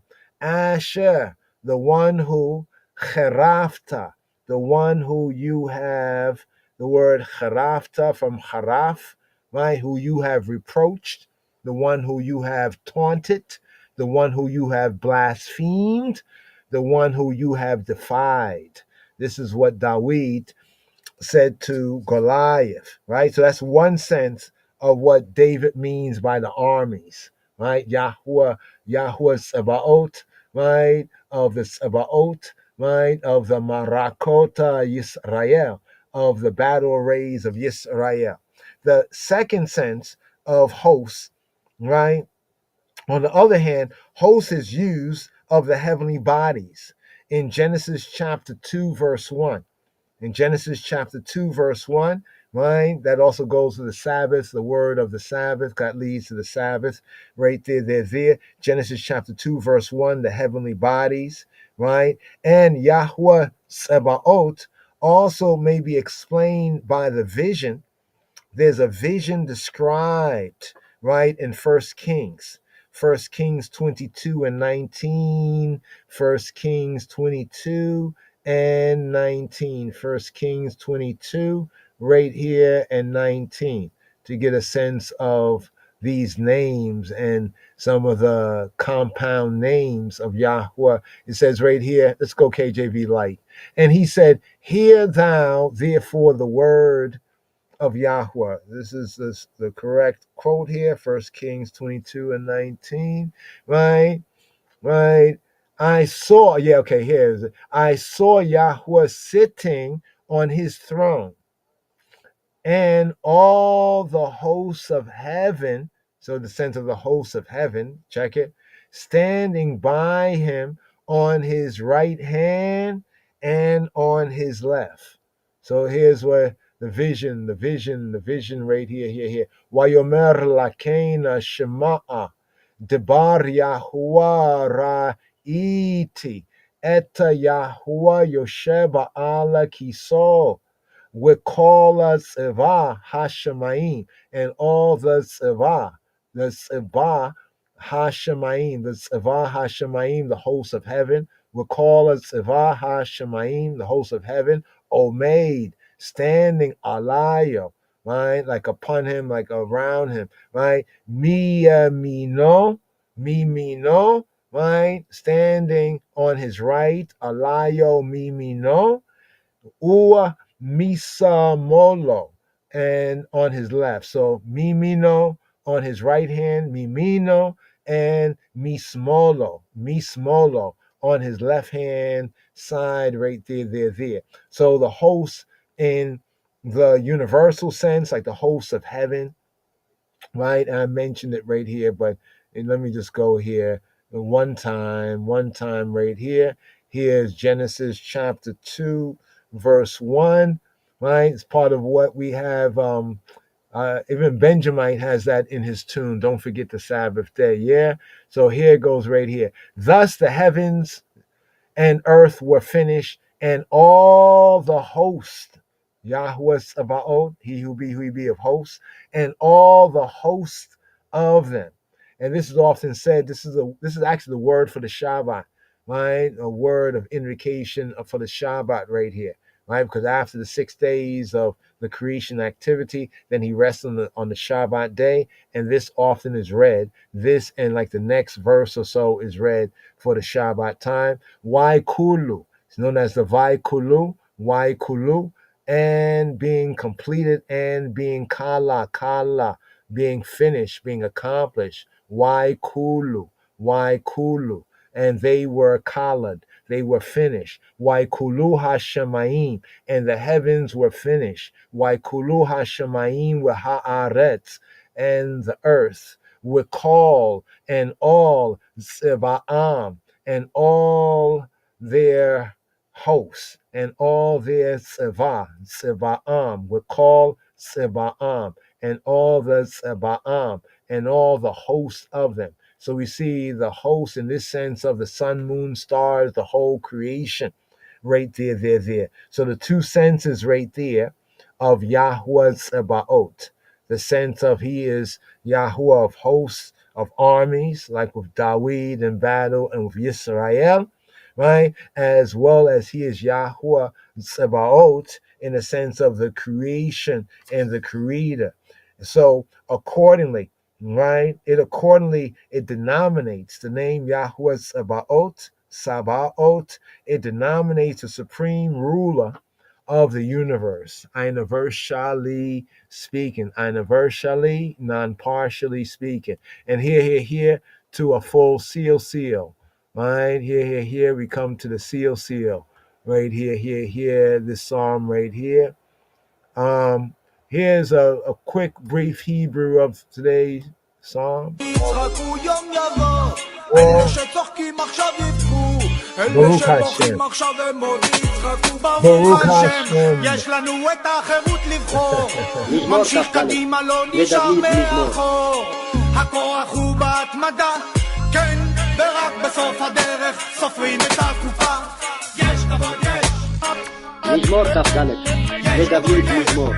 לאדוני הארץ ומלואה, תבל ויושביה, כי הוא על ימין יסדה, ועל נהרות יכונניה. מי יעלה בהר אדוני, ומי יקום במקום קודשו. נקי כפיים ובר לבב, אשר לא נשא לשאר נפשי, ולא נשבע למרמה. יישא ברכה מאת אדוני, וצדקה מאלוהי ישעו. זה דור דורשיו, מבקשי פניך יעקב, סלע. שאו שערים ראשיכם, והינשאו פתחי עולם, ויבוא מלך הכבוד. מי זה מלך הכבוד? אדוני עזוז וגיבור, אדוני גיבור מלחמה. שאו שערים ראשיכם, ושאו פתחי עולם, ויבוא מלך הכבוד. מי הוא זה מלך הכבוד? אדוני צבאות, הוא מלך הכבוד, סלע, סלע, סלע, סלע, סלע, סלע, סלע, סלע, סלע. Yes. Here comes a fulfillment right here. Shabbat Shalom, Sembet Salam. Here the Queen's Dove. But first, let's let the Queen come forward first. Queen Makeda right here. Her beautiful tune here is called Clean Hands. Check it out on the YouTube. Clean Hands. Psalm 24. Here. Also check out the official video by Queen Makeda right here on this psalm here. Right, the first day psalm, evening psalm for the first day, Psalm 24. Listen now for the verse. Niki kapayi mubar lebab, clean hands, pure heart. Here. Shema Yisrael.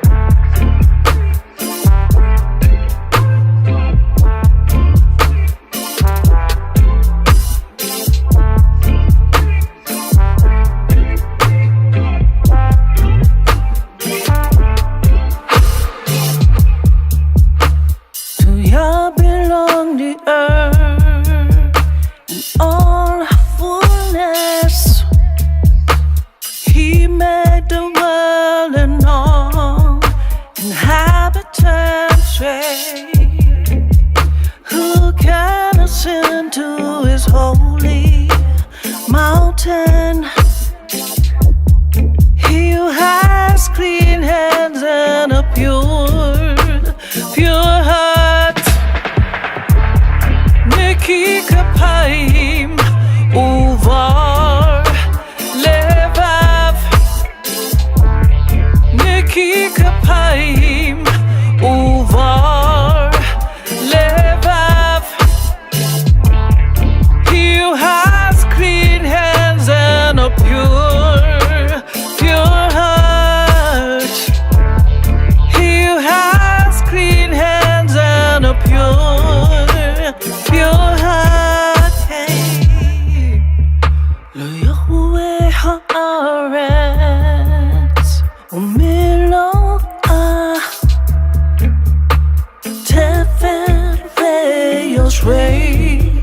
יושבי בה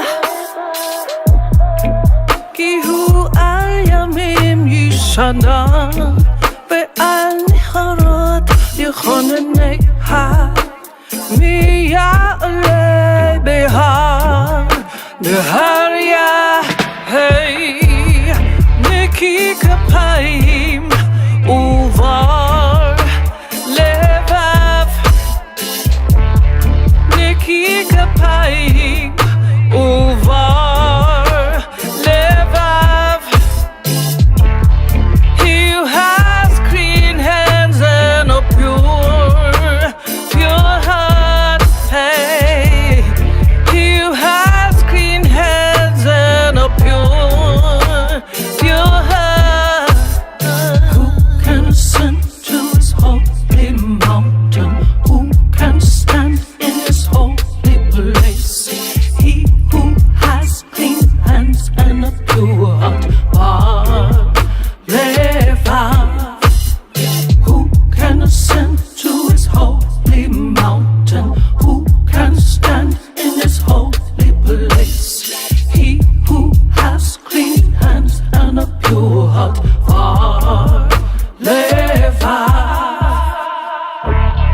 Niki kapayim uvar levav Niki kapayim uvar levav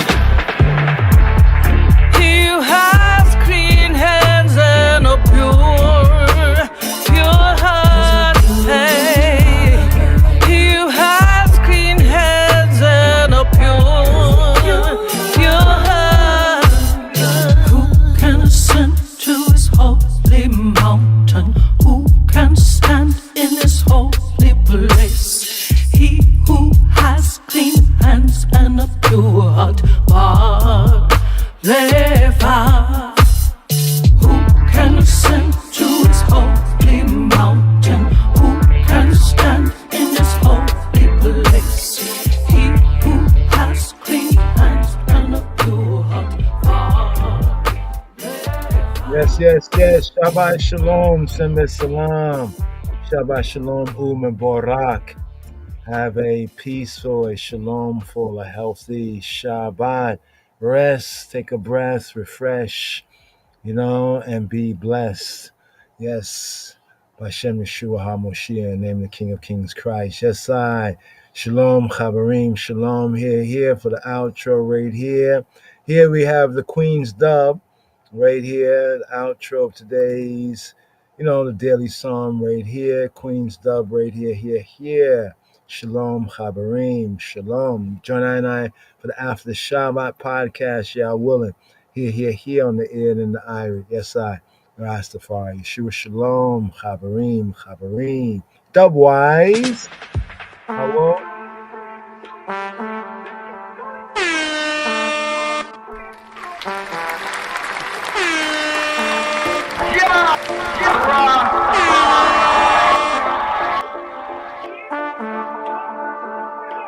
Psalm 24. The earth is the Lord's, and the fullness thereof, the world and they that dwell therein. For he hath founded it upon the seas, and established it upon the floods. Who shall ascend into the hill of the Lord, or who shall stand in his holy place? He that hath clean hands and a pure heart, who hath not lifted up his soul unto vanity, nor sworn deceitfully. He shall receive the blessing from the Lord, and righteousness from the God of his salvation. This is the generation of them that seek him, that seek thy face, O Jacob. Selah. Lift up your heads, O ye gates, and be ye lift up, ye everlasting doors, and the King of glory shall come in. Who is this King of glory? The Lord strong and mighty, the Lord mighty in battle. Lift up your heads, O ye gates, even lift them up, ye everlasting doors, and the King of glory shall come in. Who is this King of glory? The Lord of hosts. He is the King of glory. Selah, Selah, Selah, Selah.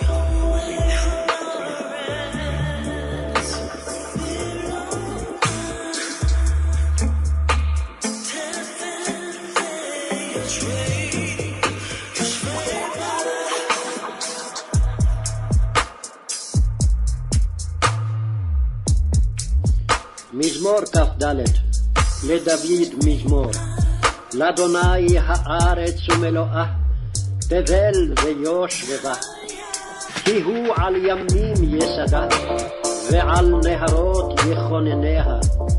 מי יעלה בהר אדוני, ומי יקום במקום קודשו. נקי כפיים ובר לבב, אשר לא נשא לשווא נפשי, ולא נשבע למרמה. יישא ורחם מאת אדוני, וצדקה מאלוהי ישעו. זה דור דורשיו, מבקשת פניך יעקב סלע. שאו שערים ראשיכם, והינשאו פתחי עולם, ויבוא מלך הכבוד. מי זה מלך הכבוד? אדוני עזוז וגיבור, אדוני גיבור מלחמה. שאו שערים ראשיכם, ושאו פתחי עולם, ויבוא מלך הכבוד. מי הוא זה מלך הכבוד? אדוני צבאות, הוא מלך הכבוד סלע.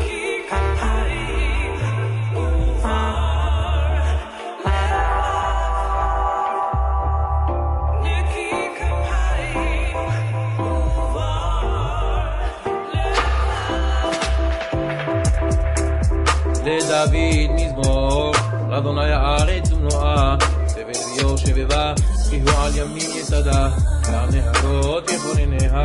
מי יעלה בהר אדוני, מי יקום במקום קודשו. נקי כפיים ובר לבב, אשר לא נשא לשווא נפשי, ולא נשבע למרמה. יישא ורחם את אדוני, וצדקה אלוהי ישעו. זה דור דורשיו, מבקשי פניך יעקב סלע. שאו שערים ראשיכם, ינשאו פתחי עולם, יבוא מלך הכבוד. מי זה מלך הכבוד? אדוני עזוז וגיבור, אדוני גיבור מלחמה. שאו שערים ראשיכם, ושאו פתחי עולם, ויבוא מלך הכבוד. מי זה מלך הכבוד? אדוני צבאות, הוא מלך הכבוד סלע.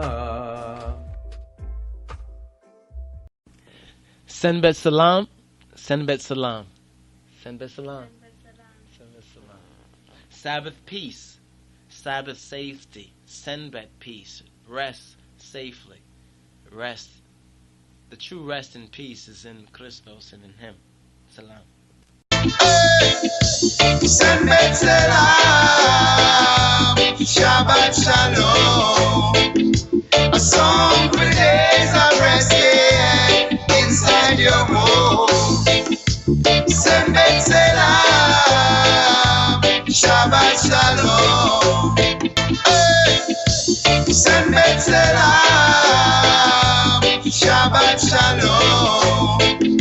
A song for days of resting inside your home. Send bet salam. Shabbat shalom.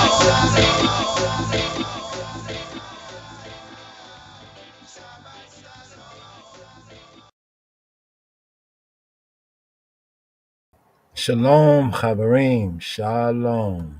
Yeshua Shalom.